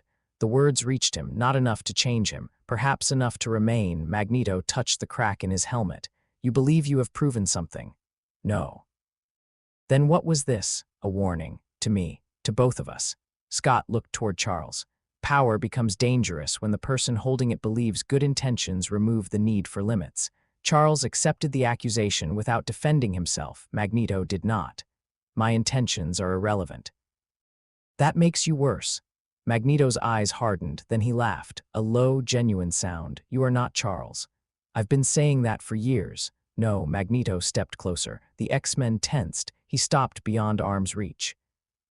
You are more dangerous than Charles because you no longer require humanity to love you. Scott said nothing. And you are more dangerous than I am, Magneto continued, because people will follow you without fear. The statement did not feel like praise. Scott understood the warning within it. A trusted leader could build cages more easily than a hated one. The protected child could still become the sealer. Magneto rose slowly into the air. Charles moved forward. Eric, Magneto looked down. This ends tonight. No, Magneto replied. Tonight clarified it. He turned toward Scott. When Charles's dream finally breaks, you will come looking for a structure strong enough to replace it. I'm already building one. Yes, Magneto smiled. That is why I will be watching. He lifted above the trees. Logan's claws emerged. Let him go. Scott watched Magneto disappear into the night. We cannot hold him. We could try. And lose someone proving what we already know. Logan retracted the claws. Jean approached Scott. You broke your own limit, Tier 3. You promised Charles Tier 2 during field missions. This wasn't a mission. That is a terrible argument. It is accurate. Hank reached them and immediately examined Scott's visor. The outer layer is fractured. Your retinal tissue is hemorrhaging, and I strongly suspect you have worsened the aperture instability. The ratchet, Scott said. Hank frowned. You have used that phrase before. Every time I shape more, the system becomes less reliable. We do not know that conclusively. Scott looked toward the trail Magneto had taken through the sky. He could still feel the pressure behind his eyes. Stronger was not the right word, closer. The aperture had not widened physically in a way Hank's instruments could easily measure. But the coil had taught Scott's mind how to open pathways the visor had not been designed to regulate. The shutters remained closed. Yet the force behind them felt more capable of finding cracks. Update the Tier 3 restrictions, Scott said. Hank stared at him. You should be unconscious after you update them. Scott, add mandatory recovery time. No repeated coil use within 72 hours. No Tier 3 if the visor has sustained structural damage. Jean folded her arms. And no using yourself as a test subject without telling anyone. That is not a technical restriction. It is now. Scott looked toward her. She did not look away. Fine, he said. Bobby blinked. Did Scott just agree to something? Record the date, Logan replied. Charles approached last.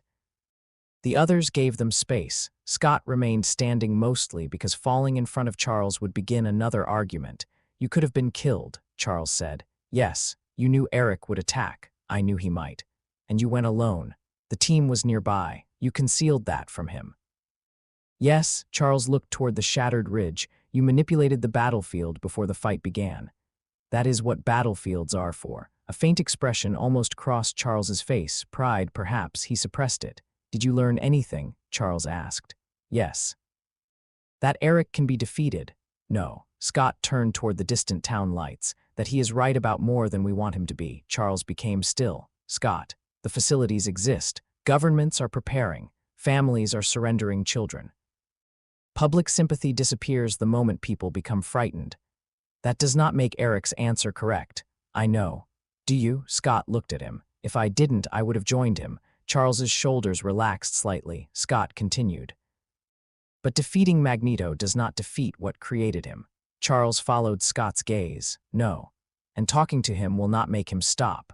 No. Naruto's greatest weapon had failed again. Not because the words were weak, because Magneto already understood them. He knew compassion existed. He knew some humans could change. He simply believed waiting for enough of them to change would bury another generation. Scott could not prove him wrong with hope, only with construction. A better system built before Magneto's became inevitable. We need to begin, Scott said. Begin what? The network. Charles's expression became cautious. Scott listed it without hesitation. Independent shelters, medical clinics, legal teams, extraction routes, schools that are not centered on this mansion, mutant representatives selected by mutants. That scale would attract attention. We already have attention.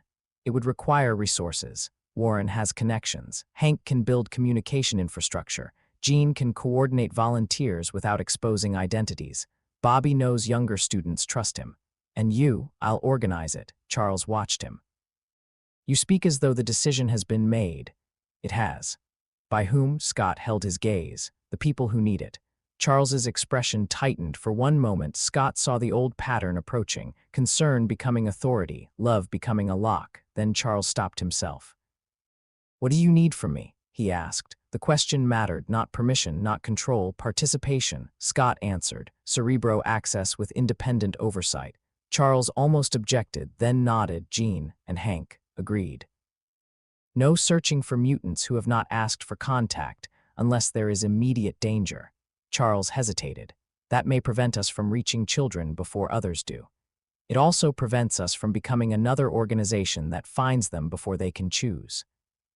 Charles looked toward the ground, agreed. Scott felt something shift between them, not forgiveness, a limit, perhaps the beginning of trust rebuilt under different rules. Logan called from behind them. You two finished redesigning civilization. No, Scott said, good. Hank says you're about to fall over. Scott took one step. The ground tilted. Jean caught his arm. He did not resist. As they walked toward the mansion, Scott looked back once at the damaged ridge. Magneto had lost the fight. He had not retreated in defeat. He had left interested. That was more dangerous. An enemy who dismissed Scott could be surprised. An enemy who understood him would begin planning around what he might become. Scott touched the cracked visor. Behind it, the aperture continued pouring. He had used Tier 3 by choice. The coil had worked. It had also damaged him. Power gained, control lost. Another turn of the ratchet. Magneto believed the world would force Scott to become harder. Charles believed Scott could remain compassionate enough to prevent that. Both men were waiting to see which future won. Scott no longer intended to become either of their answers. He would build something new. A structure where no single professor, revolutionary, government, or frightened parent possessed every key. A place where dangerous children were told the truth. A place where protection did not require ownership. The first plans began the following morning. The world would eventually call it many things: a network, a movement, a mutant underground, the beginning of a nation. Scott called it a door. And unlike the doors inside his life, this one would open from both sides. Chapter 8. Designed. The first mutant clinic disappeared on a Tuesday. Not attacked, not destroyed, disappeared. At midnight, the clinic occupied the basement of a church in Baltimore.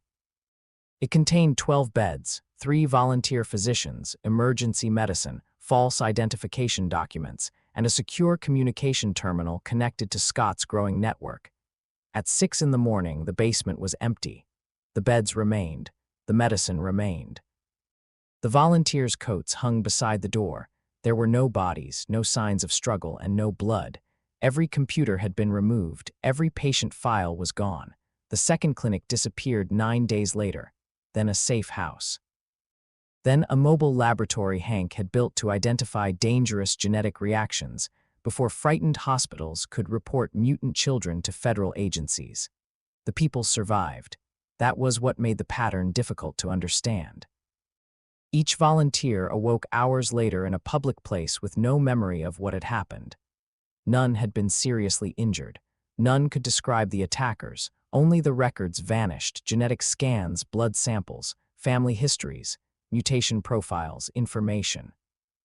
Scott Summers stood at the center of the mansion's underground command room, while 12 separate screens displayed 12 versions of the same absence. The network had operated for nearly 2 years.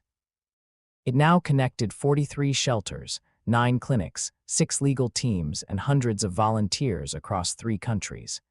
No single person possessed the entire structure. Each location knew only the routes required to perform its function. That was deliberate. A network without one center could survive the loss of any individual node. At least, that had been the theory. Whoever is doing this knows which sites collect biological material, Hank said. He stood at the main console, blue-furred hands moving across a projected map. They have ignored shelters and legal offices that possess no medical facilities. Jean leaned over a table covered with recovered equipment. At 23, Her telepathy had grown beyond anything Scott could fully measure. She could hear thousands of minds and still identify one frightened child within the noise, even she had detected nothing. No telepathic residue, she said. No erased memory patterns. It's as if the missing hours were cut out cleanly. Can that be done? Bobby asked. Jean looked toward Charles. Charles sat near the back of the room, his expression tightened. Yes, Scott noticed the answer. So do I, Jean said, but not without leaving damage. Unless the removal occurred before the memories were fully formed, Charles replied. Scott turned toward him, meaning. An external influence could disrupt short-term memory before it transfers into long-term storage. Logan leaned against the wall, so someone knocks them out, cleans house, and makes sure they don't remember seeing anything. Essentially, Hank said, Warren entered from the medical corridor. The artificial wing attached to his left shoulder moved with a faint mechanical hum. Hank's design had gone through 7 versions. The current model allowed Warren to glide and maintain limited powered flight, but it would never respond like flesh. Scott still heard the metal gate whenever the wing moved. Warren placed a sealed evidence container on the table. The Baltimore police found this in a storm drain 2 blocks from the clinic. Inside the container rested a shard of glass. A red symbol had been etched into it, a diamond. Scott stared. Jack Winters, he said. Bobby frowned. The guy who kidnapped you when you were a kid. He worked for someone. You never said that. I didn't know. Scott leaned closer to the glass. Jack had transformed his skin into diamond. At the time, Scott assumed that was simply the form of his mutation. Now the symbol felt less like coincidence. What was stolen from the Baltimore clinic? Scott asked. Hank brought up the inventory. 37 genetic profiles. Any connection between the patients? None immediately visible. Age, 6 to 41. Abilities, varied. Family relation, Hank stopped. His eyes moved rapidly over the data. 3 pairs of siblings, across 1 clinic. Yes. Scott looked toward the other stolen databases. Search all files for biological relatives. Hank worked. Lines appeared across the map. Patients became connected through families, siblings, parents and children, second cousins, bloodlines. Warren folded his arms. They're not collecting mutant profiles. Scott felt something cold settle into place. They're collecting inheritance. A new signal entered the network. One of the screens went black, then another. Within seconds, every display in the room became dark. Hank reached for emergency controls. External access. Cut the network, Scott ordered. I am trying. A pale face appeared across all 12 screens. The man looked almost human. His skin was unnaturally white. A red diamond marked his forehead. Black armor rose around his neck and shoulders, giving his silhouette the shape of a blade. His eyes were red, not like Scott's world viewed through quartz, red in themselves. Good evening. The man said. His voice was calm, refined, and amused. Scott touched the side of his visor. Identify yourself. The man smiled. You already have. Sinister, Charles whispered. The face on the screens turned slightly. Charles Xavier. Still collecting exceptional children and calling it education. Charles moved forward. Nathaniel Essex. Nathaniel was such an impatient name. Logan extended his claws. Where are the missing records? Sinister ignored him. His attention remained on Scott. I wondered how long it would take you to recognize the pattern. You left the symbol. I wished to avoid wasting time. Then stop speaking in riddles. Sinister's smile widened. So much of Naruto Uzumaki remains. Every person in the room became still. Scott did not move. The pressure behind his eyes remained constant. Jean's head turned sharply toward him. Charles's face lost color. Logan looked from Scott to the screens. Bobby whispered. How does he know that name? Scott's voice remained level. Where did you hear it? I did not hear it. Sinister tilted his head. I read it. The displays changed. A medical report appeared. Scott recognized the date, the week after the plane crash, neurological scans, blood analysis, handwritten observations from the Nebraska clinic. Beneath them was another file, a psychic evaluation. Scott's childhood mind had been diagrammed in red and black, 2 memory systems, one developing, one complete. A line of text read, unexpected extranormal identity cohabitation. Possible soul transfer event. Scott felt Jean reach toward him emotionally, not telepathically. He did not look away from the screen. Jack Winters sent you my records. Jack was an excellent collector before ambition made him careless. Did he know what I was? He knew you were valuable. The medical file changed again. A photograph appeared. Christopher Summers stood beside Catherine. Both younger than Scott remembered them. Catherine was pregnant. Christopher's hand rested on her stomach. Alex. Beneath the photograph stretched a family tree generation after generation. Names Scott did not recognize. Some had been marked. Marriages arranged, deaths circled, children classified by probability. At the center of the diagram appeared Scott and Alex Summers. Jean stepped toward the screen. "What is that?" Sinister looked almost pleased she had asked. "A work in progress." Scott studied the lines. The family tree did not resemble ordinary genealogy. It resembled a breeding chart. "You manipulated the Summers family," he said. "I guided it." "How long?" 137 years. Bobby stared. "That's impossible. For you, perhaps." Sinister's image moved aside as the diagram expanded. Scott saw letters, financial records, medical interventions. A marriage prevented when one participant died in an unexplained accident. Another arranged when a company transferred 2 employees to the same city, scholarships. Military assignments, adoptions, infertility treatments, tiny pressures applied across generations. No single action large enough to reveal the design. Together they had shaped a bloodline. Scott's hands became cold. "My parents, Christopher and Catherine, were statistically excellent." "You chose them." "No, they chose each other." Sinister smiled. "I merely made certain they met." The distinction was monstrous precisely because it preserved the appearance of freedom. Scott looked toward Charles. Charles appeared horrified. That did not comfort him. What was the objective? Hank asked. Sinister's eyes moved toward him. "Energy channel compatibility." Hank's expression tightened. "You anticipated Scott's mutation." "I anticipated a class of mutations. The aperture exceeded expectations." Scott looked at the family tree. "Alex." A new screen opened. A man lay inside a glass chamber. Brown hair floated around his face. He appeared close to Scott's age, 21, perhaps 22. A metal device covered his chest and wrists. Scott stopped breathing. Alex, older, alive. For 20 years, Scott had searched. Cerebro had detected weak signals that vanished whenever Charles approached. Reports had led to empty buildings, false names, and graves belonging to other people. Scott had refused to accept that his brother died in the forest. Now Alex Summers floated unconscious inside a laboratory. Jean's hand touched Scott's arm. He barely felt it. "Where is he?" Scott asked. "Safe." The word reached a place beyond anger. The room's lights flickered. A thin red line escaped one edge of Scott's closed shutters and carved across the floor. Hank moved toward him. "Scott." Scott tightened the visor's emergency seal. The leak stopped. "Where?" Sinister watched with fascination. "Your control has degraded. Location." Every advanced technique leaves the aperture slightly more willing to open. "The tissue does not truly heal, does it?" Scott said nothing.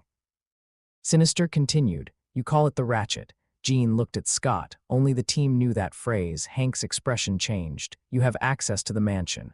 "Not physically." Charles closed his eyes and reached outward. Sinister laughed. "You will find nothing." Charles's eyes opened. "He is using a relay." "Several," Hank said. "The signal is dividing faster than I can trace it."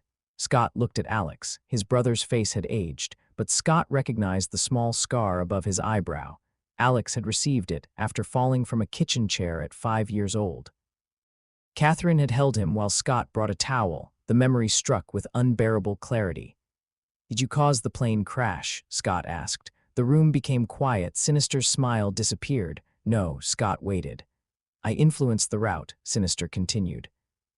"I ensured Christopher accepted the assignment that placed the family aboard the aircraft. I intended to observe the children under controlled stress." "Controlled. The attack was not mine."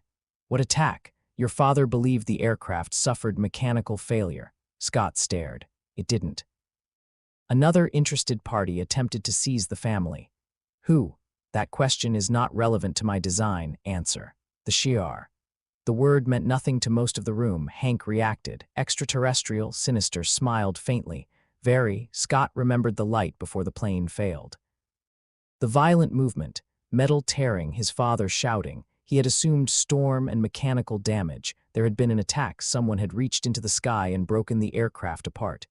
You found us after the crash, Scott said. I found Alexander. Jack found me. Jack failed to deliver you, because I escaped, because Charles reached you first.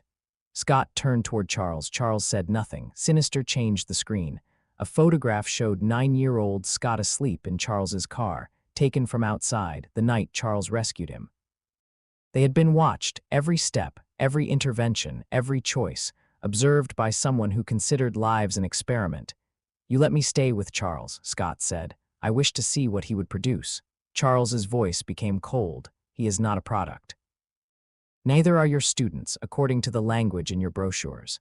The screens displayed old training footage, Scott at 12, Jean at 16, Warren flying, Bobby learning to control ice, Hank constructing the first reflective arrays, private footage, some from cameras inside the mansion. Hank immediately began shutting down systems. Sinister continued speaking. You trained the aperture more effectively than any laboratory could. Charles supplied emotional stability. Henry supplied engineering. Jean supplied psychic adaptation. Jean's hand tightened around Scott's arm. Scott looked toward her image on the screen. A second family tree appeared. The gray line, Jean's ancestors, mutations marked across generations, psychic sensitivity, energy absorption, reality distortion. At the bottom, a line connected Jean Grey to Scott Summers. Beneath the line was written, projected offspring, extinction level potential. Jean stepped back. No, Sinister looked at her. You were not selected merely for compatibility. Selected by whom? By probability. Jean's face hardened. Do not speak about me like I'm a sample.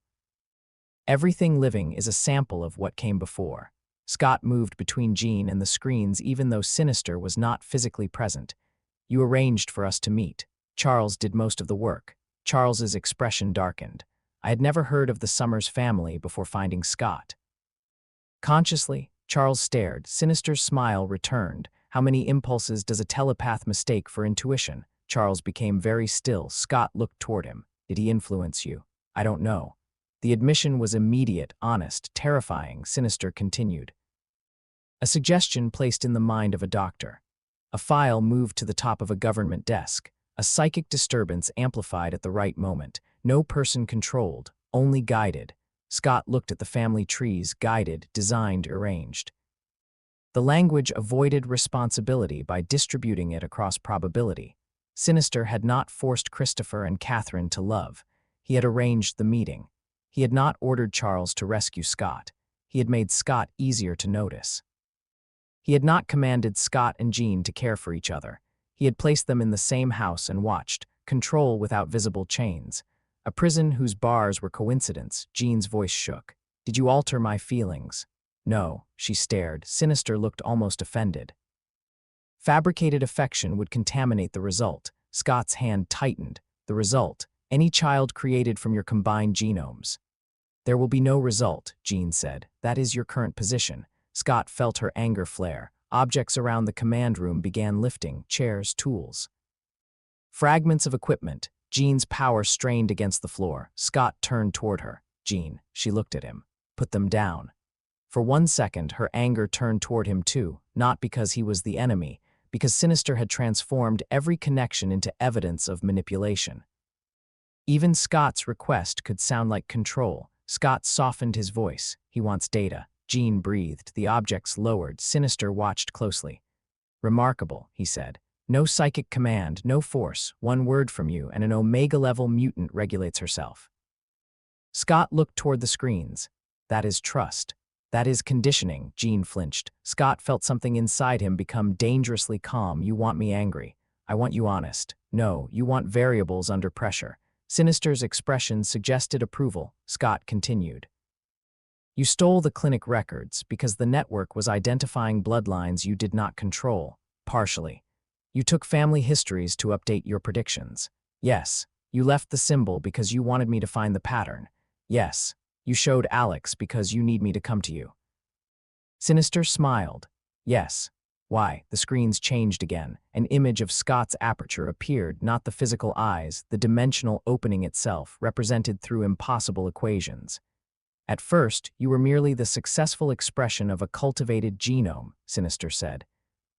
Then Jack's reports described memories no child should possess. Scott's old life appeared in images, not complete memories, fragments reconstructed from medical notes and psychic readings. A village surrounded by walls, a fox behind bars, a man wearing a white cloak. When Charles placed the partition inside your mind, Sinister continued, he confirmed the presence of an independent identity originating beyond this life. Charles's hands tightened on his chair. Scott said nothing. I have spent years asking whether your soul transfer was random, Sinister said. And I do not believe in random events. Probability is not purpose. No, but repetition suggests mechanism.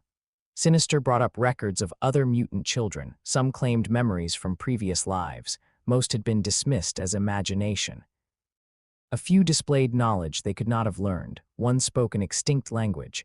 Another drew star maps belonging to a sky not visible from Earth.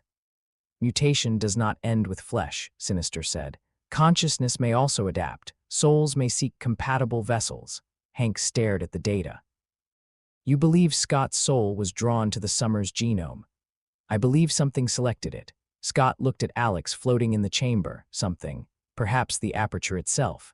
The pressure behind Scott's eyes seemed to deepen, not stronger, closer. Scott remembered dying warmth. An orange sky, then screaming inside the plane. He had assumed death carried him at random, a second life, a strange mercy. But what if his soul had not fallen into Scott Summers by accident? What if the aperture reached across realities? What if the Summers body had been prepared? What if someone, or something, had chosen a soul trained to shape endless energy? Scott's entire reincarnation premise changed shape.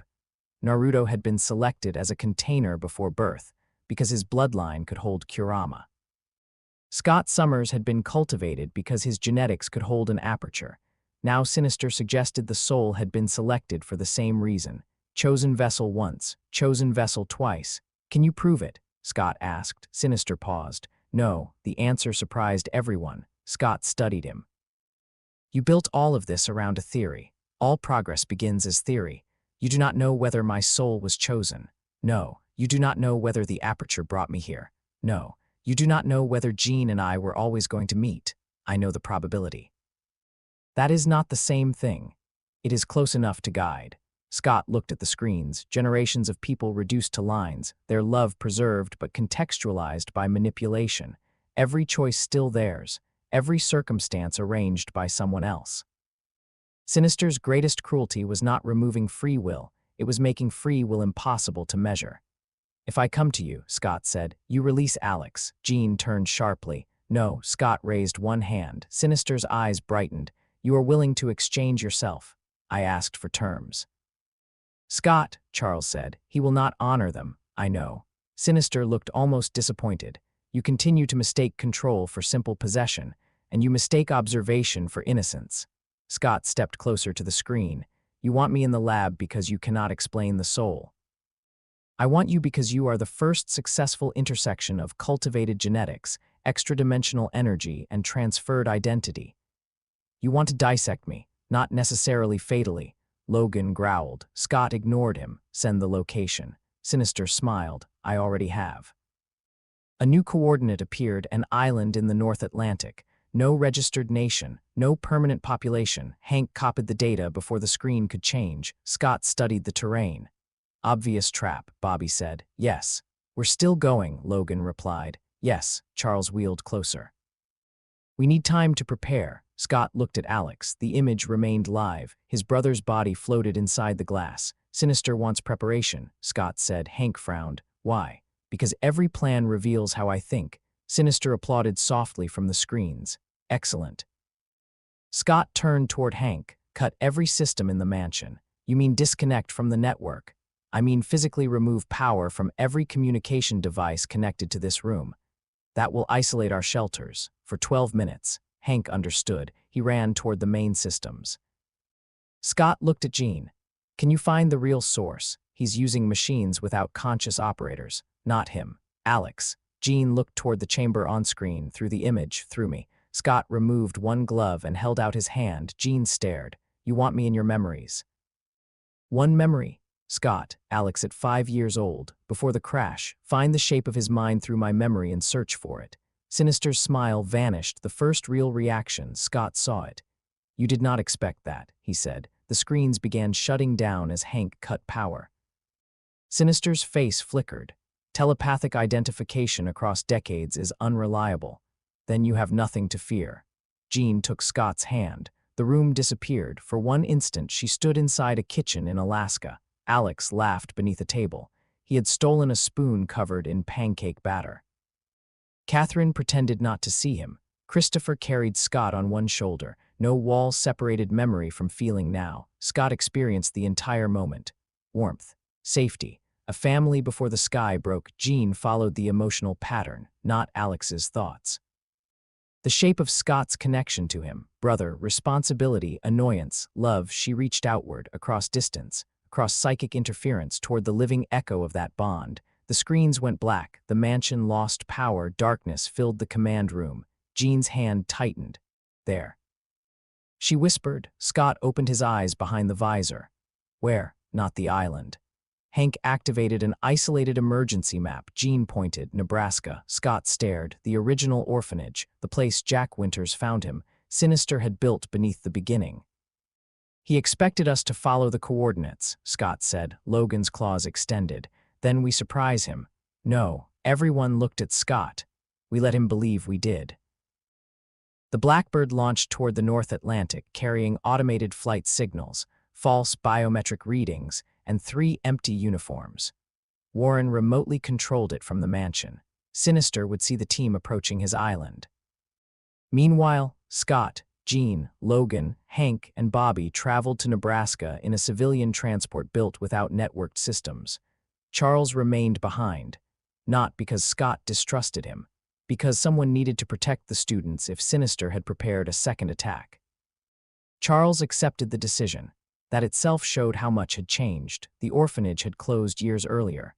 The building stood abandoned at the edge of town, windows boarded and playground consumed by weeds. Scott stopped beside the front steps, memory pressed against him, a narrow bed. Boiled vegetables, children whispering about the boy with dangerous eyes, Jack placing ruby quartz glasses in his hands. Jean stood beside him. "You all right?" "No." "Good enough." "Yes." Logan sniffed the air. "People below us." Hank examined the foundation. No visible entrance. Scott looked toward the playground. A rusted metal climbing frame stood where children once played. One section leaned slightly east, not age, repeated movement.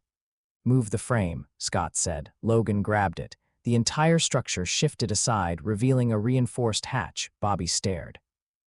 Sinister built a secret laboratory under an orphanage. "No," Scott replied. He built the orphanage over a laboratory. Hank opened the hatch. A staircase descended into white light. No alarm sounded. No guards arrived. Sinister wanted them inside. Scott touched his visor. Formation. Logan went first. Scott followed. Jean behind him. Hank and Bobby protected the rear. The stairs descended farther than the building's dimensions allowed. At the bottom, a white corridor extended into darkness. Glass chambers lined the walls. Most were empty. Plaques displayed names, not subjects.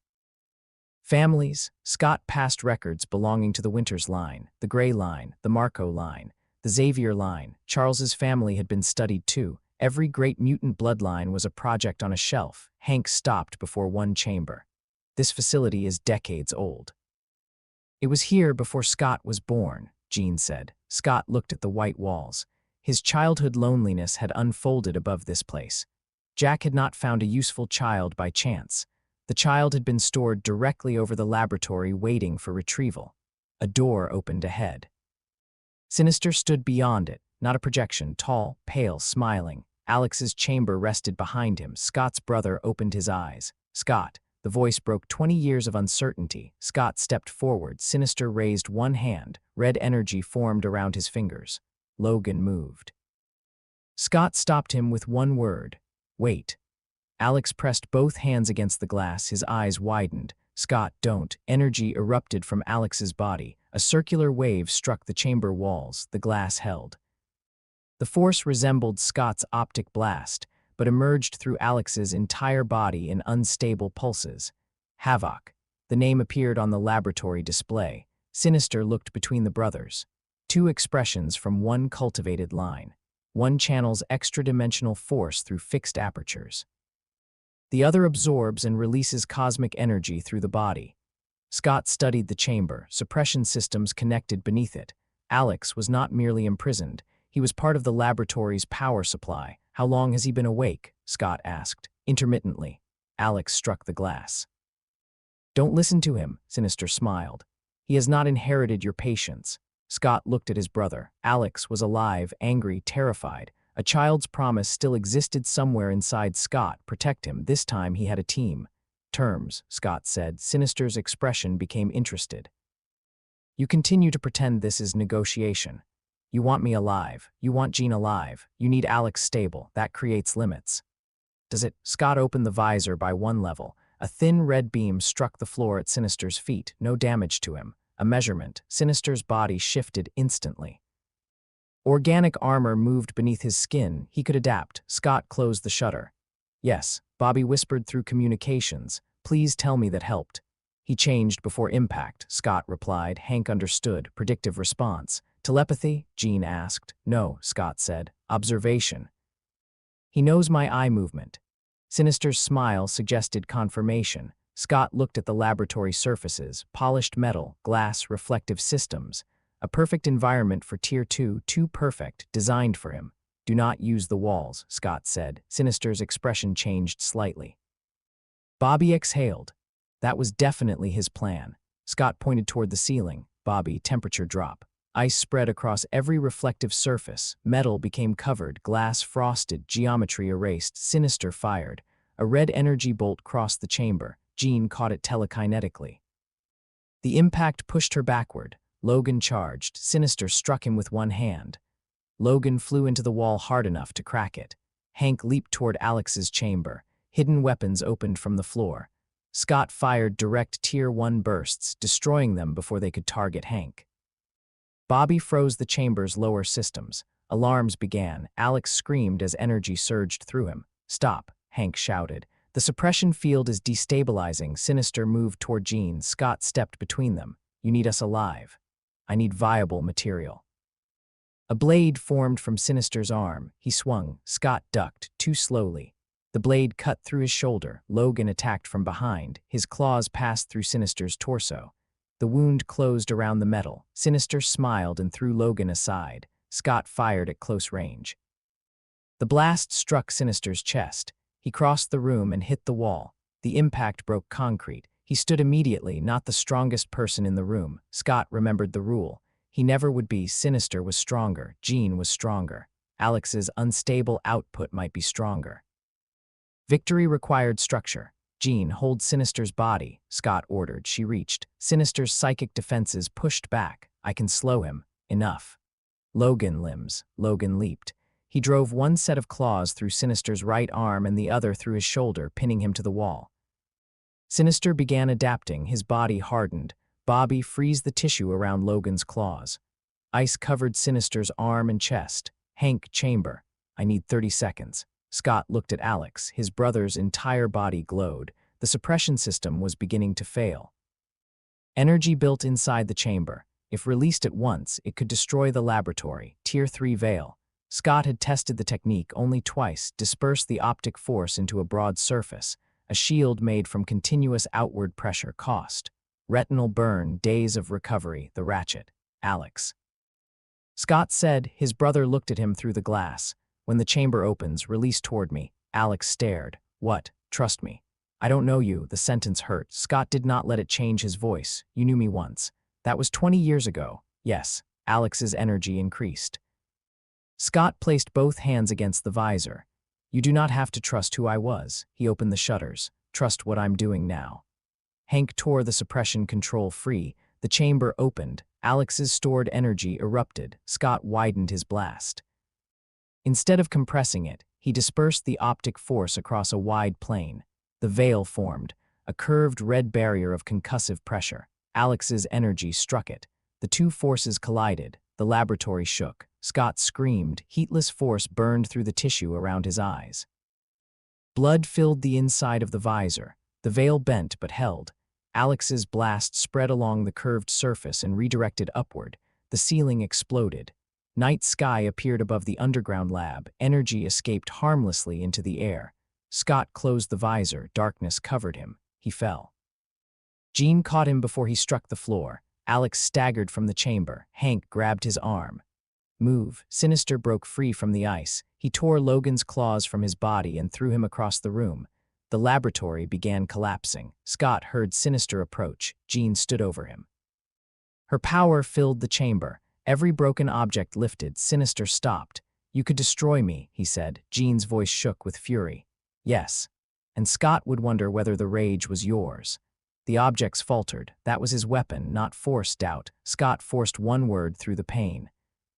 "Jean." She looked down. He could not see her. He did not need to choose. Jean breathed. Then every lifted object dropped, not because Sinister commanded her, because she chose the people behind her. She lifted Scott, Alex, Hank, Bobby, and Logan together. The team rose through the broken ceiling. Sinister remained below. He did not pursue. His voice followed them. "You can leave the laboratory, Scott. You cannot leave the question." The underground facility collapsed. Jean carried them into the night. Scott awoke aboard the civilian transport. A medical covering sealed his eyes. He could not safely open them. Hank sat nearby. Alex stood at the far end of the cabin, watching him. Years existed between them. Scott remembered a child who held his hand inside a falling plane. Alex saw a stranger wearing his brother's face. Neither knew how to cross the distance. Sinister escaped, Logan said. Scott heard claws scrape against metal as Logan cleaned laboratory debris from them. "I know. You knew he would." "Yes." Bobby sat beside Hank. "We got Alex." "We destroyed the lab." "One lab," Hank corrected. Jean remained close to Scott. He felt her presence, not inside his mind, beside him. Alex finally spoke. He said, "You remembered another life." Scott turned his covered face toward him. "Yes. Were you always him?" "I was always me." "That isn't an answer." "No." Alex's voice hardened. "Did you remember being my brother?" "Yes." "Then why didn't you find me?" The cabin became silent. Scott had imagined this reunion thousands of times. In every version, Alex understood. He knew Scott had searched. He knew the world had been against them. He knew none of it was Scott's fault. The real Alex wanted the child who promised to protect him. Scott could not give him that child back. "I tried," Scott said. Sinister said Charles stopped searching. Charles had reduced the search after years of false signals. Scott had continued through the network. Neither effort found the laboratory. "He was hiding you. You let him." Scott accepted the blow. "I failed to find you." Jean looked toward Alex. "He never stopped." Scott raised one hand. Jean became quiet. Alex stared. Scott continued. "I can explain every reason. None of them gives you those years back."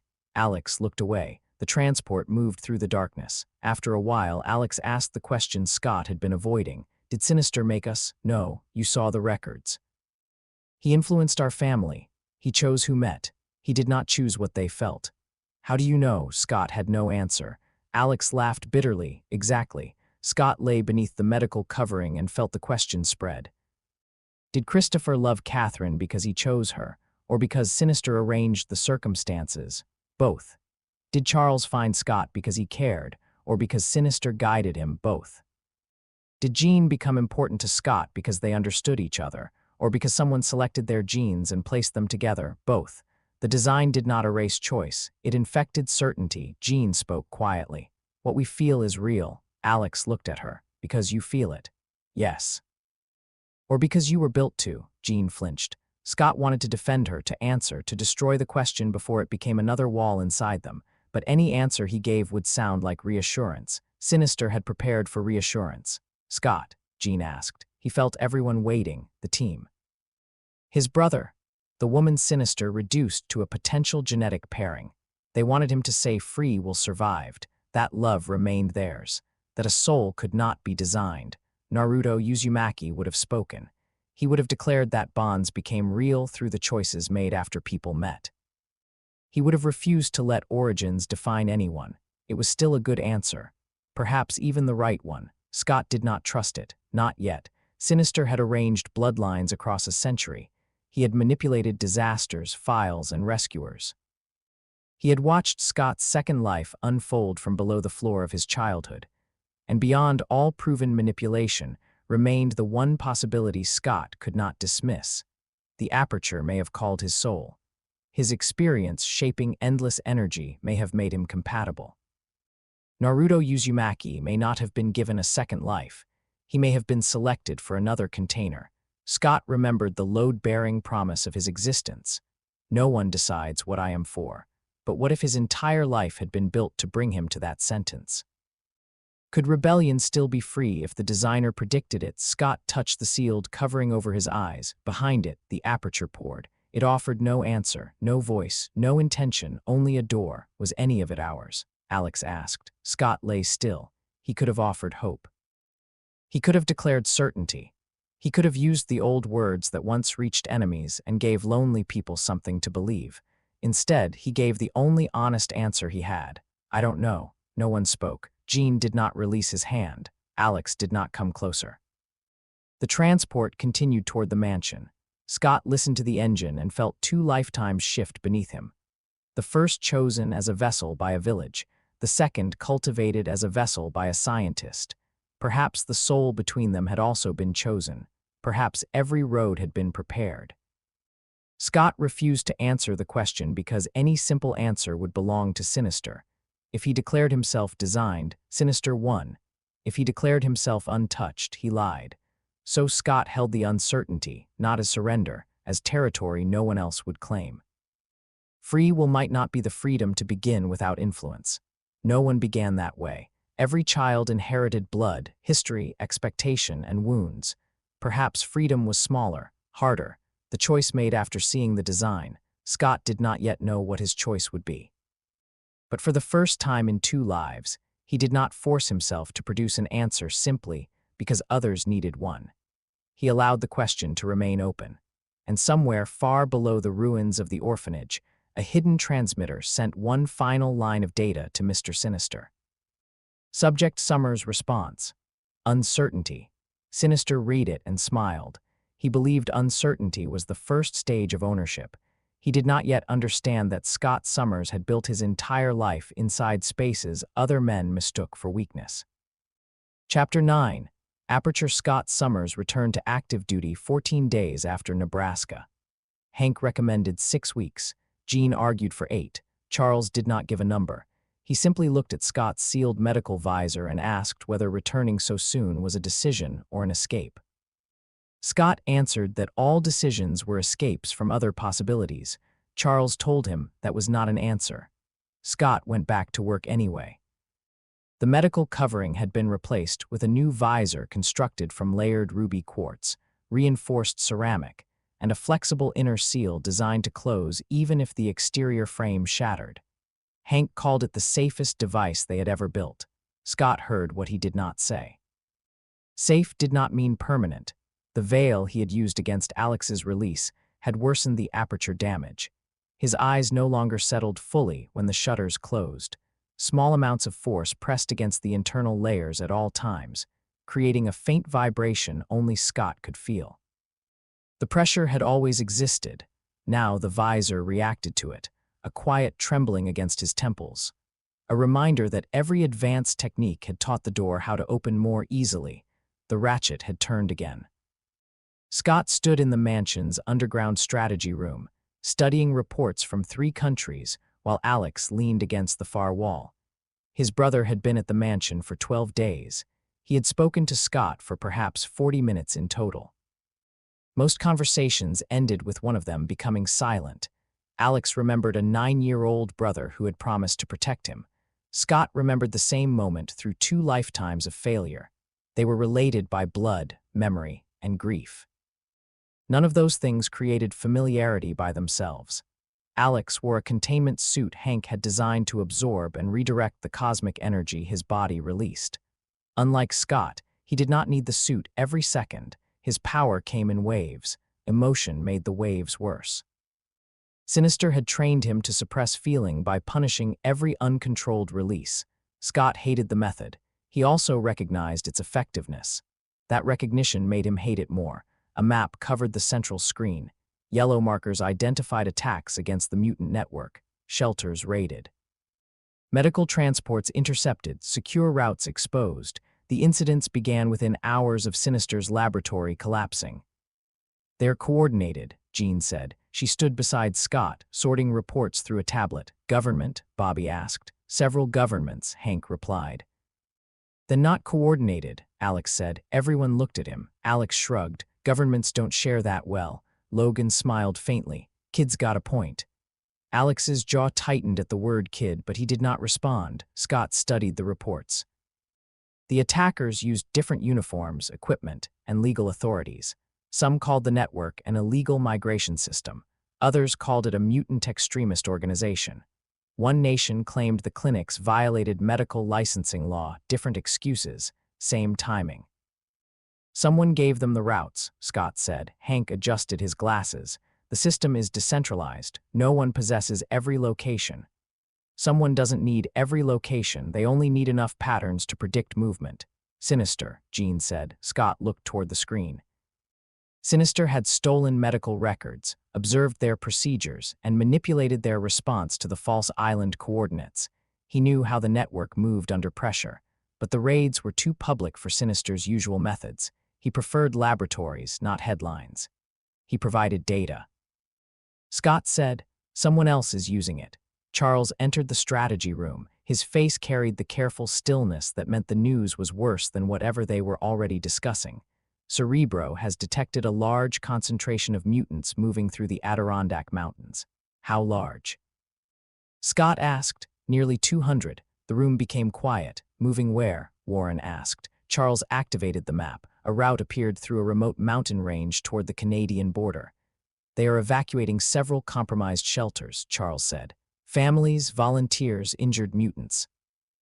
Scott followed the path. A narrow valley, dense forest, one road crossing the mountain, no alternate route large enough for vehicles. Who authorized the movement? He asked. Jean looked toward him. The local coordinators. All at once, they believed the shelters had been exposed. They were. Yes, Scott enlarged the map. Which sites? Jean listed them. Scott felt the pattern immediately. The raids had not pushed the refugees randomly. They had shaped the evacuation, north, then west, then into one mountain corridor, a herd guided through invisible fences. It's a kill zone. Scott said. Charles's face tightened. We have no evidence of an attack force. We have terrain. Hank examined the satellite images. Both sides of the valley are steep. Communications are unreliable. The road passes beneath an abandoned mining complex. Bobby's expression darkened. Sentinels. Likely, Scott said. Alex stepped closer to the display. Why abandon the mine, officially? Hank asked. Structural instability. Alex laughed once. Then it isn't abandoned. Scott looked toward Charles. How long until the first convoy enters the valley? 34 minutes. Military activity. None detected. Then they're already underground, Charles nodded. The X-Men will intercept. Scott turned toward the equipment corridor. Hank stepped in front of him. No. The word surprised everyone. Scott stopped. Hank folded his arms. You are not cleared. We don't have another field commander. Jean can command. Jean opened her mouth. Scott spoke first. Jean has to shield 200 minds if the attackers use psychic disruption. I can do both, she said. Scott looked at her. No, her expression hardened. You don't get to decide that alone. I'm deciding based on the mission. You're deciding based on your need to be necessary. The room became silent. Scott felt the sentence land. Jean did not withdraw it. He respected her enough not to pretend it had missed. Charles moved between them. Scott, your visor has not undergone full combat testing. It passed Hank's pressure simulations. Hank stared at him. At 1/3 your maximum Tier 2 release. I will not exceed Tier 2. Alex looked toward the damaged medical reports on the side display. You said that before. Scott met his gaze. Alex's expression carried no mockery, only anger sharpened by fear. He had known Scott for less than 2 weeks and already understood that promises about limits became flexible when someone else might die. I'll stay below Tier 3, Scott said. Bobby sighed. That sounds even less convincing. Scott looked toward the map. 200 people, children, families, volunteers who had trusted the network he built. Their movement had been predicted because of his design. Their vulnerability existed partly because the network's routes had become a system Sinister could study.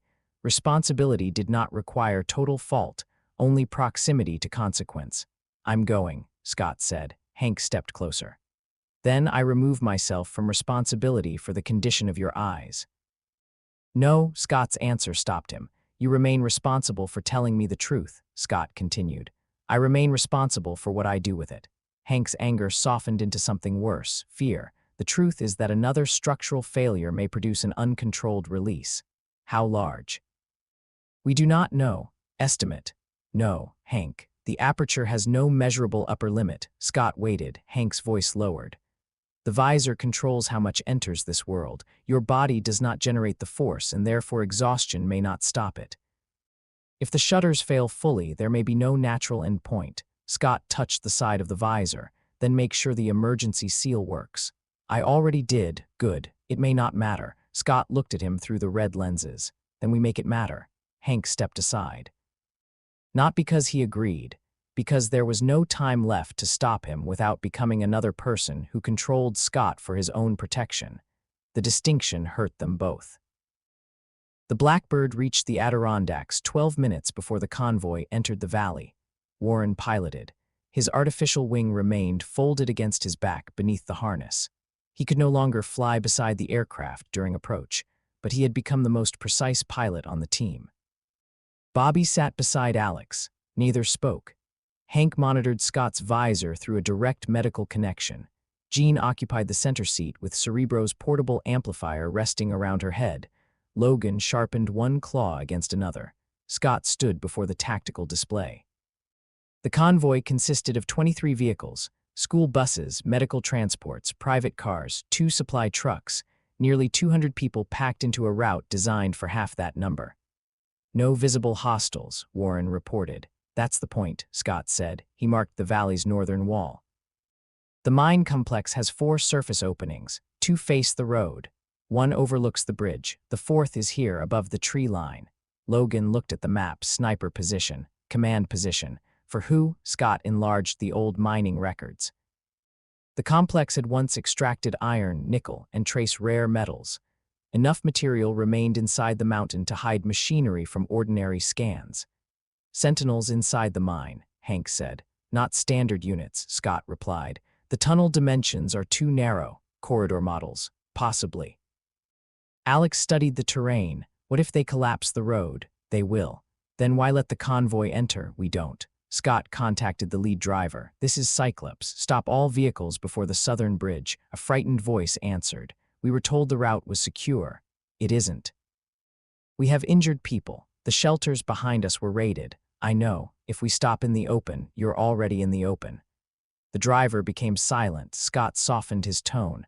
Turn the first 3 vehicles sideways. Use them to block the road. Keep everyone inside until we reach you. The convoy began slowing.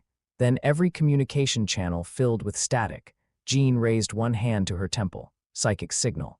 Charles's portable system should have protected them. It did not. Jean gasped. Images flashed across the Blackbird screens, not camera feeds, thoughts.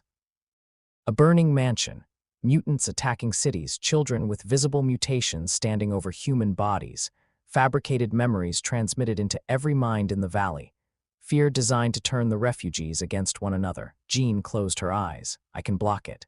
How many? Scott asked. All of them? Cost. Don't ask. That means too much, Scott. He looked at her. She had already begun extending her power. The psychic assault pressed against the aircraft. Even Scott felt it. For 1 second, Jean's face became Sinister's. Then Charles's. Then the third Hawkage's. Each said the same thing. We did it to protect you. Scott recognized the manipulation and let it pass. Others would not. Shield the convoy, he ordered. Jean's mind expanded. The false images vanished from the screens. She became very still. Jean could no longer command the field. Scott had predicted correctly. He hated being right. Warren, land on the southern ridge. The mountain moved, not metaphorically. A section of the northern slope opened like a mechanical eyelid. Steel platforms emerged from beneath trees and stone. Compact sentinel units unfolded along the ridge. Dozens, each stood only 8 feet tall, fast enough for infantry combat. Weapons built into both arms. The bridge ahead of the convoy exploded. Rock and steel collapsed into the ravine. Vehicles stopped violently. People screamed. The northern road vanished beneath a second controlled blast. The convoy was trapped. They waited until everyone entered, Bobby said. Not everyone, Scott replied. The final 6 vehicles remained south of the collapse. Small victories, still people, Warren, take us down. Missiles launched from the mountainside. Warren rolled the Blackbird. The first passed above them. The second struck the left wing. The aircraft shook. Warning alarms filled the cabin. Hank grabbed the console. We are losing altitude. Continue descent, Scott ordered. Warren looked back. We're going to crash. Choose where. Warren smiled grimly. Finally, an honest flight plan. The Blackbird crossed the valley. A third missile struck the rear engine. Fire spread across the outer hull. Warren drove the aircraft toward a flat section of road between the trapped vehicles. Brace. The Blackbird hit the ground. Metal screamed. The aircraft slid sideways. Scott was thrown against the command station. The visor struck the edge of the display. A warning tone sounded inside the frame. Outer layer damaged, internal seal intact. The Blackbird stopped inches from a school bus. The rear hatch opened. Scott moved immediately. Bobby, barriers around the civilians. Hank, triage. Logan, intercept ground units. Alex, I know. Keep the blasts away from the convoy. Scott looked at him. Alex's suit glowed faintly around the chest. His brother was afraid. Good. Fear meant he understood the field. Controlled release only. Scott said. Alex's expression hardened. I don't need you teaching me control. No, you need me defining the mission. For 1 second, anger rose. Then Alex nodded. That was enough. The team deployed. Sentinels descended the mountain, not walking, running. Their smaller frames allowed them to leap between rocks and trees with terrifying speed. Logan met the first unit near the road. Its arm became a blade. He blocked with his claws. Metal struck adamantium. The impact shook the ground. Bobby raised walls of ice around the vehicles. Sentinel weapons fired. Energy pulses cracked the barriers. Bobby reinforced them. Alex released a circular wave toward the hillside. Scott turned sharply. Up. Alex redirected at the last instant. The wave struck above the Sentinels. Rock shattered. A controlled avalanche swept 3 machines from the slope. Alex looked toward Scott. I knew. You adjusted. That isn't the same thing. No. Scott fired. Tier 1. A narrow blast hit a Sentinel approaching Bobby. The machine crossed both arms. Its armor dispersed the force. Adaptive plating. Scott shifted to Tier 2. He struck the ground beside it. Using the explosion to break its stance, Logan cut through the knee joint.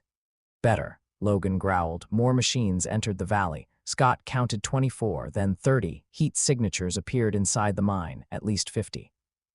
The trap had been designed for a massacre, not capture, not containment, erasure. Who built them? Hank asked through communications.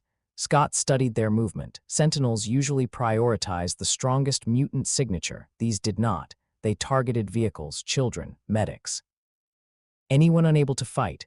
They weren't programmed by Haskins's people, Scott said, sinister. Jean whispered through strain. No. A Sentinel fired through an ice barrier. The blast passed within inches of a bus. Screaming filled the road. Scott widened his visor 1 level. 2 direct bursts struck the unit's weapon arms. The first dented armor. The second tore one away. His eyes burned. Hank's voice immediately entered his earpiece. Output spike detected. Still Tier 2. Your tissue disagrees. Scott ignored him. A large figure emerged from the mine's upper opening. Purple armor. A circular helmet. Master mold, not full-scale. A mobile command unit built into a broad Sentinel frame. Its voice rolled across the valley. Mutant evacuation network identified. Scott froze. The machine's sensor turned toward him. Leadership node confirmed. Not strongest target, leader. The attacks had not only been intended to kill refugees, they had been designed to bring Scott into the valley. Master mold continued.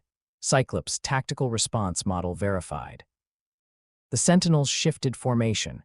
Every previous attack had gathered data. Cape Citadel, Pennsylvania, Blackstone, the mutant clinics, Sinister's stolen records. Someone had built machines trained specifically on Scott's decisions.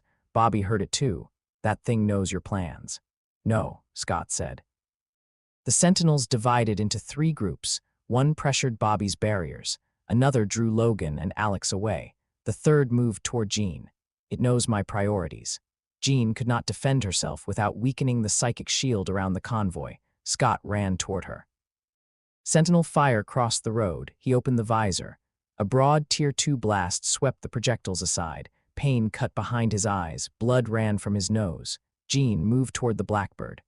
I can't maintain range if you can. Short steps. She obeyed. 3 sentinels landed between them. Scott fired at the first. It shifted before the beam arrived. The second predicted his follow-up angle.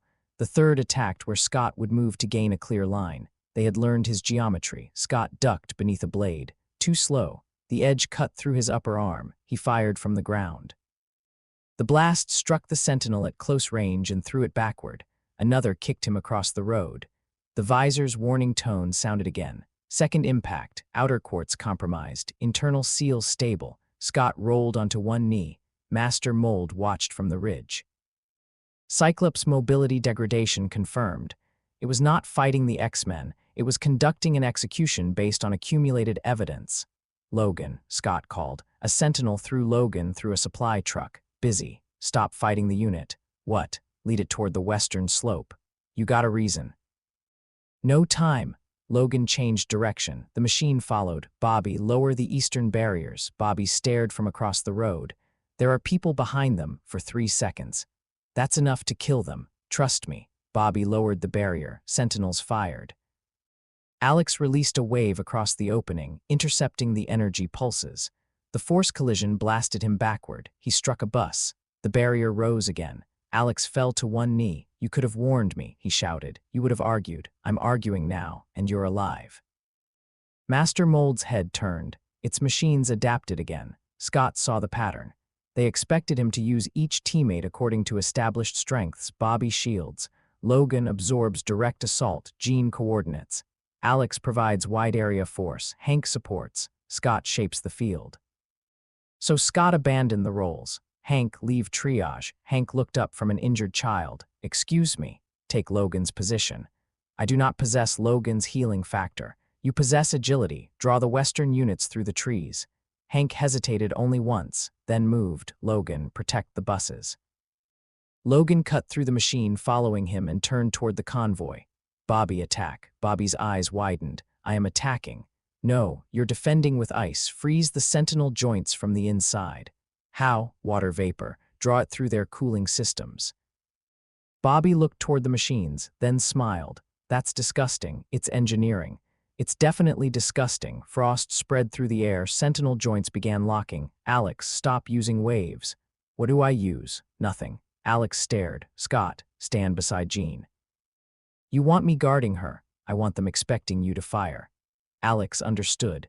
The sentinels avoided direct lines with his body, widening their formation that opened gaps. Scott fired through them, not advanced geometry, simple blasts through unexpected spaces. The machines had learned a commander who optimized every resource. They had not learned one willing to leave power unused. Master Mold's sensor brightened. Response deviation detected. Good, Scott whispered. The X-Men began gaining ground. Hank drew machines into the forest, using branches and narrow terrain to reduce their numbers. Logan stood beside the buses, tearing apart any sentinel that approached civilians. Bobby froze internal systems. Alex remained still until a unit committed to an attack, then released only enough force to interrupt it. Jean maintained the psychic shield. Scott moved through the spaces between them. The plan was working. That was when Master Mold destroyed the mountain. The command unit raised both arms. Hidden charges detonated across the northern slope. Scott looked up. Thousands of tons of rock broke loose, not a small avalanche. The entire mountainside began collapsing toward the valley. Vehicles, civilians, X-Men, everyone below. The sentinels stopped attacking and anchored themselves. They had been designed to survive the impact. Scott looked at the falling mountain. Time slowed, not through power, through experience. He saw every available response. Bobby could freeze part of it, not enough. Jean could redirect stone, but not while shielding 200 mines.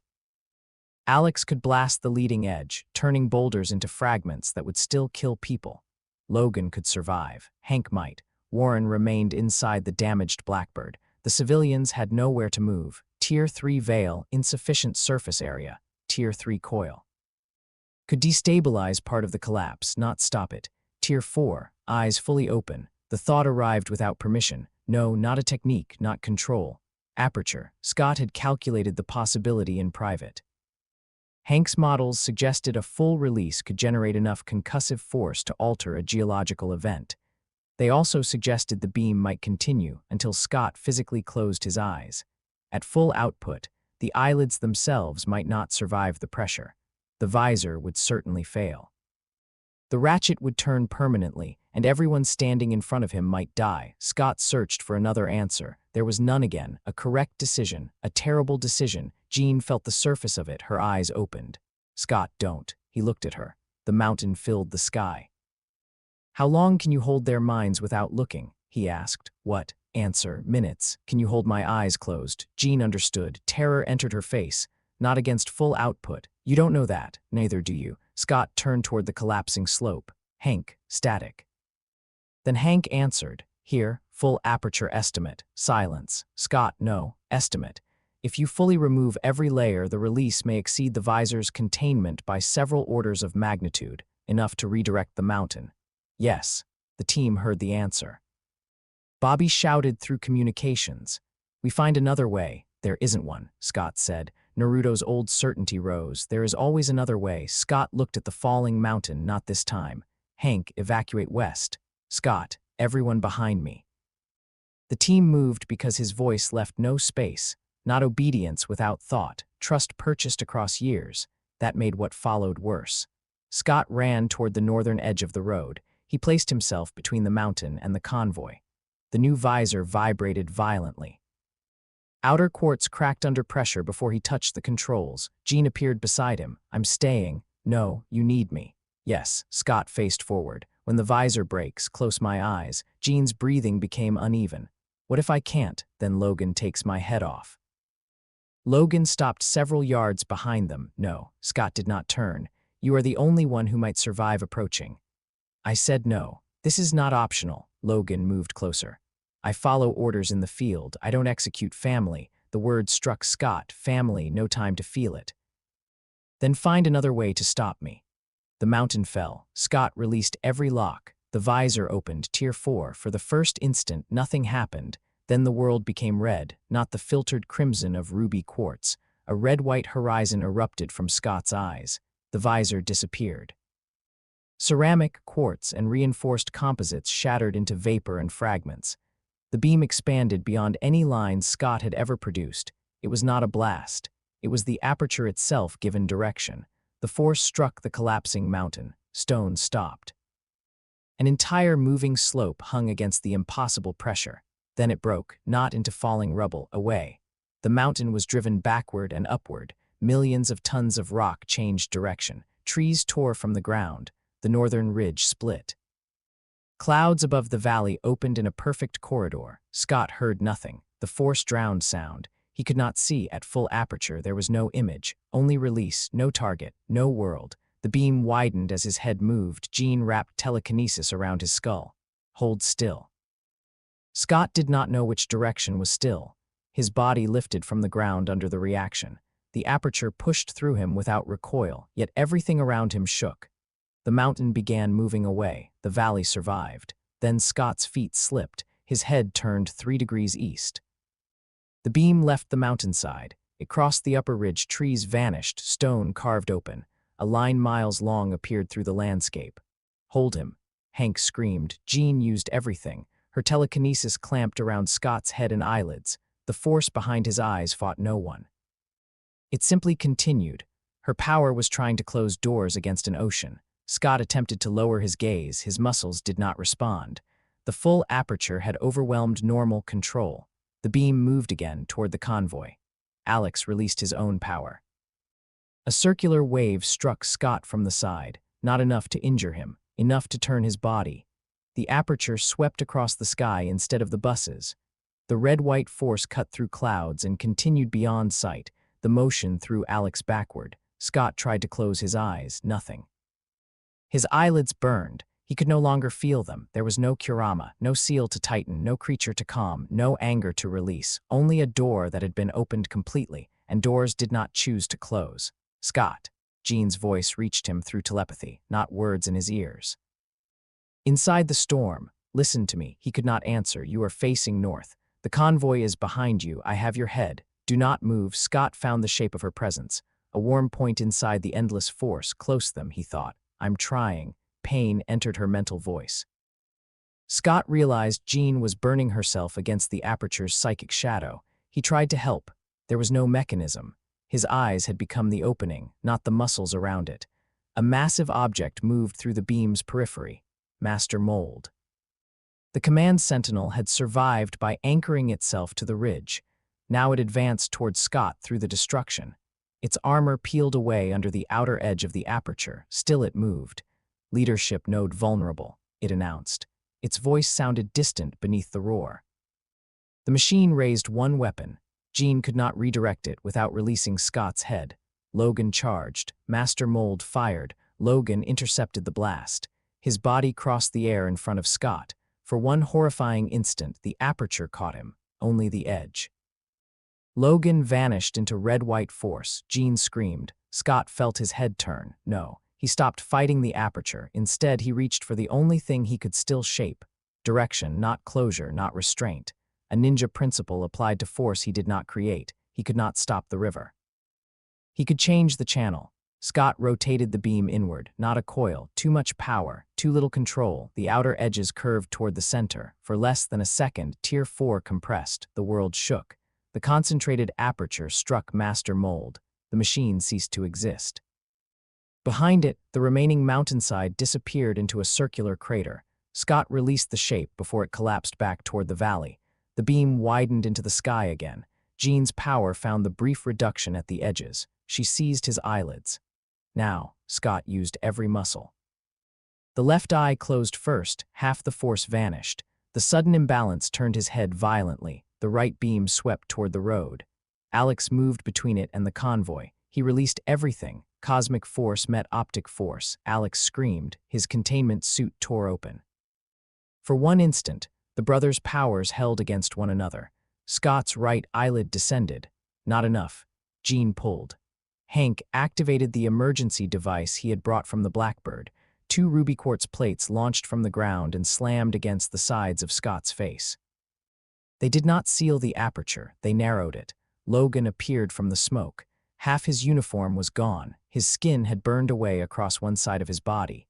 It was already regenerating. He reached Scott. Adamantium fingers closed around Scott's right eyelid. Logan pulled it shut manually. The beam ended. Silence struck the valley. Scott collapsed. He awoke blind, not visor blind, not darkness behind closed shutters, blind. His eyes were covered with layers of medical material and ruby quartz, but he felt no image waiting beyond them, only pain. The pressure remained closer than before. Every heartbeat seemed to push force against the covering. Machines sounded around him. The medical wing, someone breathed beside the bed. Scott recognized Jean. "You're awake," she said. Her voice was rough. "How long?" 3 days. Casualties. Jean became silent. Scott's body tightened. "How many?" "Civilians." "Yes, none from the avalanche." "That wasn't the question." Jean took a breath. 31 injured, 7 critically. Deaths, 2. The words entered slowly. Scott gripped the blanket. "Who?" "Network volunteers." They were outside the buses when the second sweep crossed the road. The edge of the force struck the ground near them. Scott saw nothing. He imagined red. Team, Hank has broken ribs.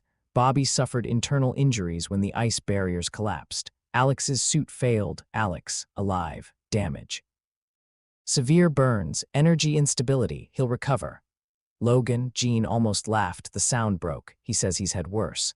Scott remembered the aperture touching him. Warren, minor injuries from the Blackbird crash. And you? I'm fine. Jean, she looked away. He heard it in the movement of air. Hank says the telepathic feedback damaged several neural pathways. Permanent, we don't know. Scott lay still. 3 teammates nearly killed, 2 volunteers dead, a mountainside gone, the civilians alive, the correct decision, the terrible decision, again. Only this time, Scott had not ordered someone else into the gate. He had become the gate. What happened after? He asked. The Sentinels stopped when Master Mold was destroyed. The remaining refugees were evacuated. The network, exposed. News helicopters arrived within an hour. Scott imagined the crater, the line through the mountain, the sky opened by his eyes. What are they calling it? Jean hesitated. An attack. By whom? You, of course. The machine that arranged the massacre was gone, its records destroyed. The mountain remained as evidence of Scott Summers. What did Charles say? He told the press you saved nearly 200 people. And they asked whether the same power could destroy a city. Scott waited. What did he say? Yes. The honesty hurt less than a lie would have. Hank entered the room. His footsteps were uneven. Scott turned his covered face. Report. You are not conducting a debrief. Report. Hank exhaled. The full release caused catastrophic damage to the ocular tissue and the aperture regulation structures surrounding both eyes. Can they heal? No. The answer came flatly. Hank had learned Scott preferred the blade without decoration. The internal pathways have widened, he continued. Your previous resting pressure has increased by approximately 23%. The source, unchanged as far as we can determine. The opening is wider. Yes, permanent. Yes, the ratchet. Tier 4 had not increased the dimension behind his eyes. It had damaged the doorframe. Can a visor hold it? We are constructing one. That was not my question. Hank became quiet. We do not know. Scott's hands relaxed. What happens if it can't? Jean answered. We stay with you. Scott almost became angry, not because the answer was weak, because it was the strongest answer available. No technical solution, only people. You should move the students, Scott said. No, Jean replied. The aperture could reopen. Then we prepare. You don't know how. Neither do you.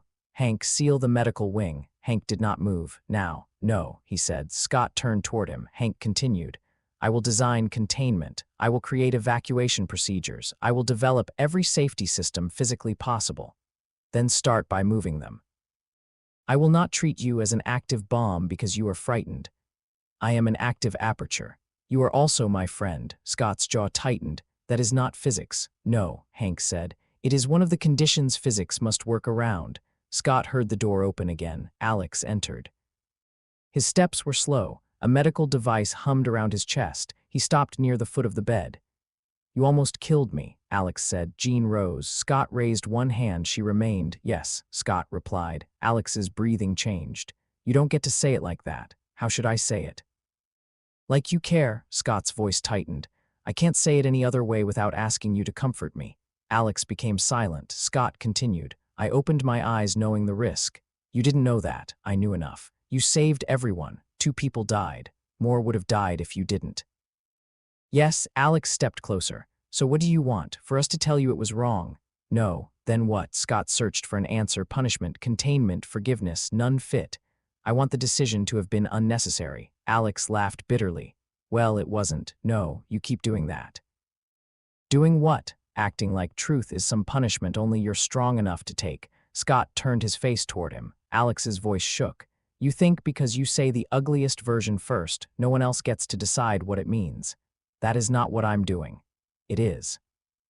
Scott felt Jean listening. Hank too. Alex continued. You almost killed me. I'm angry. You should be. Stop telling me what I should feel. The sentence cut cleanly. Scott became quiet. Alex breathed. I'm angry. I'm scared of you. And when the mountain came down, I trusted you anyway. Scott said nothing. I don't know if that was because you're my brother, Alex continued, or because Sinister trained me to respond to you, or because I didn't have a better idea. The old uncertainty between them remained, but Alex did not retreat from it. I still chose to stand there, he said. That part was mine. Scott remembered the transport after Nebraska. Was any of it ours? Perhaps this was the only answer available, not certainty about origin, ownership of the present choice. I'm sorry, Scott said. Alex's breath caught slightly, not the commander's apology. Not responsibility as procedure, 2 words without explanation. Alex sat in the chair Jean had left. I know, he said. This time it did not sound like Warren's forgiveness. It sounded like a beginning. Charles visited after everyone else left. Scott heard the wheelchair enter and stop several feet from the bed. Neither spoke for a while. Finally, Charles said, the volunteers who died were named Maria Vale and Thomas Reed. Scott closed his hands. Charles continued. Maria was a nurse. She joined the network after her daughter's mutation manifested. Thomas drove evacuation routes. Families. Yes, Scott waited. Charles gave him the names, a husband, a daughter, a brother, people who would not be reduced to casualties in a report. Scott memorized them. Thank you, he said. Charles remained silent. Scott turned his covered eyes toward him. You think I should have stayed behind? I think the avalanche would have killed nearly everyone. That was not my question. Charles's voice lowered. I do not know what I think. Scott almost smiled. A rare, honest uncertainty from Charles Xavier. The world has seen what I am now, Scott said. The world saw one moment. It saw enough. It saw you save people. It saw a mountain disappear. Both are true. Scott thought of the old village, the Ninetales destroying Konoha.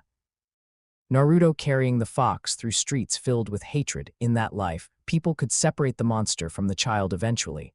This time there was no fox, no other mind, no one to blame. It was me, Scott said. Charles did not contradict him. The aperture has no intention. Charles replied, but the choice to open it was yours. Yes, so was the choice to close it. Jean closed it. You helped, not enough. No, again, truth without rescue. Scott respected him for it. Charles moved closer. The government has requested your surrender. Jean had not mentioned that. Requested. They have deployed forces outside the estate. Scott listened beyond the room. No alarms, no distant engines. Hank activated signal dampening. Yes. What do they want? Containment and evaluation. Scott laughed quietly. The sound hurt his eyes. Of course, I refused. You don't decide. Charles became still. Scott continued. They asked for me. I decide. You are in no condition to. Charles stopped himself, the old sentence dying before completion. Scott noticed. What are the options? He asked. You could agree to temporary evaluation under negotiated conditions. No, you could remain here while we challenge the order. They'll call the mansion a hostile facility. Yes, you could move the students. They will not leave you. That is not an option. That is emotion. Charles's voice became firm. It is their choice. Scott heard his own words returned. People who can leave. The difference between trust and ownership. He had built a team around the freedom to refuse him. Now they were refusing abandonment. The government is afraid, Charles said. They should be. That does not mean they are right. No. What do you intend to do? Scott lay beneath layers of ruby quartz, unable to open his eyes and uncertain whether any future visor could contain them. For 2 lives, movement had been his answer. Run toward danger, fight, command, build. Save, now his body had become a standing catastrophe. The instinct to act could kill everyone near him. I don't know, Scott said. Charles did not offer an answer. He stayed. Outside the medical wing, the mansion prepared for siege. Hank designed a visor strong enough to hold a wider aperture. Jean rebuilt damaged pathways in her own mind while continuing to shield the school. Logan waited near the entrance. Alex learned to regulate his power without Sinister's punishment. Bobby reinforced underground shelters. Warren moved students through evacuation drills. Everyone acted. Scott remained in bed, blind, useless, alive. The state terrified him more than the mountain had. He could not see the crater he created. He could not review the battlefield. He could not search for another answer. For the first time across 2 lives, Scott Summers had nothing to do but remain still.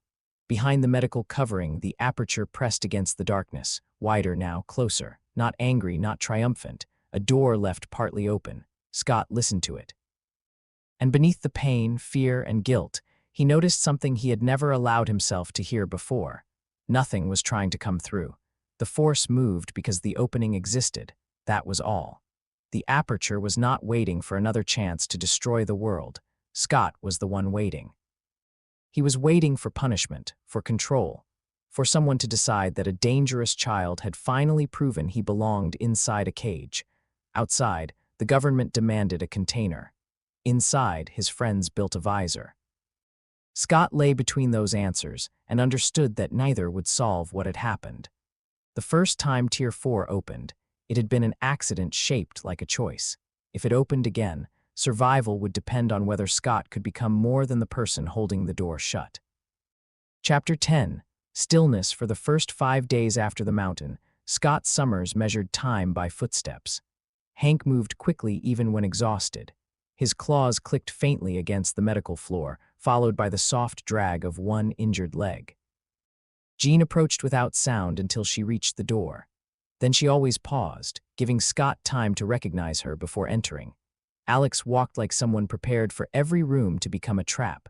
Charles's wheelchair produced a quiet electrical hum. Logan did not bother hiding his presence. Heavy boots, the smell of smoke, and the scrape of a chair pulled closer to the bed announced him long before he spoke. Bobby visited twice and said almost nothing. Warren came once. He stood inside the doorway for several minutes before Scott finally said, "You can come closer." The artificial wing responded with a low mechanical movement. "You heard that?" Warren asked. "The motor on the third joint is uneven." Warren laughed quietly. "You're blind, trapped in a medical bed, and still criticizing Hank's engineering. It's louder than it should be. I'll let him know." Warren sat beside the bed. Neither spoke for a while. The silence between old friends was different from the silence between strangers. It did not need to be filled to prove something remained. "How bad?" Warren eventually asked. Scott understood the question, not his eyes, the rest of it. "2 volunteers are dead. I know. Alex nearly died. I know. Jean may have permanent neural damage. She says she'll recover. She says many things to stop people worrying. So do you." Scott turned his covered face toward the sound of Warren's breathing. "That is different." "It never is when it's you." Scott's hands tightened beneath the blanket. Hank had sealed both eyes beneath independent ruby quartz coverings. The pressure against them pulsed continuously. Each heartbeat seemed to push an invisible fist against the inside of his skull. Before Tier 4, the visor had felt like a wall between Scott and the aperture. Now the barrier felt more like a hand covering the mouth of a storm drain during a flood, temporary, strained, wet around the edges. "What are they doing outside?" Scott asked. "Who?" "The government." Warren hesitated. "Waiting for what?" "For Charles to surrender you." Scott almost smiled. "Charles can't surrender me. He has been explaining that. And the students' evacuation preparations are complete. Preparations. No one has left." Scott's jaw tightened. "They should. They chose not to." "They are children. So were we." "That isn't an argument. It was whenever Charles tried to keep you from a mission." Scott turned away. Darkness remained the same in every direction. Warren continued. "The students know what happened. They know the avalanche would have killed everyone in the valley. They saw the crater. Yes, they should be afraid. Some are. Then move them." "No." Scott faced him again. The word had not come from Warren, or at least not only Warren. Several people stood outside the room. Jean, Bobby, Alex, Logan, Hank. Scott recognized each breath now. "You arranged this," he said. Warren's chair shifted. "I invited witnesses." The door opened. Jean entered first. Her steps remained careful. The neurological damage had affected her balance, though she hid it well from anyone who could see. Scott heard it. A slight delay before the left foot. Bobby followed. Alex remained near the wall. Logan shut the door. Hank carried a machine that produced a low, oscillating hum. Scott listened. "Prototype visor." Hank set it down. "Prototype containment array." "That means it doesn't fit." "It means the word visor is no longer technically adequate." "Does it work?" "We have not tested it against full aperture output." "Then it doesn't." Hank sighed. "You have been awake for 6 days and have somehow become more pleasant." Jean moved beside Scott's bed. "The government issued an ultimatum." "When?" 3 hours ago." "What terms?" "You submit to federal custody for indefinite evaluation. The mansion releases all records relating to your mutation. The X-Men surrender their aircraft and combat systems pending investigation," Bobby added. "And they get access to Cerebro." Scott's hands stopped moving. Charles had built Cerebro to find mutants. In government hands, it would become the most efficient hunting system ever created. "They know Charles won't accept," Scott said. "They're building justification," Warren replied. "For an assault?" "Yes." Scott sat upright. Pain immediately spread through his skull. Jean placed one hand near his shoulder but did not touch him. "When? We don't know." "Troop positions." Silence. Scott turned toward the room. "I asked for positions." Logan answered. "Armored units outside the eastern and southern perimeter. Air support 40 miles away. Mobile suppression equipment moving in from the west. Mutant units, maybe. Sentinels. Not visible. They'll be underground or transported in inactive." Jean's voice sharpened. "Scott, stop." He ignored her. "Warren, the Blackbird is damaged. How many flight-capable transports?" 2. "Capacity. 46 if we strip equipment. Number of students and non-combat staff. 81. Ground routes, watched, teleporters. 3 students, none with enough range to clear the perimeter repeatedly." Scott began constructing the evacuation. 2 flights, false ground movement, Jean concealing mines, storm covering the air. The name entered his thoughts naturally. He stopped. Aurora is here. Bobby blinked. How did you know? Humidity changed in the room. A woman spoke from near the doorway. That is either remarkable perception or a needlessly dramatic guess. Scott recognized the voice. Aurora Munro, Storm. Years earlier, she had stood beside Magneto at Cape Citadel and controlled the sky while he addressed the world. She had left the Brotherhood after Magneto destroyed a military facility without confirming whether prisoners remained inside. Since then, she had worked independently across Africa and Europe, protecting mutant communities that trusted neither Xavier nor Magneto. Scott's network had coordinated with her several times. They had never served on the same field team. "Why are you here?" Scott asked. "To help." "That isn't specific. I brought 37 students from a compromised school in Kenya. The government followed you." "No, then you should leave before they do." Storm entered fully. The air pressure shifted around her. "I did not cross an ocean to accept dismissal from a man lying blind in a hospital bed. I'm not dismissing you. I'm reducing targets. You are trying to command the room because you cannot command yourself." The sentence landed harder than Scott expected. Logan made a quiet sound that might have been approval. Scott turned toward Storm's voice. "You don't know me. I know men who mistake usefulness for worth." Scott's jaw tightened. Storm continued. "I have watched leaders believe a people will collapse if they stop moving for one day. Most discover the people were carrying them. I'm not asking anyone to carry me." Jean finally touched his shoulder.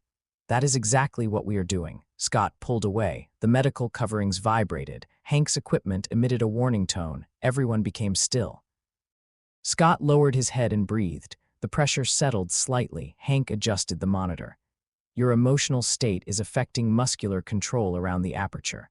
Not output. No, but the difference becomes irrelevant if your eyelids open." Scott touched the bandages. "Install the new array." "It is not ready."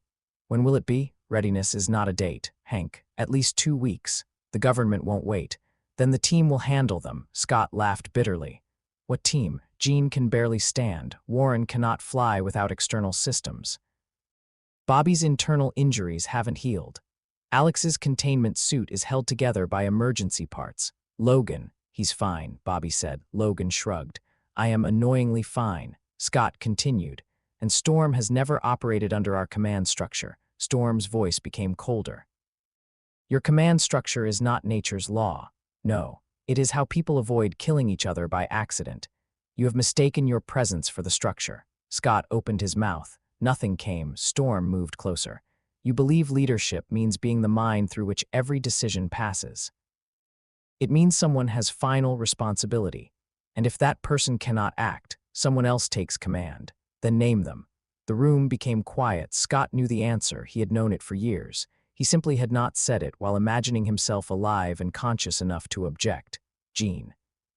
He said. Jean's hand left his shoulder. Scott continued. "Jean commands the team. Storm controls external defense and weather operations. Hank manages evacuation and medical response. Warren coordinates transports. Logan handles internal security. Bobby supports whichever line begins failing first. Alex shifted near the wall, and me." Scott looked toward him. "You stay with Jean." Alex laughed without humor. "You still think I need supervision? I think your power complements hers. That's not what you thought at the mountain." "No." Scott forced himself to continue. "You are the only person other than Jean who resisted the edge of my full release. If the containment array fails, you help redirect it." Alex became silent. Storm asked, "And what will you do?" Scott looked into darkness. "Nothing." The word tasted like failure. Storm accepted it without cruelty. "Good." The attack began before sunrise. Scott heard the first explosion through 6 underground levels. The medical wing's walls shook.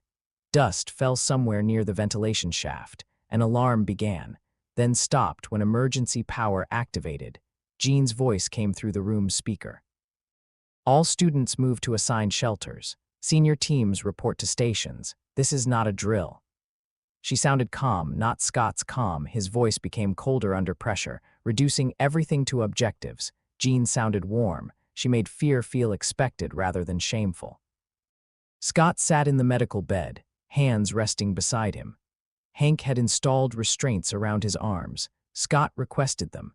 Hank initially refused, then Scott asked what would happen if Tier 4 reopened while his body convulsed. The restraints were installed an hour later. A second tremor passed through the mansion. Scott listened. Eastern perimeter, heavy impact, not artillery, something underground striking surface defenses, sentinels, master mold units. He asked the empty room. No one answered. The team had left. Scott imagined the battlefield from sound. The estate's power flickered. Ventilation pressure changed. Distant thunder rolled above the mansion. Storm had taken the sky. Rain began striking the building. Not natural rain. Controlled density, likely reducing visibility for aircraft and creating conductive zones around approaching machinery. A second alarm sounded. Jean's voice returned. Southern line breached. Logan moved to Corridor 3. Bobby, seal the maintenance access after he passes. Scott's head lifted. Southern line, too soon. The government had positioned obvious armored units there, which meant the southern attack was probably a distraction. The western suppression equipment remained the real threat. Scott reached toward the communication controls beside the bed. His restraints stopped him. He pulled harder. Hank. No answer. Jean. The room remained isolated, of course. They had cut his access to prevent him from trying to command. Scott tested the restraints, reinforced, non-metallic, designed with his tactics in mind. He felt a flash of anger, then understood. He had built a team capable of ignoring him when necessary. Now he hated them for learning. Another tremor closer. The western side. Scott closed his covered eyes, though darkness did not change. He followed vibrations through the bed frame and walls. A low-frequency pulse repeated every 6 seconds. Suppression field. The equipment was not intended to stop the X-Men's powers fully. It was intended to destabilize control. A frightened ice mutant freezing lungs by accident, a telekinetic crushing what she meant to lift. Storm losing atmospheric precision over a populated estate. Aperture pressure increased behind Scott's eyes. The suppression wave reached the medical wing. His ruby coverings vibrated. The machine beside him began sounding alarms. Scott breathed. 1, 2, 3. The old meditation patterns rose. Gather physical energy, spiritual energy, balance them into chakra. But Scott had no chakra network. The habit led nowhere. He abandoned it. Another suppression pulse passed. The aperture pressed closer. Scott's shoulders tightened. The restraints creaked. Outside, thunder struck with enough force to shake the ceiling. Storm was attacking. Gunfire followed. Jean's voice came through the speakers. Western field generators identified. Storm, reduce output. There are prisoners inside the vehicles. Scott turned sharply. Prisoners. The government had placed captured mutants inside the suppression carriers, living shields. Storm's lightning could destroy the systems, but it might kill the captives. Scott pulled against the restraints again. The right wrist strap tore slightly. He stopped. What would he do if free? He could not see, could not safely open his eyes, could not reach the battlefield without turning the mansion into a potential blast path. Command through speakers. Jean already understood the situation.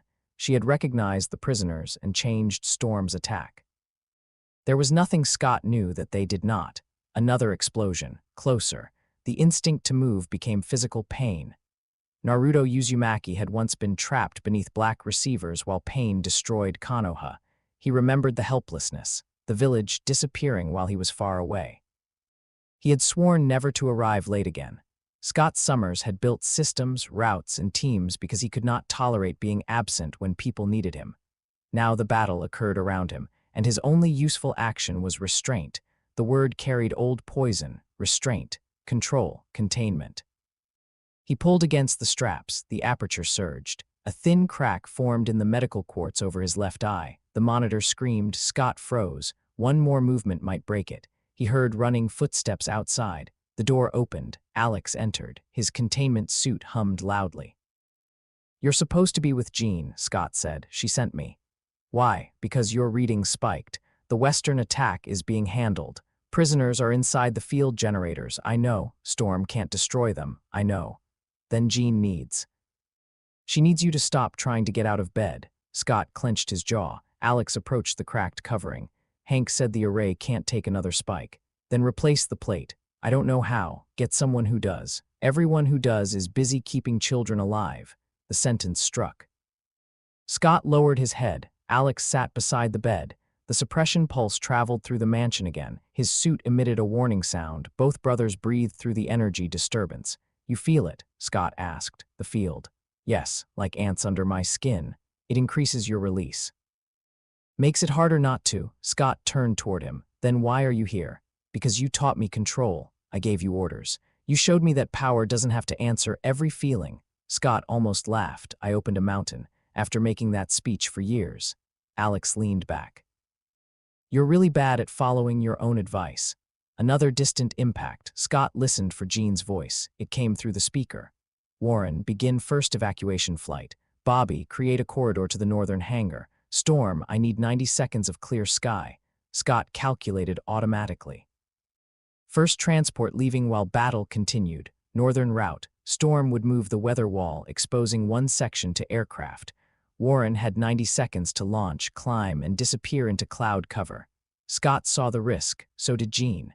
"Air defense will target the opening," he said. Alex shrugged. "Probably. Warren's transport has limited maneuverability. He knows. Jean should send a decoy first." Alex looked at him. Maybe she already did. Scott became quiet. He had no information beyond sound, no tactical display, no authority, only assumptions. The transport engines started. A lighter aircraft launched first. Decoy. Seconds later, weapons fired from beyond the perimeter. The smaller craft's automated countermeasures activated. Storm opened the clouds over a different section. The real transport launched west instead of north. Scott listened as the engine faded. Jean had announced the false route over the internal speakers, knowing the government might have intercepted communications. She had used Scott's own expectation against the enemy. A sense of pride rose through him, then shame because he had doubted her. Alex noticed the change in his breathing. "She's good," he said. "Yes, you sound surprised. I'm not. You sound offended." Scott leaned back. "That is different." For the first time since the mountain, Alex laughed. The suppression pulse passed again. The crack in the medical covering widened slightly. Scott's humor disappeared. "Move away." "No, Alex, if it opens, I redirect." "You are injured. So are you. I could kill you." "You almost did before." Scott's hands tightened. Alex continued. "I stayed." "That does not make staying now wise." "No, it makes it my choice." The same words from the medical room. Scott had no answer. Outside, the battle intensified. Jean issued commands. Storm answered with thunder. Logan roared somewhere in the lower corridors. Bobby shouted that the western generators were freezing from inside. Hank ordered him to stop before the prisoners froze too. Warren reported the first transport clear. The team bent but held without Scott. That truth hurt. Then, slowly, it became something else. The team was not surviving despite his absence. They were functioning because he had never truly been the whole structure. Jean adapted. Storm challenged assumptions. Bobby improvised. Hank measured consequences. Logan held lines no one else could.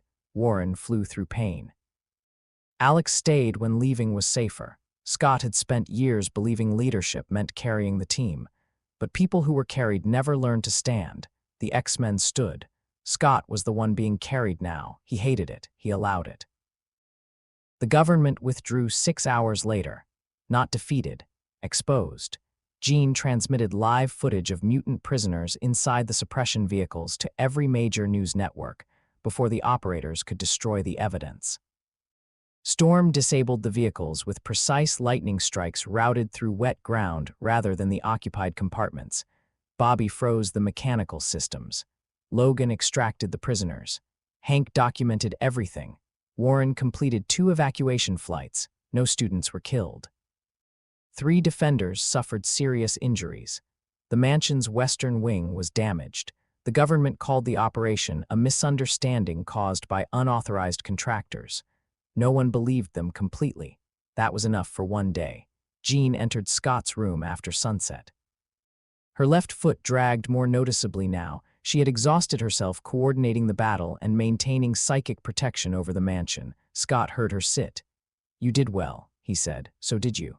I broke the medical covering. You stopped before it failed. Alex stopped me." "He sat beside you." Scott considered the distinction. He shouldn't have needed to. No one should need anyone. Jean leaned back. "But we do." Scott listened to the damaged mansion, repair teams moving, students speaking quietly, rainwater draining from roofs. The battle had ended. His body remained restrained. "Release my arms," he said. Jean did not move. Hank said, "I'm not asking to leave." She hesitated, then unfastened the straps. Scott brought both hands together. His wrists ached. Jean noticed. "You were pulling hard." "Yes. Where did you think you were going?" "Everywhere," she smiled sadly. Scott lowered his hands. "I don't know how to do this." "Do what?" "Nothing," Jean considered. "Then maybe stop calling it nothing. What would you call it?" "Staying." "That's sentimental." "You're welcome." Scott almost smiled. The medical monitor continued its low rhythm. Jean's breathing matched it unconsciously.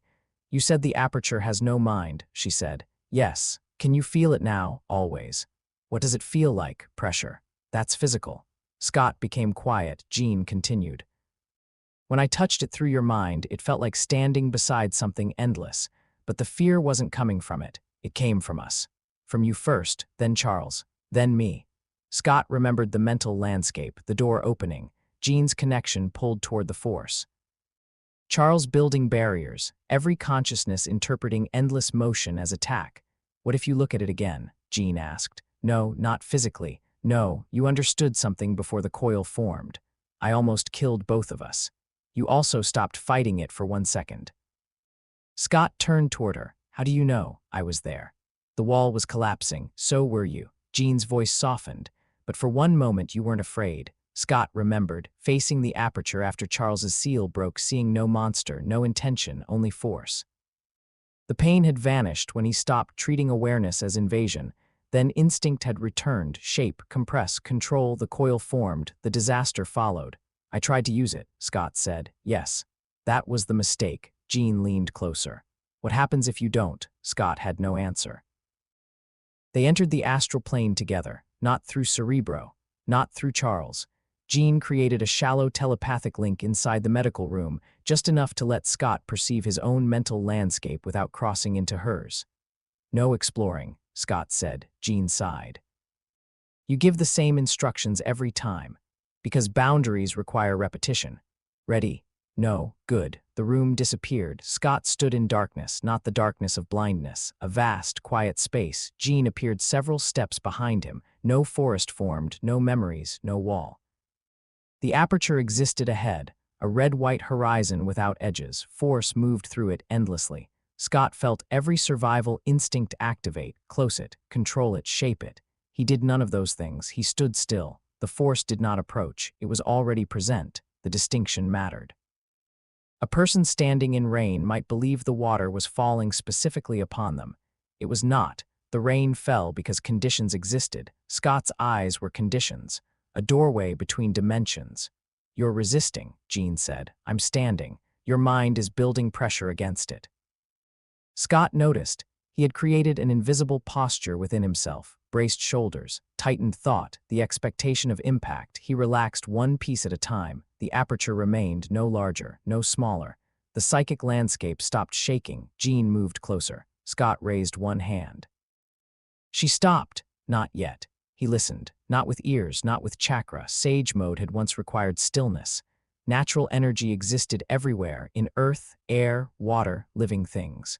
Naruto had learned to stop moving long enough to sense a world larger than his own body. But there was no natural energy here, no chakra to balance, no physical and spiritual halves combining. This was not sage mode. Only the lesson remained. Stillness allowed perception.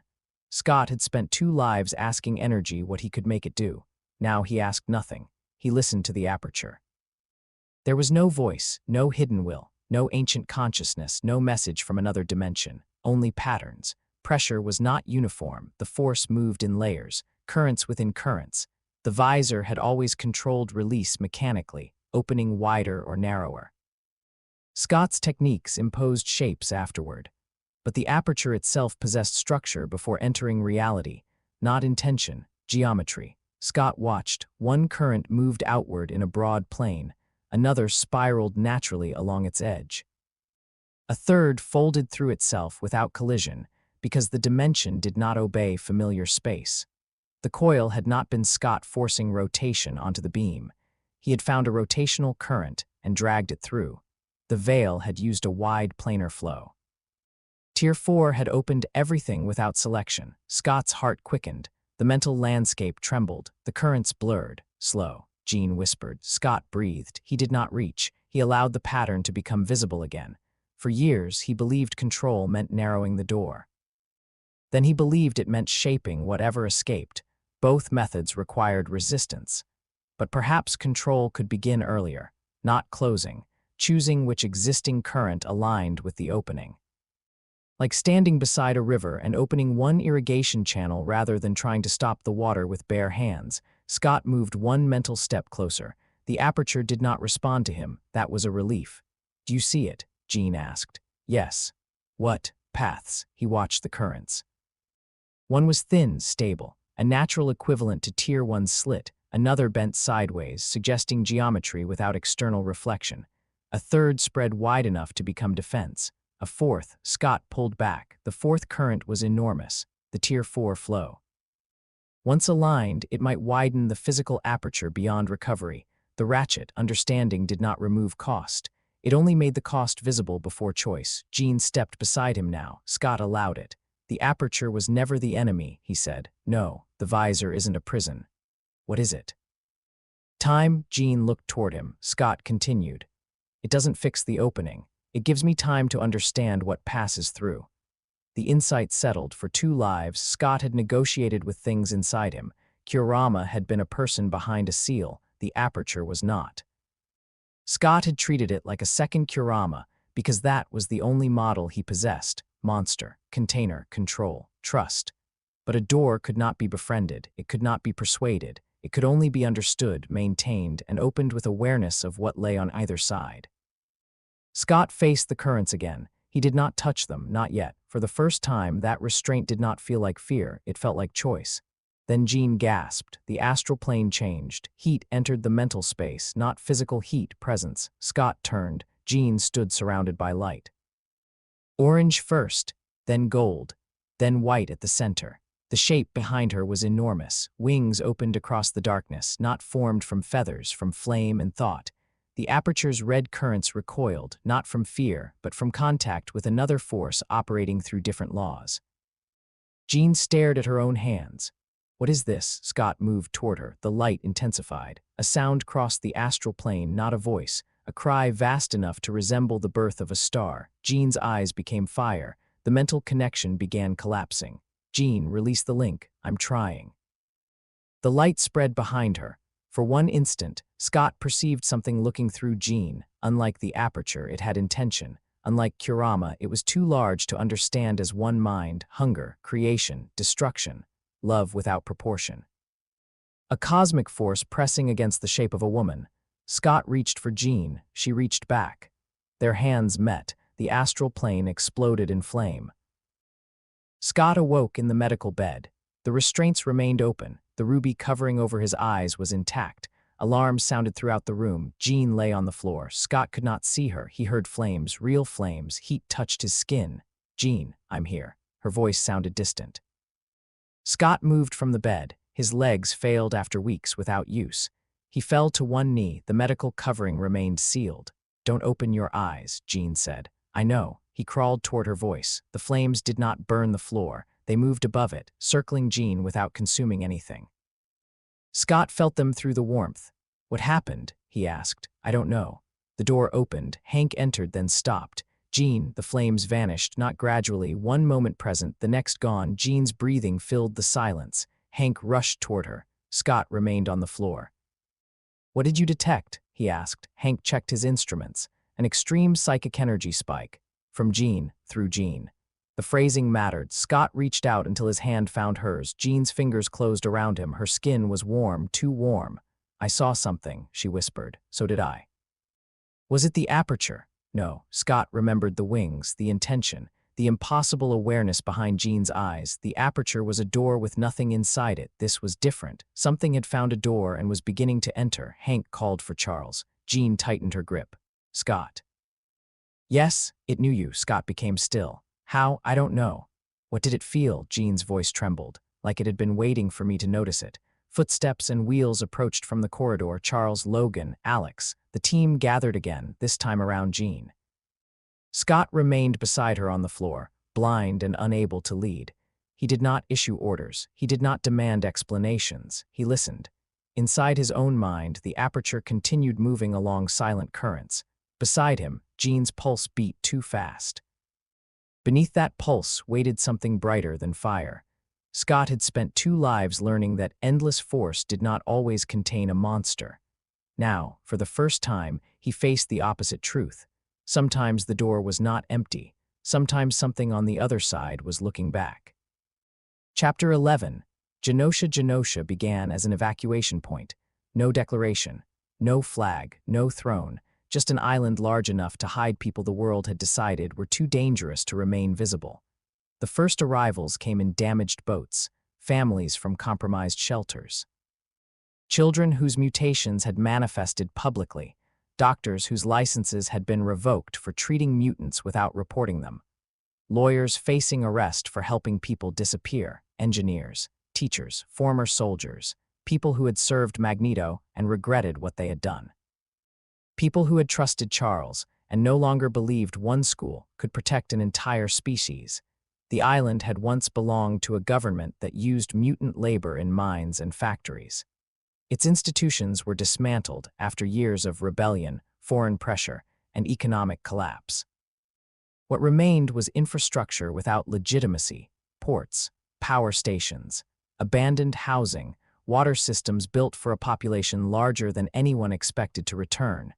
Magneto wanted to claim it as a mutant nation. Charles feared doing so would confirm every accusation that mutants intended to separate themselves from humanity. Scott rejected both positions. People were already there, that made arguments about what Genosha symbolized less important than clean water. So the network moved in, not as a state. Not at first. Clinics opened, schools formed. Local councils were elected by neighborhoods rather than appointed by Charles, Scott, or Magneto. Defense teams answered to civilian oversight. No telepath could enter another mind without consent, except during an immediate life-threatening emergency. No child could be placed in power suppression equipment without an independent advocate present. No one person controlled evacuation routes, food distribution, communications, and military response. Scott helped write the rules. Then he refused every title offered to him. Genosha's people called him commander anyway.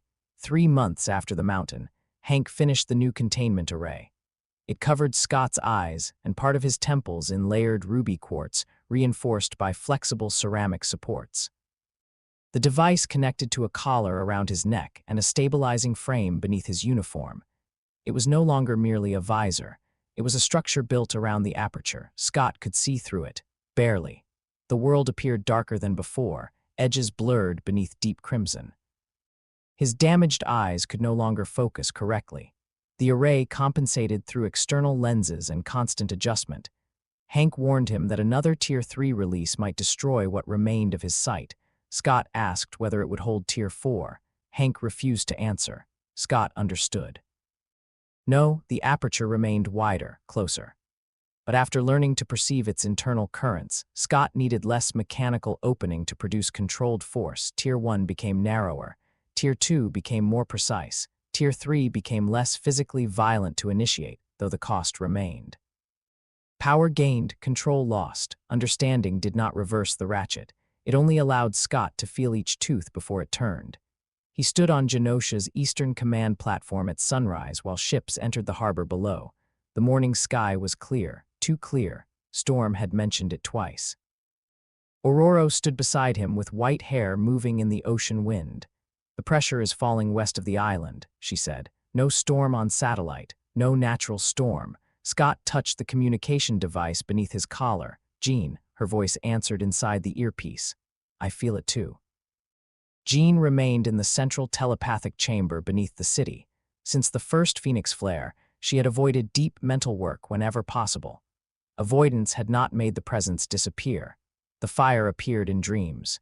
Mirrors reflected light that was not in the room. Migrating birds changed direction when Jean looked toward the sky. She described the presence as distant. Scott believed it was waiting. "Any hostile minds?" he asked. "Thousands." Scott became still. "Range, beyond the western horizon." "How many thousands?" Jean's breathing changed. too organized to count individually. The command platform alarms began. Radar stations across Genosha detected aircraft, not dozens, hundreds. Warren entered through the eastern doorway, his artificial wing folded tightly behind him. He wore a flight control harness linked to the island's aerial defense systems. Multiple formations approaching from the west and north, he said. No national identification. They won't carry one, Scott replied. Hank appeared on the central display. His image came from the island's primary engineering station. Long-range sensors are detecting submerged movement. Ships, Storm asked. No, too deep and too fast. Scott looked toward the sea, sentinels. Hank nodded, possibly several hundred, warning lights spread across the island map. Genosha's population exceeded 60,000. Most were not fighters. Many had abilities useless in combat, some altered color, some understood animals, some could breathe underwater but possessed no enhanced strength, some were children. The world called them all weapons because fear preferred categories over individuals. Scott activated the island-wide emergency channel. His voice entered homes, schools, clinics, farms, and factories. This is Cyclops. Defense condition red. Across Genosha, alarms changed tone. People stopped what they were doing, not panicked, moved. Years of evacuation drills became action. Civilians proceed to assigned shelters or maritime evacuation stations. Defense teams report to local coordinators. Do not move toward the central district unless instructed. Scott watched the island map. Roads filled, shelters opened beneath schools and hospitals, boats prepared in southern ports. Local councils activated emergency authority. No one waited for Scott to tell them how to move every person. That was the point. The structure carried itself. Gene. Scott said, connect only command personnel. I can connect everyone. No, I can prevent panic. You'd also become the only communication system holding 60,000 people together. Her silence showed she understood. If Jean fell, the entire island would fall with her. Scott had designed against that. Command personnel only, he repeated. A warm mental presence connected Scott, Storm, Warren, Hank, Bobby, Logan, Alex, Charles, and the heads of Genosha's civilian and defense councils. No one lost control of their thoughts. Jean created a shared room between them. A table, not a hive. Western formations entering visual range, Warren reported. The sky darkened. Aircraft crossed the horizon. Behind them flew sentinels. Some resembled the massive public models. Others were smaller corridor units like those used at Blackstone and the Mountain. Larger machines moved among them carrying suppression arrays. Scott studied the formations. Not one command network. Hank examined the sensor data. You're right. At least 8 distinct control architectures. Governments, Charles asked through the link. Scott heard pain beneath his voice. Charles had spent decades speaking to leaders, legislators, and diplomats. Now their weapons approached beneath unmarked signals. Governments, Scott replied. Private contractors, Trask's successors, maybe Sinister's data. Magneto's voice entered the mental room. You finally built a nation large enough for them to admit what they wanted. He stood somewhere above Genosha's northern coast. Metals surrounded him in vast rings drawn from abandoned ships and reinforced seawalls. Scott had not invited Magneto into the command link. Jean had. Scott did not waste time objecting. This is not your command, Scott said. It is my people under attack. They are Genosha's people. And you believe that distinction will matter to the machines. It matters to the people deciding whether to follow you. Magneto's irritation moved through the link. Scott continued. You command Northern Air Defense under Counselor Adami. I do not serve committees. Then leave the link. Silence followed. Genosha's elected counselor spoke from a bunker beneath the Northern District. Magneto has accepted the assignment. Magneto's anger became almost visible. Logan laughed. Scott looked at the approaching formations. Initial objective is evacuation, not victory. Bobby stood at the western seawall beside dozens of elemental mutants. You expecting us to lose? I'm expecting them to have more machines than we have people. Alex answered from the harbor's southern defense line. Then where are we evacuating to? Scott enlarged the world map. Anywhere that isn't under one command. Genosha's ships had routes toward multiple countries, independent ports, and concealed offshore platforms. The network had spent years establishing agreements. Some human communities would hide refugees. Some mutant settlements would receive them. Some governments secretly condemned the assault even while publicly remaining neutral. The dream had not created one perfect sanctuary. It had created enough imperfect doors that no single enemy could close all of them. Warren, Scott said, launch civilian aircraft. Enemy interceptors are approaching. Launch anyway. We'll lose planes. Yes, Warren absorbed the answer. How many? Scott studied the formation. First wave, 12 aircraft, 3 real transports, 9 autonomous decoys. They'll identify heat signatures. Fill the decoys with emergency heaters and medical equipment. That equipment is needed, not if the transports are shot down. Warren issued orders. Aircraft began leaving the island in groups. The Sentinels reacted immediately. Dozens changed direction toward them, exactly as planned. The first aerial battle began miles from the population centers. Storm lifted into the sky. Clouds formed around her. Do not create full cover, Scott ordered. She hovered above the platform. That would conceal our aircraft. It would also conceal theirs. Storm understood. Instead of a solid storm, she created layered corridors of cloud. Genoshan pilots knew the safe routes. Enemy sensors did not. Lightning moved between selected regions, forcing Sentinel formations into narrower channels. Warren guided aircraft through openings. Magneto attacked from the north. Metal became a wave across the sky. Sentinels were torn apart before reaching the coast. For several minutes, Genosha's defense seemed overwhelming. Then the machines adapted. Non-metallic units moved to the front. Lightning-resistant armor grounded Storm's attacks. Suppression platforms projected fields into the clouds. Aurora fell 20 feet before regaining control.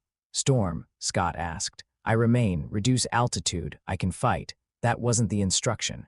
She descended reluctantly. The first underwater sentinels reached the harbor. The sea erupted. Machines climbed over seawalls and onto docks. Alex released a controlled energy wave. 3 units flew backward into the water. More rose behind them. Southern harbor breached, Alex reported. Fall back to line 2, we can hold. For how long? Alex looked at the approaching machines. 7 minutes. Line 2 buys 12. It puts them closer to civilian boats. It puts you near fixed defenses. Alex understood the calculation, falling back. Months earlier, he might have accused Scott of controlling him. Now he obeyed because the reason was visible. Scott watched the map. Every decision removed one possibility and opened another. Western evacuation shelters nearing capacity. Southern boats delayed. Northern defense strong but dependent on Magneto. Central hospitals unable to move critical patients. Enemy forces remained outside the city center, too patient. They aren't pressing the shelters, Scott said. Hank answered. They may be prioritizing infrastructure. No, Scott studied the assault. Aircraft drew defenders outward. Underwater units pressured evacuation ports. Suppression platforms occupied Storm and Jean. But no main force struck the population centers. They're shaping us. Like Sinister, like the mountain, moving resources, revealing priorities. Jean's voice entered the link. I feel something beneath the central district. Hank immediately checked sensors. Nothing registered. Not mechanical. Scott looked toward the city. What do you feel? Mines. How many? Hundreds. The ground shook. Genosha's central plaza split open. Sentinels rose from below. They had been inside the island before the attack began, dormant beneath housing projects, mines, and abandoned infrastructure. Placed years earlier, perhaps when the island still enslaved mutants, perhaps later by governments pretending to help rebuild, a threat buried before Genosha had a name. The machines activated in the middle of civilian movement. Screams entered the command link through local coordinators. Scott's map filled with red. Central District breached, a defense captain said. Multiple shelters cut off. Scott did not react emotionally, not yet. Jean, identify isolated populations. I have them. Do not connect directly. Send locations to coordinators. She transmitted the map. Hank, Central Power. Sentinels are cutting distribution lines. Release district microgrids. They were intended for shelter backup. That is now. Hank activated decentralized power. Lights across the city went dark for 1 second, then shelters illuminated independently. No central failure could black out the island. The structure held. Logan, Scott said, already moving. Logan led a ground team through the central streets. His squad included mutants with defensive mutations, healers, and 2 people capable of moving through walls, not the strongest collection. The correct one. Priority is shelter access, Scott instructed. Do not chase units beyond the marked corridors. Got it. Bobby, leave western wall. Ice cracked in the background. You need me central. No, hospital district. That's farther from the breach. Which is why they'll hit it next. Bobby moved. Magneto entered the link. You are dividing defenders while their main force remains offshore. The buried units are directing us inward, Scott replied. Then crush them. With what, myself? No, Magneto's fury sharpened. I can remove every metallic machine from that city. You would also remove structural supports from half the buildings. I can control the distinction. Scott remembered the ridge, concentrated power, confidence. Stay north. Your caution will bury them, and your certainty will. Magneto left the link, not disconnected, silent. Scott looked toward the northern defense. Metal formations began moving toward the central city, despite his order. Magneto had decided to act. Counselor Adami, Scott said, I see it. Activate Northern Command Protocol. Genoshan defense teams withdrew from Magneto's immediate area. They did not attempt to stop him. Instead, they cleared corridors, evacuated buildings containing major steel structures, and marked zones where magnetic force could be safely used. Scott had planned for Magneto disobeying. Not to control him, to reduce the harm of his freedom. Magneto entered the city like a storm of iron. Buried sentinels were dragged through streets and walls. Several buildings collapsed. The cleared zones prevented mass casualties. Magneto destroyed dozens of machines within minutes. Then the enemy activated the countermeasure. A pulse spread through the central district. Magneto fell from the sky. Every metallic object he controlled dropped. Jean cried out. Mutant-specific neurological suppression. The pulse was not a general field. It targeted known mutation patterns. Sinister's stolen records. Alex collapsed at the harbor. Bobby fell in the hospital district. Warren's artificial wing locked. Storm lost control of the weather. Hank's body seized at the engineering station. Logan remained standing because his healing factor repaired damage as it occurred, but even he staggered. Scott felt the pulse enter him. The aperture did not weaken. The tissues around it did. His eyelids opened involuntarily. The containment array shutters sealed automatically. Force struck the internal quartz. Warning tones screamed. Scott fell against the command table. His arms shook. Jean's mental link flickered. The enemy had studied every mutation, every body, every weakness. Scott's advantage was not immunity. It was that the machines understood powers better than people. Jean, he forced out. Her answer came weakly. Here, disconnect the team. What? The pulse is traveling through the psychic link. Jean understood. She had become a bridge between affected nervous systems. She severed the connection. Every commander became alone. The mental room vanished. Scott heard only physical alarms. The pressure against his visor increased. No team-wide communication. External channels disrupted. Mutant powers unstable. The enemy expected Genosha to collapse once exceptional individuals were neutralized. Scott smiled despite the pain. They still believed the island was built around heroes. He activated a manual mechanical alarm beneath the command table. No electronics. A simple hardwired signal running through buried cable. 3 long tones sounded across Genosha. Decentralized command. Local councils assumed authority automatically. Neighborhood defenders stopped waiting for central instructions. Evacuation routes changed according to physical signs and per-written procedures. Medical teams used paper records.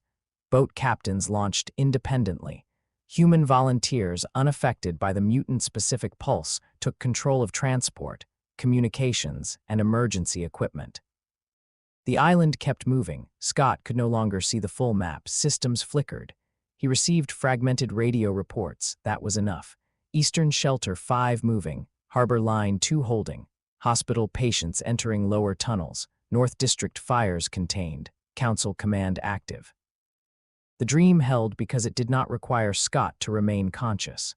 That was the moment the enemy became desperate. The offshore formations advanced together. Thousands of sentinels crossed sky and sea. No longer testing, no longer shaping, Genosha's defenses had refused to collapse neatly. So the machines would erase it physically. Jean re-entered Scott's mind, not the full command link, only him. Her presence burned Scott. He gripped the edge of the table. You disconnected, I adapted. Her voice was surrounded by flame. The Phoenix remained close. The suppression pulse had weakened Jean's body and psychic control. Something else was filling the gap. Do not let it in, Scott thought. Jean's anger flared. You don't know what it is, neither do you. I can stop them. Scott looked toward the sky through the damaged crimson display. Sentinels approaching from every direction. Perhaps Jean could stop them. That was the danger. Stay yourself, he told her. People are dying, I know. You're asking me to hold back. I'm asking you to choose before power chooses the shape for you. The fire receded slightly. Jean remained. Scott turned toward the command platform exit. His legs barely supported him. The neurological pulse repeated, his visor strained. A civilian technician caught him. Commander, you need shelter. What's your name? The woman blinked. Lena Ortiz. Position, communications maintenance. Lena, can the Eastern Mechanical Relay reach the harbor? Yes. Send evacuation priority to medical vessels, then children, then defense personnel. She stared. Aren't we supposed to save fighters first? No. Who holds the line if they leave last? The people who chose to. Lena nodded and ran. Scott reached the exterior platform. The sky was filled with machines. Genosha burned beneath them. Storm moved through the clouds unevenly, fighting the pulse with discipline rather than raw output. Magneto had risen again. His control was weaker, but every piece of metal he moved protected civilians rather than attacking blindly. Perhaps he had noticed the cleared corridors. Perhaps he had understood what Scott built around him. Warren's transport aircraft flew despite the locked artificial wing. He could not leave the pilot harness, so he remained in the cockpit guiding civilians out. Bobby stood near the hospital, freezing water manually through repeated small efforts rather than one overwhelming release. Alex held the harbor with controlled bursts that made him bleed. Logan carried children from a collapsed shelter. Hank transmitted technical weaknesses through old analog radios. No one waited to be saved. Scott entered the open. Jean's physical body floated above the central district. Orange fire surrounded her, not fully Phoenix, not yet. She held dozens of descending sentinels in telekinetic suspension. The suppression pulse shook her. Machines moved closer. Scott activated a direct radio. Jean, her voice answered through static. I can end this. Not alone. I'm the only one strong enough. That sentence belongs to Magneto. Fire spread across the sky. It's true. So is gravity. Truth is not always instruction. Jean lowered her face toward him. Her eyes burned. I can feel every person on the island. Scott looked at the city, then listened to them. They're afraid. What else? Jean became still. Through her telepathy, she heard more than fear. Orders, arguments, people carrying one another. Parents comforting children while terrified themselves. Human volunteers defending mutant shelters. Mutants protecting neighbors whose powers were useless in combat. Local leaders refusing evacuation until their districts cleared. The island was not one helpless mind asking Jean to save it. It was thousands of choices. The Phoenix fire dimmed slightly. Scott looked toward the approaching main formation. Warren, he called over open radio. Status of civilian aircraft. 17 clear, 6 preparing. Time, 8 minutes. The island did not have 8 minutes. Scott studied the sky. Suppression platforms occupied the center of the formation. Destroy them, and mutant abilities would stabilize. But they were protected by layers of sentinels. Storm could not reach them. Magneto's power remained disrupted. Jean could, but using more force risked opening the Phoenix. Scott could create a path, Tier 3. His current site might not survive. The containment array might fail, not Tier 4.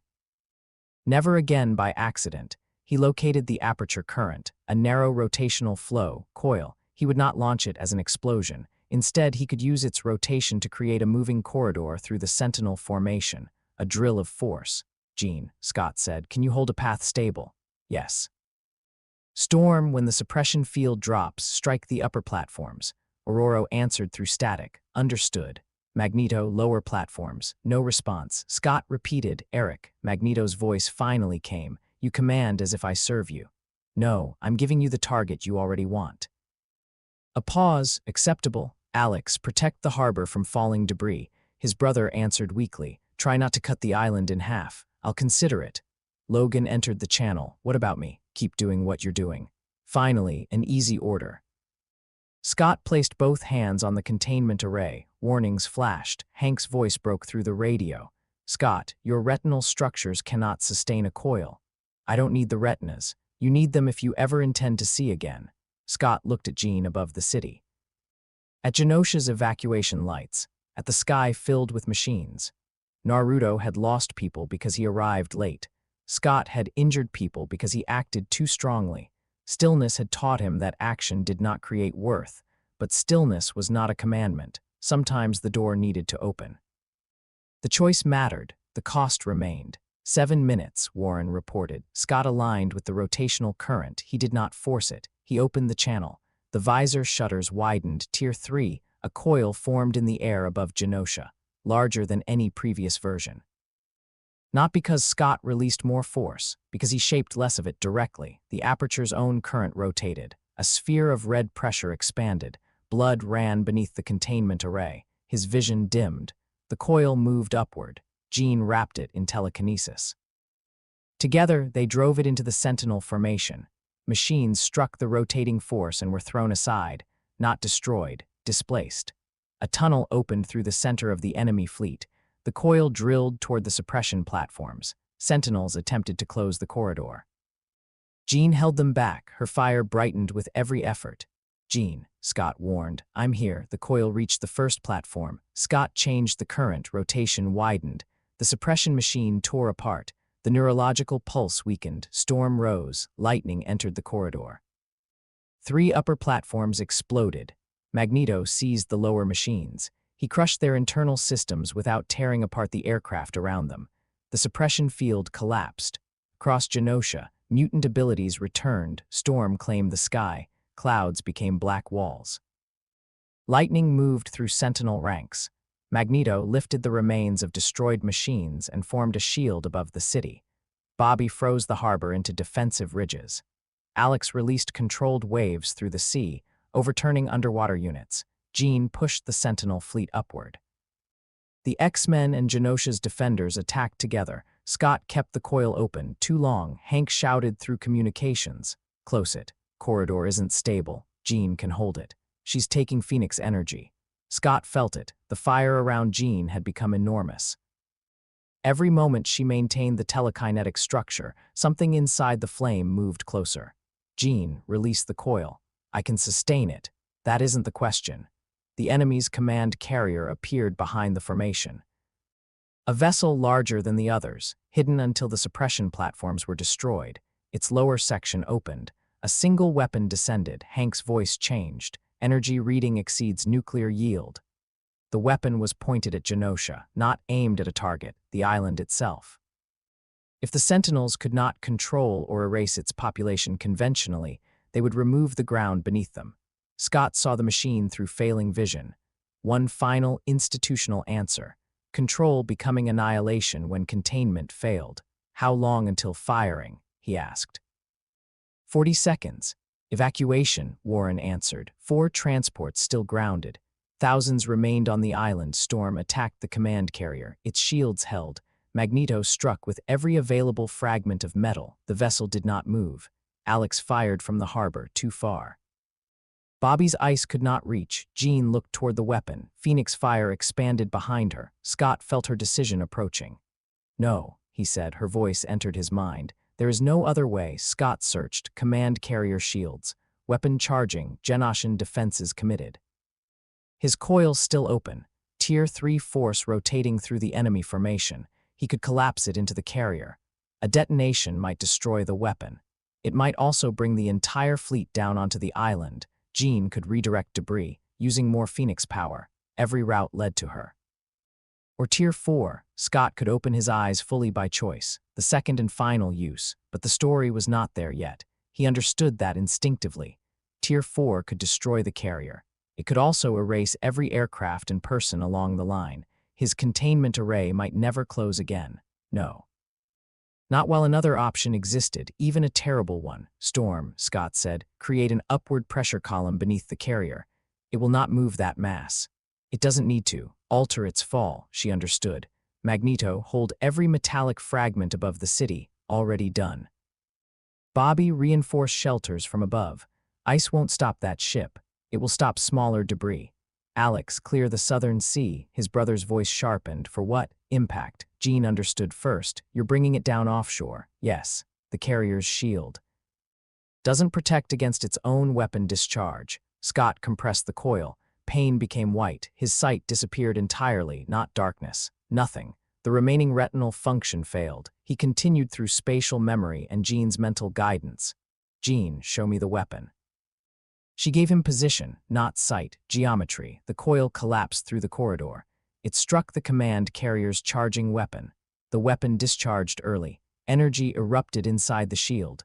The carrier broke apart. Storm's upward wind column caught the lower hull and shifted its descent. Magneto pulled metallic sections south. Alex blasted the ocean clear of evacuation vessels. The main wreckage fell toward the sea. Smaller fragments rained toward Genosha. Jean spread her telekinesis across the island. Too wide, too much. Scott felt the phoenix rise. Jean, let local defenses take the small debris. People will die. Some may. I can save them. The fire behind her opened. The presence looked through. Scott recognized the exact danger. The belief that because someone could save everyone, they must take control of everything. Charles's wall. Magneto's war, Scott's command. The Phoenix offered power large enough to make consent seem inefficient.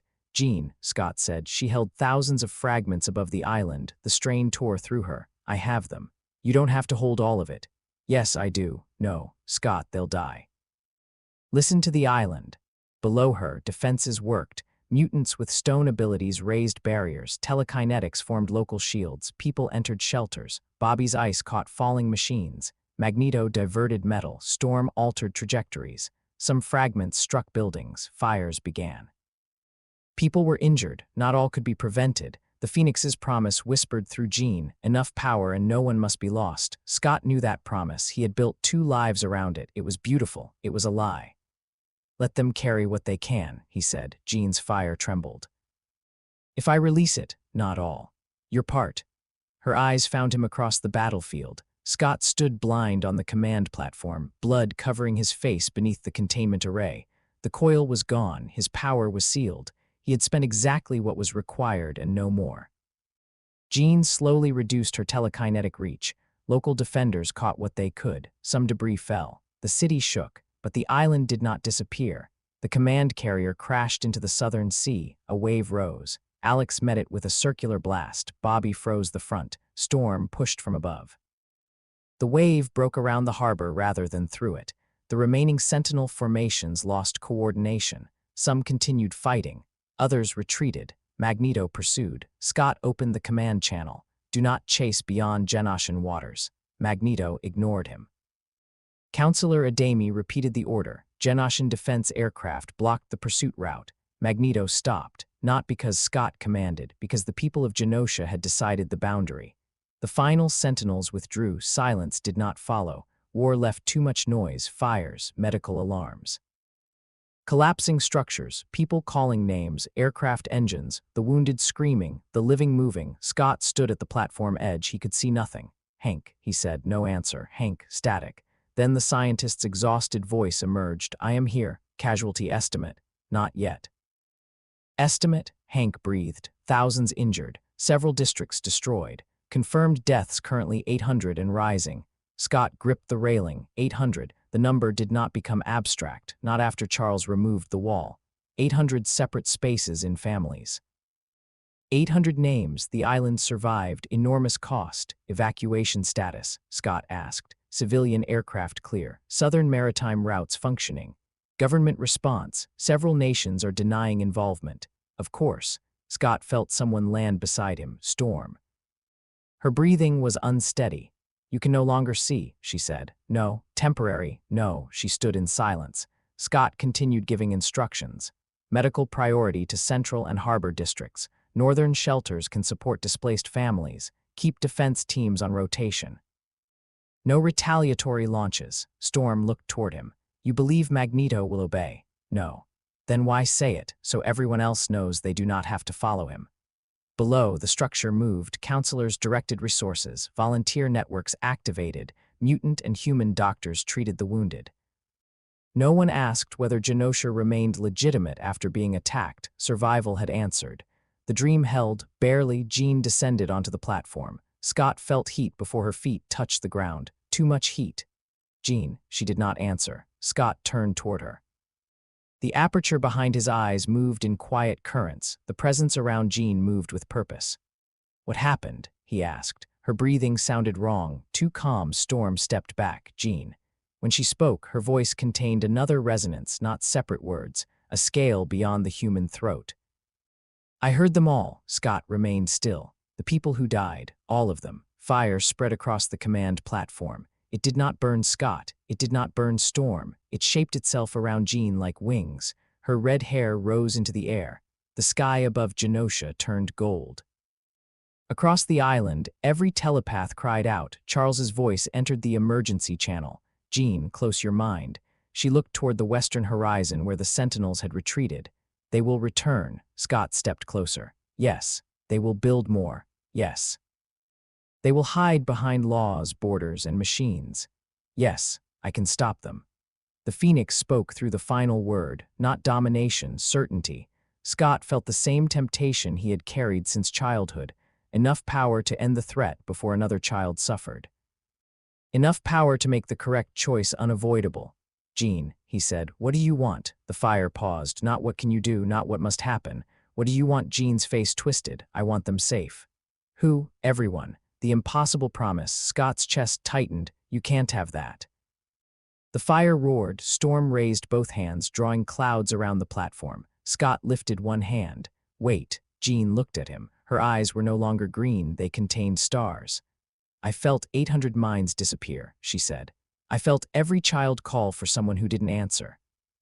I held back because you told me to let them carry their part. Grief entered her voice. Some of them couldn't. Scott accepted the accusation. No, if I had taken more power, more might have lived. The honesty stopped her. Scott continued. And something else might have decided that saving them gave it the right to remain. Jean's fire grew. You don't know that. No, you are afraid of me. Yes, the word hurt her. Scott did not hide it. I'm afraid for you. I'm afraid of what the Phoenix offers. I'm afraid of what you'll become if every limit starts looking like a failure of courage. Jean stared. The flames opened fully. Behind them spread the shape Scott had seen on the astral plane. A cosmic bird formed from creation and death. The Phoenix had waited at the threshold. Genosha's grief opened the door. I cannot push it away anymore, Jean whispered. Scott heard the woman beneath the resonance, tired, burning, alone. Then don't push, he said. Storm looked toward him sharply. Charles entered the channel. Scott, she must resist. Jean's fire reacted to his voice. The platform cracked. Scott spoke louder. Charles, leave the link. Scott. Now, Jean removed him herself. The communication channel went silent. Scott stepped through the fire. Storm called his name. He continued. The heat touched the containment array. The aperture responded, not with thought. With geometry, two doors near one another, Scott reached Jean. He could not see her face. He found her hand by warmth. She did not pull away. You told me the aperture wasn't an enemy, Jean said. It isn't. This is different. Yes, the Phoenix wants. Yes. What does it want? I don't know. I can feel everything it's ever burned. Scott tightened his hand around hers. Then tell me what you want. I want the pain to stop. The answer came from Jean alone, not Phoenix, not Omega-level power. A woman who had heard too many deaths. Scott understood. He had wanted that after every war. After every funeral. After waking in a new body with an old life still inside him. Power promised an end to pain through control. Destroy every threat. Save every person. Close every uncertain door. But pain was not a problem force could solve without removing the people capable of feeling it. I can't make it stop, Scott said. Jean began crying. The tears became light. I can. No, the Phoenix rose. I can remake what was lost. Would they choose to be remade? Jean froze. Scott continued. Would they return as themselves or as the version that makes your grief easier? The fire shook the island. Scott felt buildings vibrate. Storm prepared to attack. Magneto watched from somewhere above the city. Charles searched for a way back into the link. Everyone had an answer ready. Seal her, fight her, use her, follow her. Scott gave none. What do I do? Jean asked. The most powerful person on Earth sounded like the 13-year-old girl outside Scott's ruby room. Scott answered honestly. I don't know. The Phoenix flame expanded, but you don't have to decide alone. Jean closed her eyes. The fire entered her, not disappeared, accepted. Every flame folded into her body. The wings collapsed. The golden sky returned to blue. For 1 second, Jean stood quietly on the ruined platform. Then her eyes opened. Fire burned within them, not surrounding her, wearing her. The Phoenix had not been defeated. It had not taken full control. Jean had taken it in, or it had taken her. Scott could not yet tell the difference. She released his hand. The air around her became impossibly still. Jean, she looked toward the devastated island. When she spoke, the second resonance remained. I can hear the dead. Scott's blood went cold. Storm stepped closer. Jean lifted from the platform. No telekinetic strain, no visible effort. Flames traced the outline of wings behind her. The remaining fires across Genosha bent toward her, not extinguished, acknowledging. Scott reached for her. Jean rose beyond his hand. Where are you going? She turned toward the western horizon, toward the retreating sentinels, toward the governments denying they had sent them. Jean, her face softened. For one moment, she was fully herself again. You taught me not to let power make the choice. Scott heard the farewell inside the sentence. What choice did you make? Jean looked toward the horizon. To make sure they can never do this again. Then she vanished in fire. The shock wave rolled across Genosha. Storm nearly fell. Scott remained gripping the railing, blind, bleeding. The island had survived. The network held. A mutant nation had faced annihilation and refused both surrender and dictatorship. But the woman Scott loved now carried a force capable of burning worlds, and she was heading toward the people responsible. Charles's voice returned through emergency communication. Scott, he sounded afraid. Not of an aperture, of intention. We have to stop her. Scott faced the empty sky. Every shape in his life converged. A child with dangerous power, an adult who loved them, a world frightened of what they might do, a protector preparing a seal. Charles had the technique. Magneto had the will to use Jean as a weapon. Governments would demand her destruction. Scott stood between them with no sight, a widening aperture, and one remaining use of Tier 4 waiting behind his eyes. The Phoenix had entered Jean by choice. Now everyone else would decide that her choice no longer mattered. Scott touched the containment array. The door behind his eyes pressed against ruby quartz. Genosha burned beneath him. He thought of the child in the final shelter. The one who would awaken tomorrow with something dangerous inside them. What would Scott tell that child? That power required a cage, that love justified the key, that some dangers were too great for consent. The answer waited beyond the western horizon. Jean had become the Phoenix. Charles was already preparing to seal her, and Scott Summers finally understood that the last battle would not decide whether the world survived her power. It would decide whether protection could exist without becoming possession. Chapter 12. The door. Jean Grey crossed the Atlantic in 9 seconds.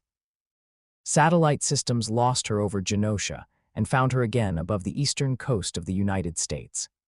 By the time military command centers confirmed the second sighting, 3 Sentinel production facilities had already vanished, not exploded, not burned, vanished. The buildings, machines, weapons, and automated records were reduced to drifting particles of light. The people inside remained alive. Every engineer, guard, technician, and administrator appeared outside the destroyed facilities, unconscious but unharmed. Jean had separated them from the structures at a molecular level. It should not have been possible.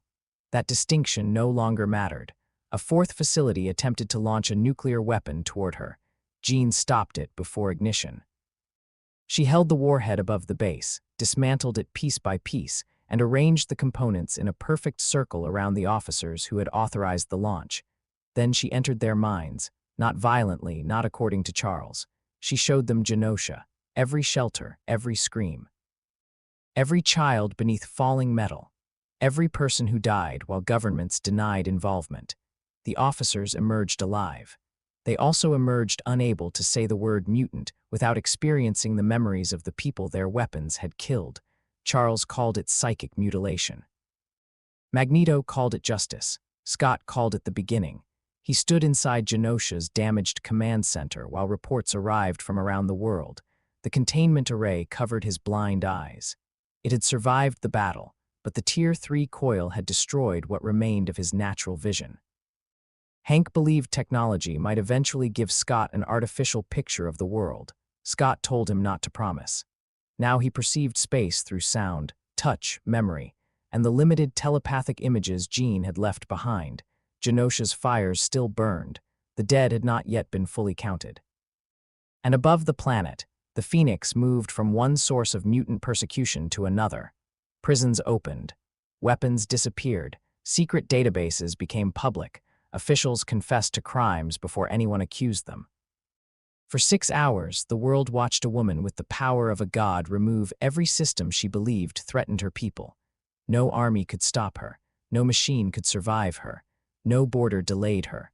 The world became very quiet. That frightened Scott more than panic would have. Fear usually made people loud. Silence meant everyone was waiting for someone else to choose the next violence. Charles entered the command center. His wheelchair rolled over fractured tiles. Logan followed him. Storm came next. Magneto descended through the damaged roof rather than using a door. Hank objected. Magneto ignored him. Alex stood beside Scott. Bobby and Warren remained outside, coordinating Genosha's recovery. Jean was not present, yet the room felt arranged around her absence. Charles stopped before Scott. She is moving toward the Xavier Institute. Scott touched the side of the containment array. Why? We do not know. Ask her. She has closed her mind to me. Then she doesn't want you inside. Charles's hands tightened. This is no longer a matter of privacy. Scott turned toward his voice. People say that whenever privacy becomes inconvenient, Scott, she has altered hundreds of minds. Yes, she destroyed military facilities across 3 continents. She removed the weapons and preserved the people. That does not make her actions acceptable. No, Charles paused. Scott's refusal to defend Jean completely seemed to disturb him more than argument. Magneto moved closer. She has accomplished in 6 hours what your diplomacy failed to accomplish in decades. Charles looked toward him. She has terrified the entire planet. The planet was already terrified.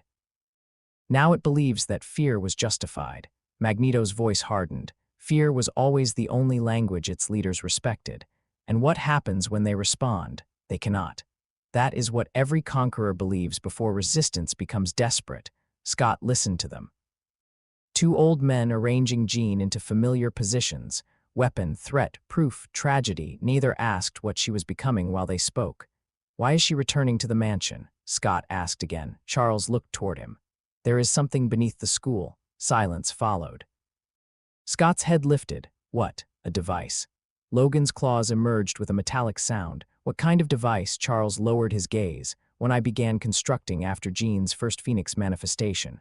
Scott felt the room narrow, a seal. Charles did not answer. He did not need to. Alex cursed.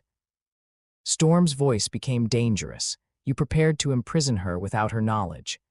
I prepared for the possibility that she might lose control. Did you tell her? No. Scott's hands rested motionless at his sides. The first life returned with unbearable clarity, a newborn, a dying mother. A father pressing a seal into his stomach, a village protected, a child chosen. The second life followed, Charles entering Scott's sleeping mind, a wall built from love and fear, a child stabilized, a choice removed again, always again. You built another wall, Scott said.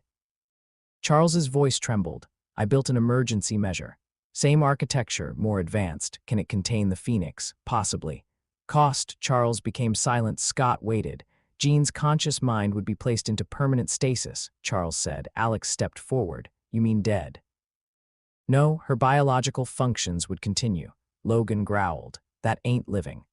The Phoenix cannot be separated from her safely. If allowed to continue, it may eventually consume Jean's identity completely. Scott heard genuine terror beneath Charles's explanation, not desire for control. Not pride, love. Once again, that made the danger worse. What do you need? Scott asked. Charles hesitated. The hesitation answered before the words did. The seal requires 2 anchors. 1 telepathic, Scott said. Yes. And 1 extra-dimensional. No one moved. Scott felt the aperture pressing behind the containment array. Charles continued. The Phoenix exists partially outside conventional space. My mind can create the psychic structure, but I cannot close the external pathway. You need my aperture. I need you to create an opposing dimensional current.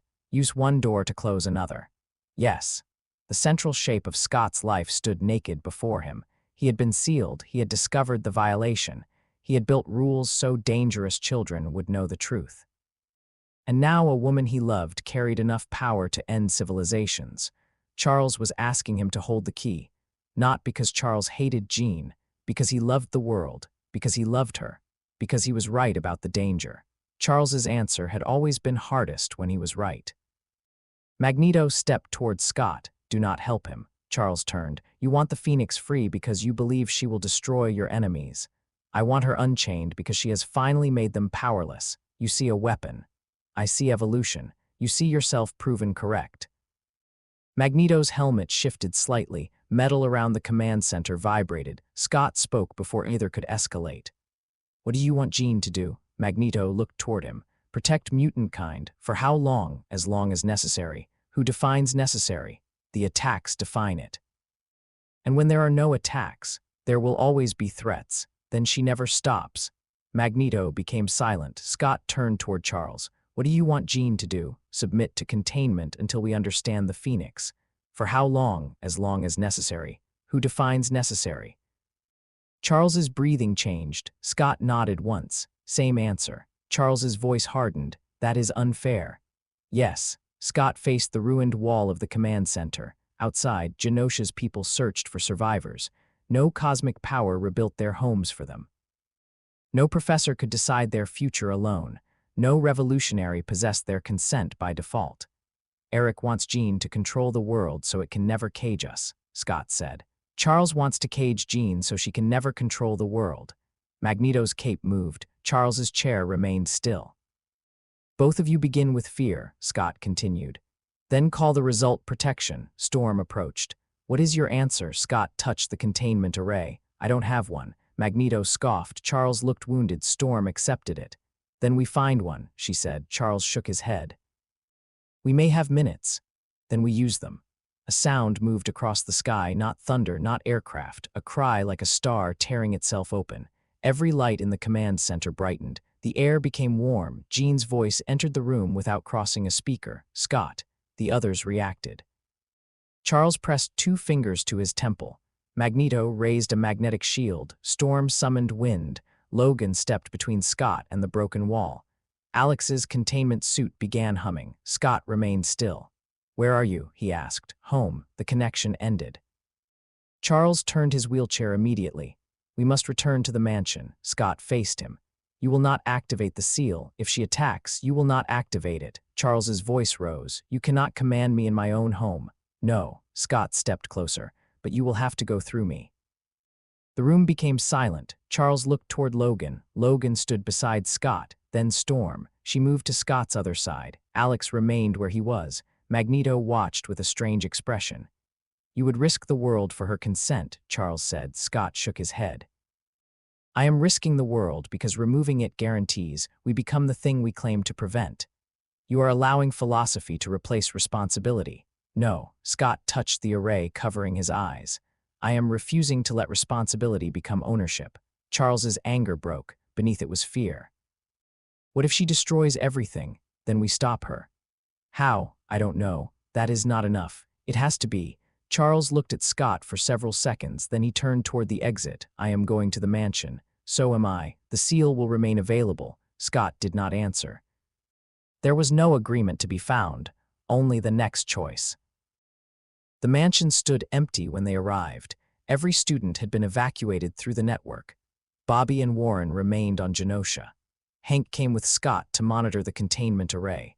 Logan, Storm, Alex, Charles, and Magneto followed. No one invited Magneto. No one possessed the time to remove him. Jean waited in the front garden. She wore the same damaged uniform from Genosha. No fire surrounded her. No wings filled the sky. She stood barefoot on the grass, looking toward the mansion as though returning from an ordinary mission. The stillness around her was more frightening than flames. Rain stopped above the estate, not because Storm commanded it. Each drop hung in the air, thousands of small spheres reflecting a woman who no longer needed to move to alter reality. Scott stepped from the aircraft.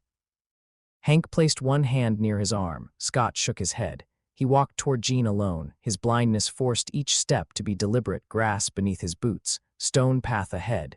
Jean's breathing 20 yards away. Beneath it, another sound, a vast fire folding through dimensions. You came back. Scott said, so did you. Her voice was Jean's. The phoenix resonance waited beneath it. Scott stopped several feet away. Why are you here? I wanted to see the place where I first heard everyone. The mansion, my room. Jean looked toward the upper windows. I used to lie awake trying not to listen to other people's dreams. Scott remembered the 13-year-old girl outside his ruby room, a child who believed every unspoken thought proved people were dishonest. You learned control here, Scott said. No, Jean's answer was gentle. I learned how to make everyone comfortable with my control. Charles moved behind Scott. Jean, the hanging rein trembled. Her face turned toward his voice, Professor. Charles's mind reached outward. Scott felt the psychic pressure. Jean did not attack. She closed the distance between them without moving. One moment she stood in the garden. The next she knelt before Charles's chair. You built something beneath the school, she said. Charles's expression collapsed. Scott heard the pain in his breathing. Yes, to contain me, to protect you. Jean smiled sadly, of course. Charles reached toward her. She allowed his hand to touch her cheek. For one moment they were teacher and student, father and daughter in every way that mattered. Then Jean entered his mind. Charles gasped. The garden disappeared, not physically. Everyone present saw the same psychic image, a circular chamber deep beneath the mansion, dark machinery, a structure shaped like Cerebro turned inward. At its center rested an empty chair, restraints extended from both sides, one built for Jean, one for Scott. Scott felt Logan's anger. Magneto's satisfaction, Storm's disgust, Alex's fear. Jean released Charles. The image vanished. You needed Scott seated across from me, she said. Charles lowered his hand. Yes, his aperture would draw the phoenix into the seal. Yes, and then. I would separate your conscious mind from the force. You don't know whether that's possible. No, my body would survive. Myself, Charles could not answer. Jean rose. The rain began moving again, but upward. Drops floated from the ground into the clouds. You always loved us most when we were afraid of ourselves, she said. That is not true. You built a school around teaching dangerous children control, to help you live. And when control failed, Charles looked toward the mansion. Jean answered for him. You built the room. I built it because I could not bear the thought of losing you. Jean's face softened. The phoenix light entered her eyes. You built it because you could not bear being unable to decide how you lost me. Charles began crying quietly. Scott had never seen it, but he heard every breath. I am sorry. Charles whispered. Jean touched his head. For one terrifying instant, Scott believed she would destroy his mind. Instead, she showed him something. The image spread through everyone. Jean as a child, voices arriving without permission, Charles finding her, the mansion, training, friendship. Scott sitting in the red room, Warren learning to fly, Bobby laughing, Hank teaching, a life Charles helped create. Then the seal beneath it, love and violation existing beneath the same roof. Jean released him. Charles bowed his head. I do not know how to save you, he said. Jean looked toward Scott. He does. Scott felt every face turn toward him. No, he said. Jean's expression changed. You understand doors. I understand mine. The phoenix is an aperture. No, Scott stepped closer. You're the aperture. Fire appeared around Jean's hands. The distinction mattered. The phoenix was not merely a door behind her eyes, it had intention. But Jean was the place where it entered choice. Scott continued. The force wants. You decide what wanting becomes. I decided. You decided while hearing thousands die. They are still dead. Yes. They would be alive if I had accepted the phoenix sooner. Maybe. Maybe. Jean's fire spread across the grass. The earth did not burn. It became new. Flowers opened. Dead leaves returned to green. Broken stone repaired itself. The mansion's damaged walls rebuilt, creation responding to grief. I can bring them back, Jean said. Scott's chest tightened. The people on Genosha, all of them. As they were, yes. Exactly, the phoenix resonance answered. Better. The word shook the garden. Scott heard Jean inhale sharply. There it was, not hidden, not cruel. A force of creation seeing death as an imperfection to revise. You heard it, Scott said. Jean's flames grew. It can do it. It can make versions. Their souls, can you ask them? She froze. Scott stepped through the fire. It did not burn him, not yet. You want to end grief by making loss reversible, he said. What happens when someone dies and the phoenix disagrees with how they lived? It doesn't judge. It said better. Jean's hands shook. It wants life. At what scale? She did not answer. Scott continued. A garden grows by killing what came before it. Stars create worlds by destroying themselves. The phoenix may love life so much that individual lives look temporary. The fire climbed around them. Jean's voice broke. I can hear them calling. The dead, yes, or your memory of them. I don't know. That answer mattered. Uncertainty was still Jean. The phoenix offered certainty. Scott trusted the part willing to doubt. Magneto moved behind them. Jean, do not let fear diminish what you are. Scott turned toward his voice. Eric, the dead of Genosha deserve justice. They deserve to stop being used in speeches. Metal rose from the earth. Magneto's helmet reflected phoenix fire. You would ask her to surrender power while our enemies rebuild. No. Scott faced Jean again. I'm asking her to choose with enough room to hear herself. Charles's chair moved. The seal can give her that room. No, Scott said. Jean looked between them. Professor offering containment, revolutionary offering purpose, both ready to define her future. Scott removed his gloves. Then he reached toward the locks of his containment array. Hank understood first. No. Everyone turned. Hank ran toward him. Scott, the array cannot be removed outside a full containment chamber. Scott released the first lock. A warning tone sounded. Charles's face lifted. What are you doing? Scott released the second lock. The pressure behind his eyes surged against the remaining seals, giving her another answer. Hank grabbed his wrist. You will trigger Tier 4. Yes, the aperture is permanently widened. I know. You may never close it. I know. Jean's fire dimmed. Scott. He turned toward her voice. For 2 lives, people looked at what was inside me and decided the world needed a wall. The third lock released. The array began vibrating. Sometimes they were right about the danger, Scott continued. They were wrong about who should decide. Jean stepped closer. You'll destroy the mansion. Not if I understand the current. You cannot see.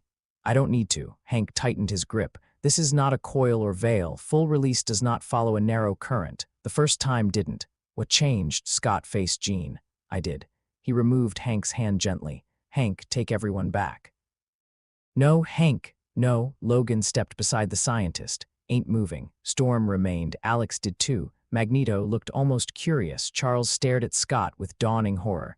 You are asking us to trust you with the same power that destroyed the mountain. No. Scott released the fourth lock. Ruby quartz cracked. I'm asking you to choose whether to stay. No one left. That was not obedience. It was not proof Scott was safe. It was their decision. Jean stood directly before him. The phoenix fire formed a wall around the two of them, separating them from everyone else. Scott felt its heat. You're trying to match me, Jean said. No. To show you understand. No. Then why? Scott placed both hands around the containment array. Because everyone is asking you to reveal what's inside while they hide behind their own walls. The array shook. I've spent 2 lives refusing to let anyone see behind my eyes. Jean's breath caught. Scott continued. Not because I was ashamed. The final lock waited. Because seeing me was dangerous, he released it. The containment array fell. Scott kept his eyelids closed. The aperture pressed directly against flesh. No ruby quartz, no mechanical shutters. Only skin damaged by Tier 4 and muscles that might not hold. The garden trembled. A thin red line escaped the corner of his left eye. It rose into the sky rather than striking the earth. Scott found the current. Not compression, not dispersal, not the vast destructive river used at the mountain. A narrow flow folding inward around itself, force that crossed the threshold without seeking a target. Tier 5, communion. Not because the aperture became conscious. Because Scott understood that communication did not require 2 voices. Sometimes it meant showing another person the truth of what one carried. He opened his eyes. Red-white force emerged. Jean raised neither hand. She did not defend herself. The beam crossed the space between them. But it did not strike her. Scott shaped the aperture into 2 currents curving around Jean's body. One passed over her left shoulder, the other over her right. They met behind her in a vast column reaching into the sky. The earth shook. Clouds split. Yet Jean stood untouched inside the opening. Scott could not see her. For the first time, Jean saw him fully, not through telepathy, not through ruby glass. Behind Scott's destroyed eyes was no iris, no pupil, no human gaze, only a doorway into endless force.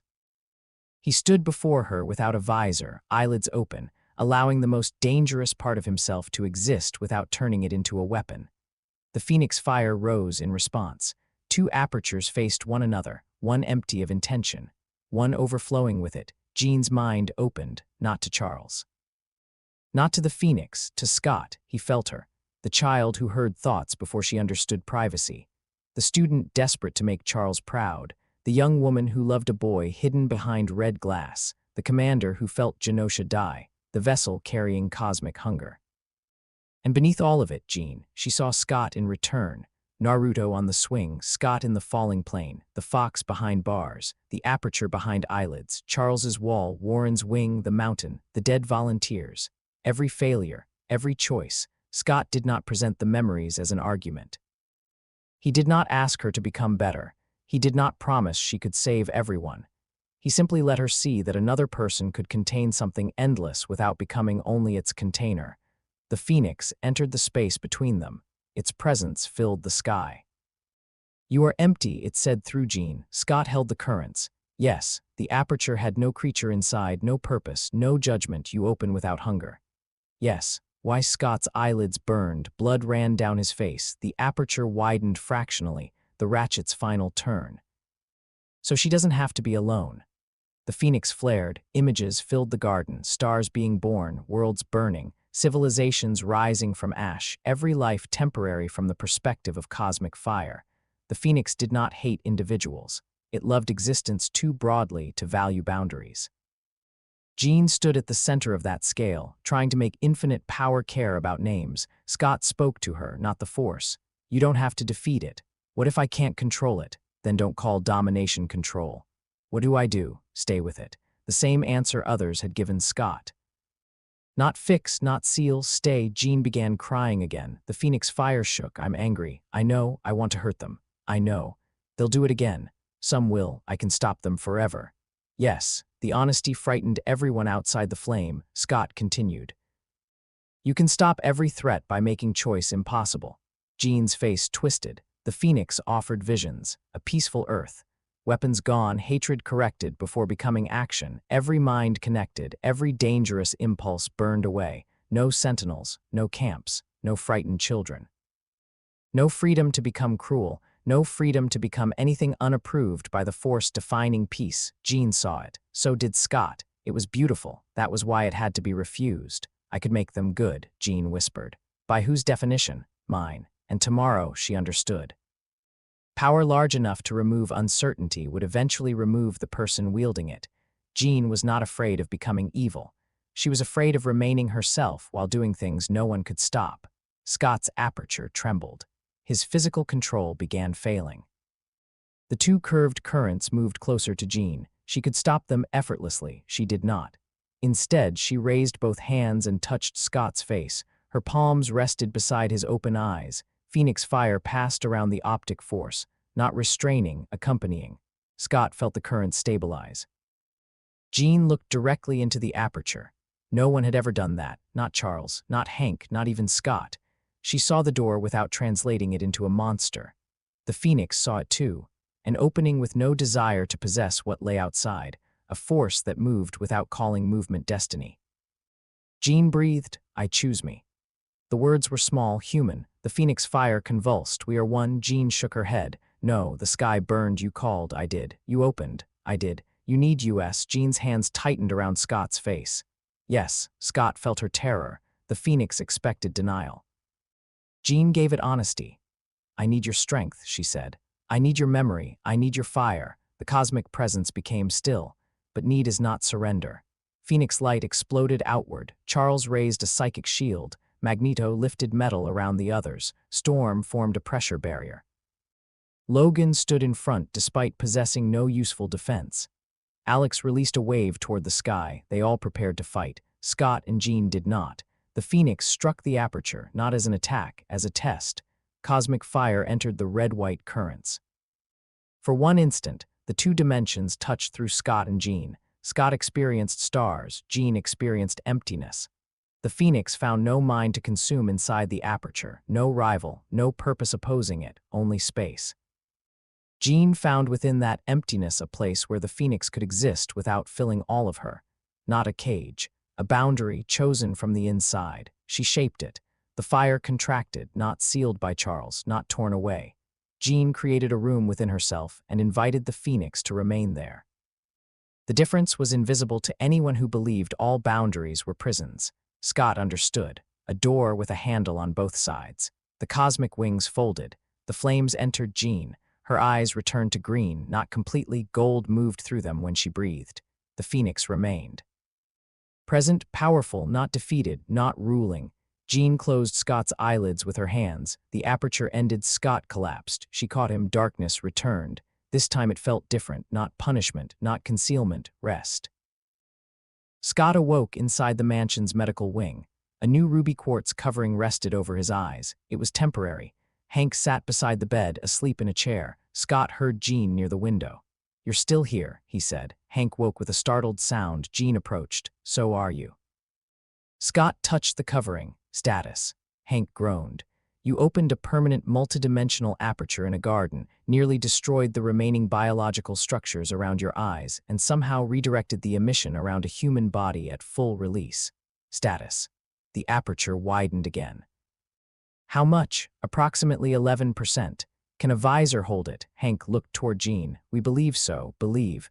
"Yes." Scott accepted the uncertainty. "Sight. Your eyes no longer possess meaningful visual function." "I know." "Even with technological assistance, true vision may be impossible." Scott nodded. He had expected it. Tier 5's cost was not blindness alone. He had already lost that. The cost was that the aperture could never again be treated as invisible. Jean had seen it. The team had seen it.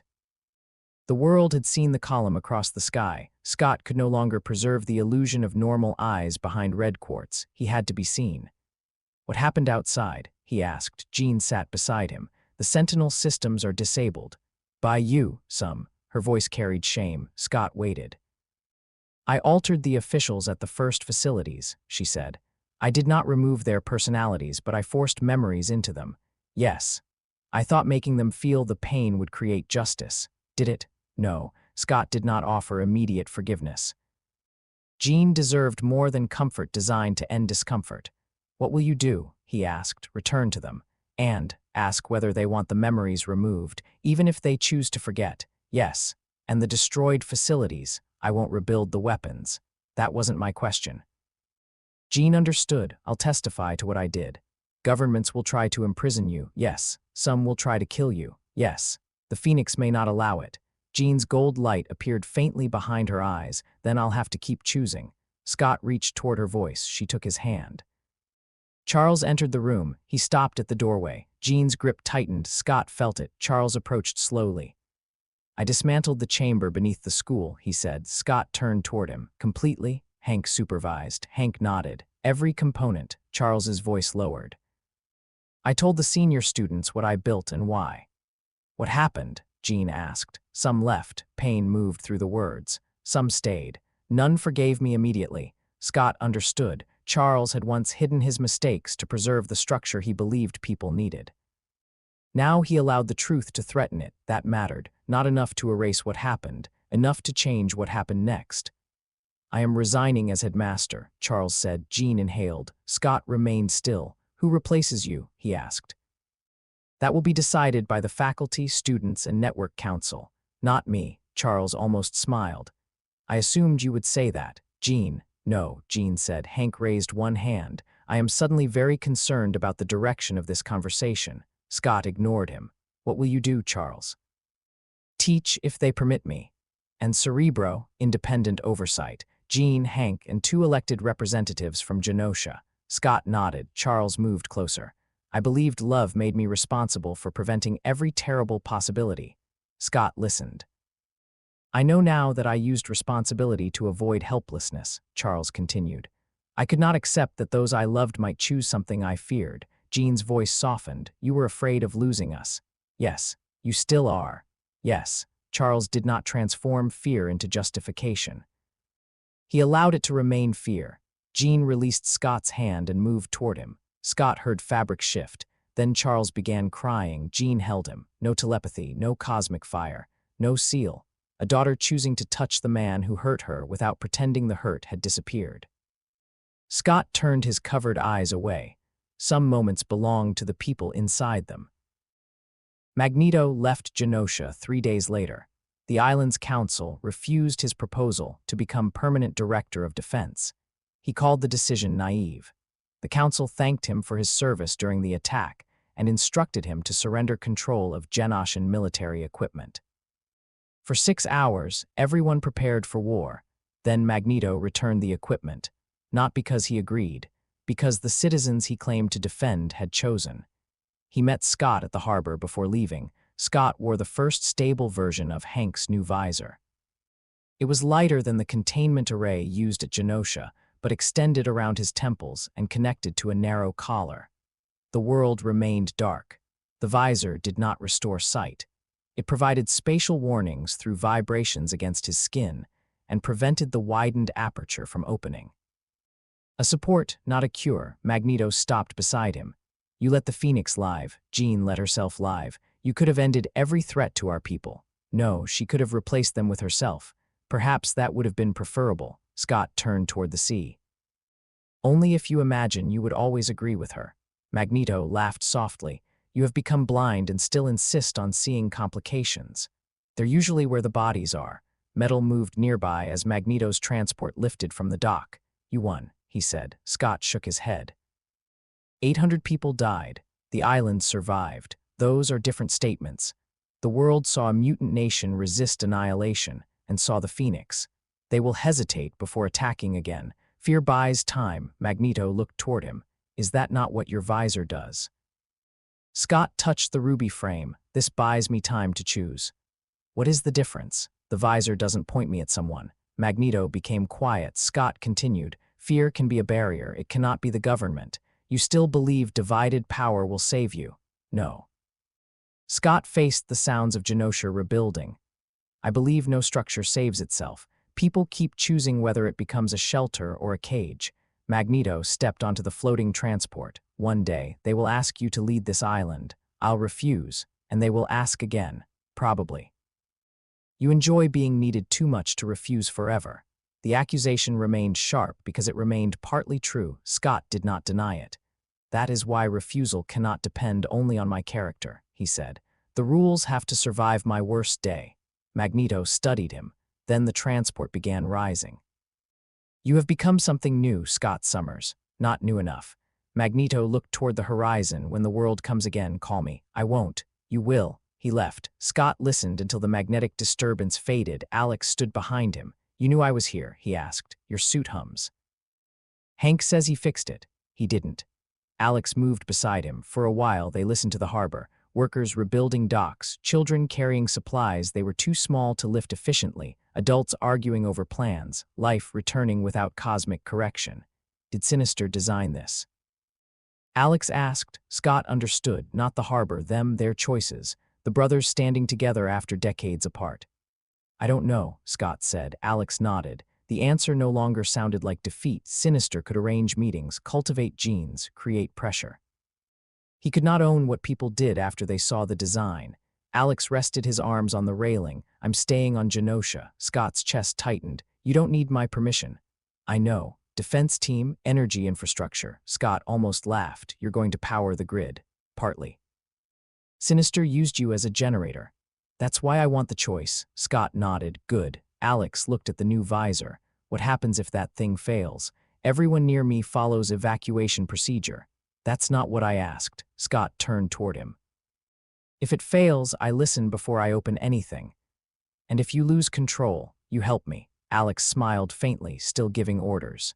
Yes, good. This time, brotherhood did not mean returning to childhood. It meant choosing what relationship could exist now. That was enough. 1 year later, a new student arrived at the Xavier Institute. The school no longer carried Charles's name officially. The sign outside read, the open-door school for mutant education. Most students called it the door. Charles taught history 3 days a week. Hank led science and engineering. Storm served as headmistress after being elected by faculty and student representatives. Jean divided her time between the school, Genosha, and the legal proceedings resulting from the Phoenix incidents. Some governments called her testimony propaganda. Others accepted negotiated oversight agreements. The officers whose minds she altered made different choices. Some kept the memories. Some asked her to remove them. One attempted to use them for political advantage. Jean honored each decision without pretending all decisions were wise. The Phoenix remained within her. Sometimes flames appeared in her eyes. Sometimes she left the planet for days because the Force needed space too large for Earth. She always returned. Scott led field operations when necessary, not every operation, not forever. Genosha elected its own commanders. The network trained dozens. No single failure could leave everyone leaderless. Scott's visor changed again. Hank built a system that translated sound, movement, heat, and distance into patterns along the frame. It did not allow Scott to see, it allowed him to navigate. The red quartz remained. Not because he needed the color, because people recognized it. A warning, a history, a truth. The new student was 8 years old. Her name was Maya Torres. She sat in the medical room with both hands clasped between her knees. Small black cracks moved across her skin whenever she became frightened. Light leaked through them, not fire, not radiation.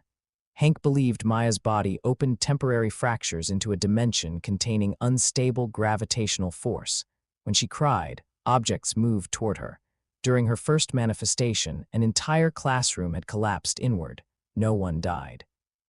Her parents surrendered custody to the government 2 days later. The network removed her before containment teams arrived. Scott entered the room. Maya looked toward his visor. Are you blind? Yes. Then why do you wear glasses? They aren't glasses. What are they? A visor. What does it do? Scott sat across from her. It stops what's behind my eyes from coming through. Maya looked at the cracks along her arms. Can you make one for me? Hank can make something that helps. Will it fix me? No. The answer startled her. Adults had promised many things since her mutation manifested. A cure, safety, normality. Scott offered none. Maya's eyes filled with tears. The cracks brightened. A metal tray began sliding across the room toward her. Scott did not move away. This doesn't fix it, he said, touching his visor. It gives me time. For what? To learn what my power does, to decide when I use it, to make mistakes without every mistake becoming the end. The tray moved faster. Scott placed one hand over it, his arm strained against the gravitational pull. Maya stared. Are you scared of me? Yes. She flinched. The pull increased. Scott continued. I'm also scared of Jean. Maya looked toward the window where Jean stood outside speaking with Storm. I'm scared of Logan when he's angry. I'm scared of Magneto almost all the time. I'm scared of myself. Then why are they here? Because fear tells us to prepare. It doesn't get to decide who belongs. Maya's breathing slowed. The tray stopped moving. What if I hurt someone? You might. Tears rolled down her face. Scott's voice remained gentle. So we train, we build safeguards, we tell people the truth. And when something goes wrong, we take responsibility without pretending that hurting someone is all you are. My mom said I was dangerous. She was right. Maya stared at him. She was also incomplete. Scott leaned forward. You are dangerous. You are 8. You like drawing horses. You hate tomatoes. You stayed beside another student during the classroom collapse even though you were terrified.